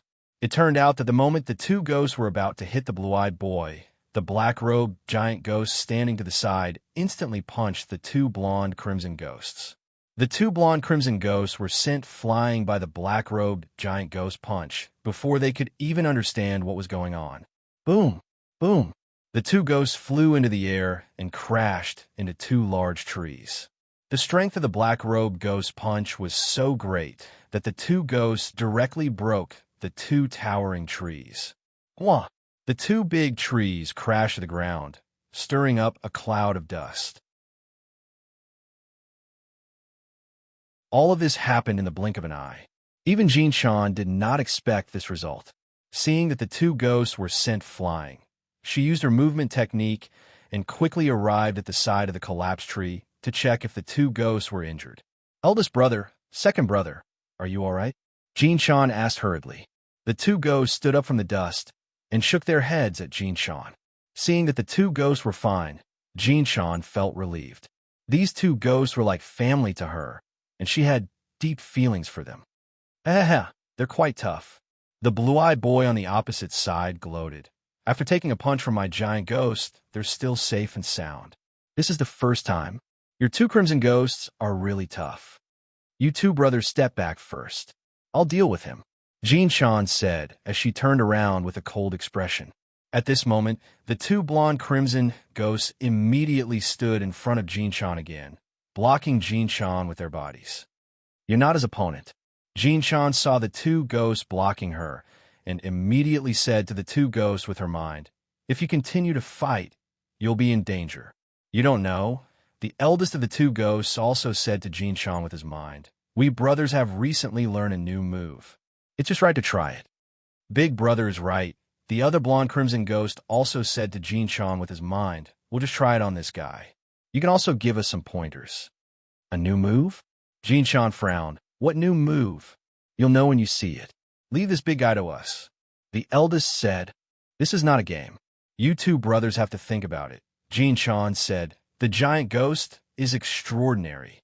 If you're hurt, how can I explain it to Master?" "You can rest assured. When have we brothers ever lied to you?" The second brother said. Then, "Okay."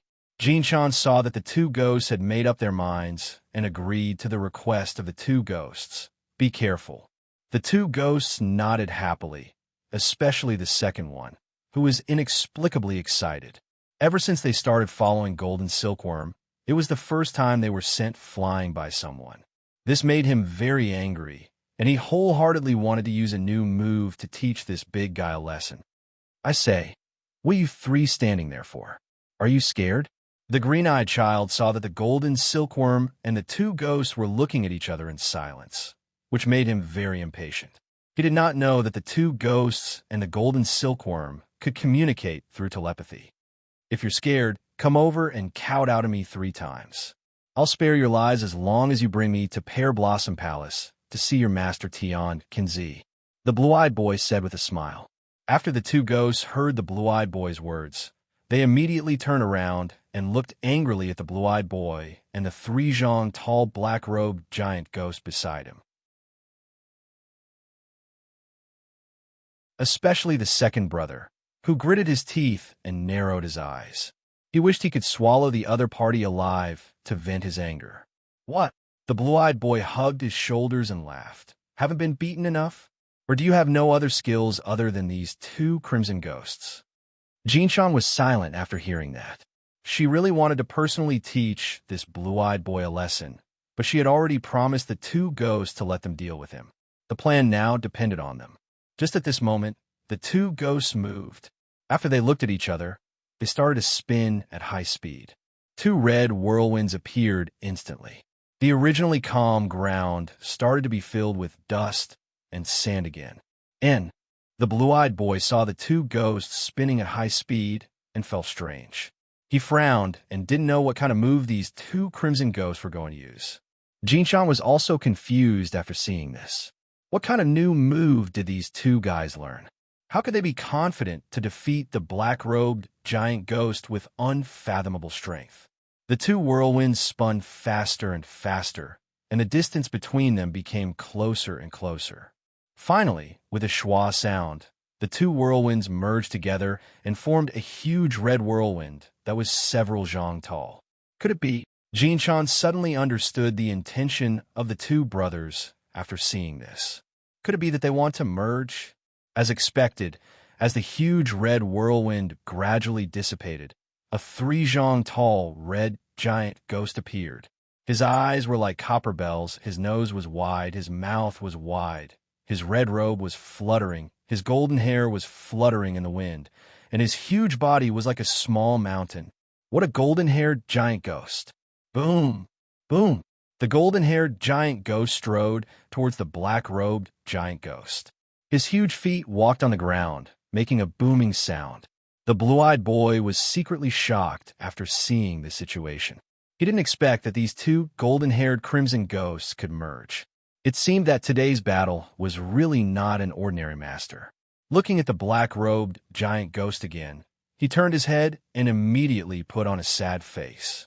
He also strode towards the red-robed, golden-haired giant ghost.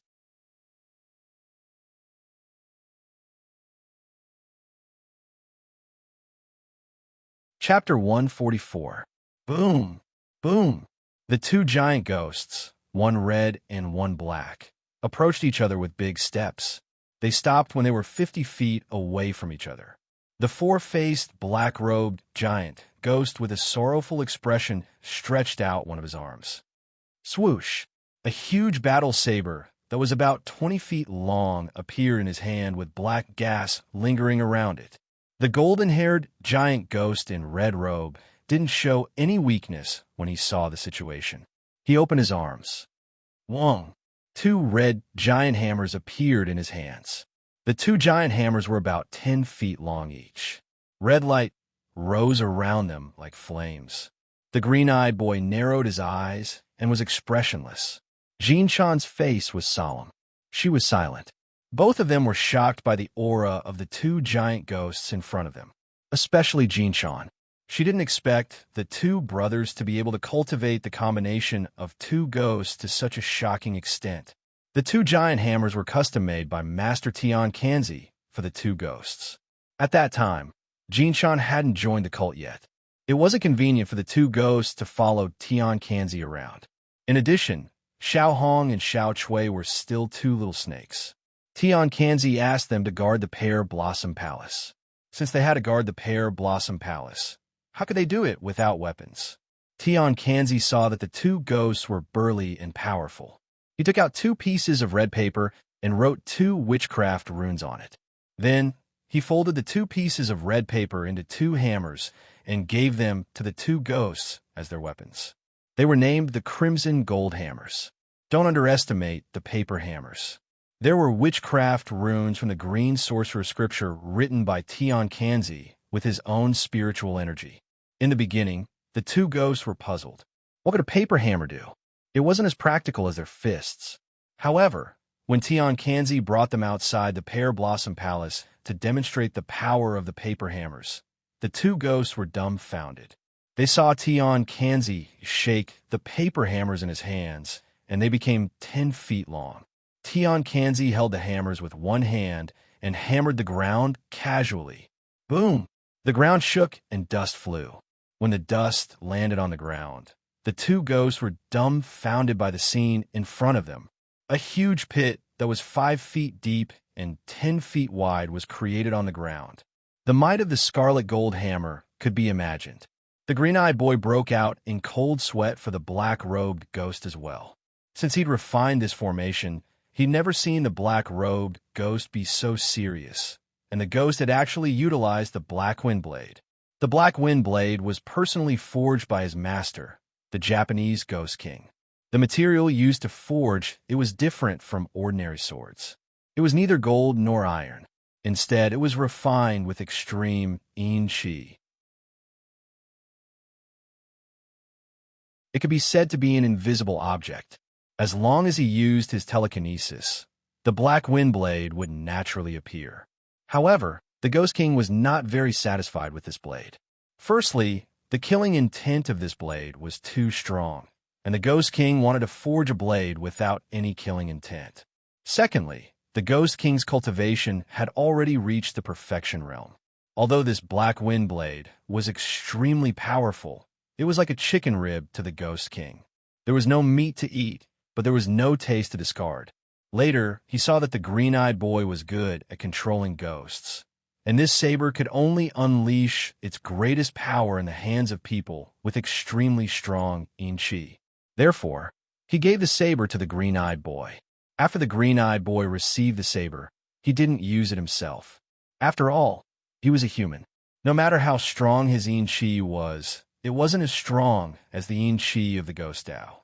Therefore, he directly gave the Black Wind Blade to the black-robed ghost. Both of them belonged to extreme yin. The Black Wind Blade was simply tailor-made for the black-robed ghost. Only in his hands could the Black Wind Blade unleash its greatest power. After the 2 ghosts revealed their respective weapons, they began to accumulate power and prepare to attack. The 4-faced black-robed ghost with a mournful expression let out a whimper. The Black Wind Blade in his hand immediately exploded with black smoke. The yin qi went berserk and hissed. The red-robed, golden-haired ghost opposite him didn't show any weakness.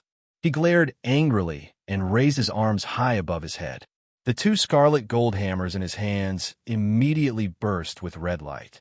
Red flames rose and clanged. Ah! The black-robed ghost let out a soft cry. He dragged the blade on the ground with one hand and used a ghostly movement technique. A black shadow rushed towards the red-robed crimson ghost. Asterisk swoosh, asterisk as the black-robed giant ghost rushed forward. The black wind saber dragged across the ground, leaving a 1-foot-deep hole in the ground. The hole was filled with black smoke. The 50 feet distance was closed in an instant. The black-robed ghost stepped forward, exerted force, and twisted his body. He dragged the black wind blade that was more than 20 feet long on the ground and dragged a black light towards the red-robed, golden-haired, crimson ghost. Swoosh! The black-robed ghost blade technique was clean and neat. Whether it was in terms of speed, strength, or angle, it was just right. It was the essence of Japanese blade techniques. The red-robed crimson ghost, who had been motionless, immediately roared when he saw the black-robed ghost charging in front of him. As he roared, the red light around his body instantly burst out. His red robe fluttered in the wind, and his golden hair rushed up. The pair of scarlet gold hammers in his hands instantly fell down. The speed was so fast that one could only see a flash of red light. It was impossible to see the process of the scarlet gold hammers falling. Boom! The black smoke filled the air, and the red flames scattered. The black-robed ghost's black wind blade and the red-robed crimson ghost pair of scarlet gold hammers collided. Whong! The shock wave from the collision of the two godly weapons instantly spread out with the two ghosts as the center. Boom! A few towering trees in the surroundings were instantly cut down by the high-speed shock wave and fell to the ground. Seeing the shock wave expanding rapidly, the green-eyed boy squatted down and avoided the shock wave. Looking at Jin-chan again, her shadow flashed and instantly rushed to Xiao Zhao, who was still watching the battle under the big tree. She carried Xiao Zhao, who was stunned by the battle scene, by her waist, tapped the ground with the tip of her foot, and flew into the air at high speed, avoiding the shock wave. Just when the two of them were in the air, the big tree that Xiao Zhao was leaning on was cut in half by the shock wave and fell to the ground. If it wasn't for Jin-chan's quick hands, Xiao Zhao's head would have been separated from her body by now. After the huge shock wave dispersed, the green-eyed boy slowly straightened his body. Jin-chan also carried Xiao Zhao and slowly landed on the ground. The green-eyed boy didn't say a word. Ever since he obtained the black wind blade, no matter how powerful the master was, he never used the second blade in every battle. So much so that he got another nickname, One Blade Boy. He didn't expect to meet someone who could avoid the black-robed ghost's blade technique in the great Ming dynasty thousands of miles away. Jin-chan was also silent. It seemed that what Master Tian Kanzi said was right. This evil power really couldn't be underestimated. Just a green-eyed child had such a great ability. Presumably, the other 4 people hiding in the dark were definitely not ordinary people. She started to feel pressured. Presumably, the other 4 people in the dark were coldly observing her every move, trying to find her weakness. Once they found her weakness, they would launch a lightning-fast attack like a pack of wolves. You're tuning in to the Warrior Lore YouTube channel. Don't forget to subscribe and join us on this journey to catch the most captivating stories.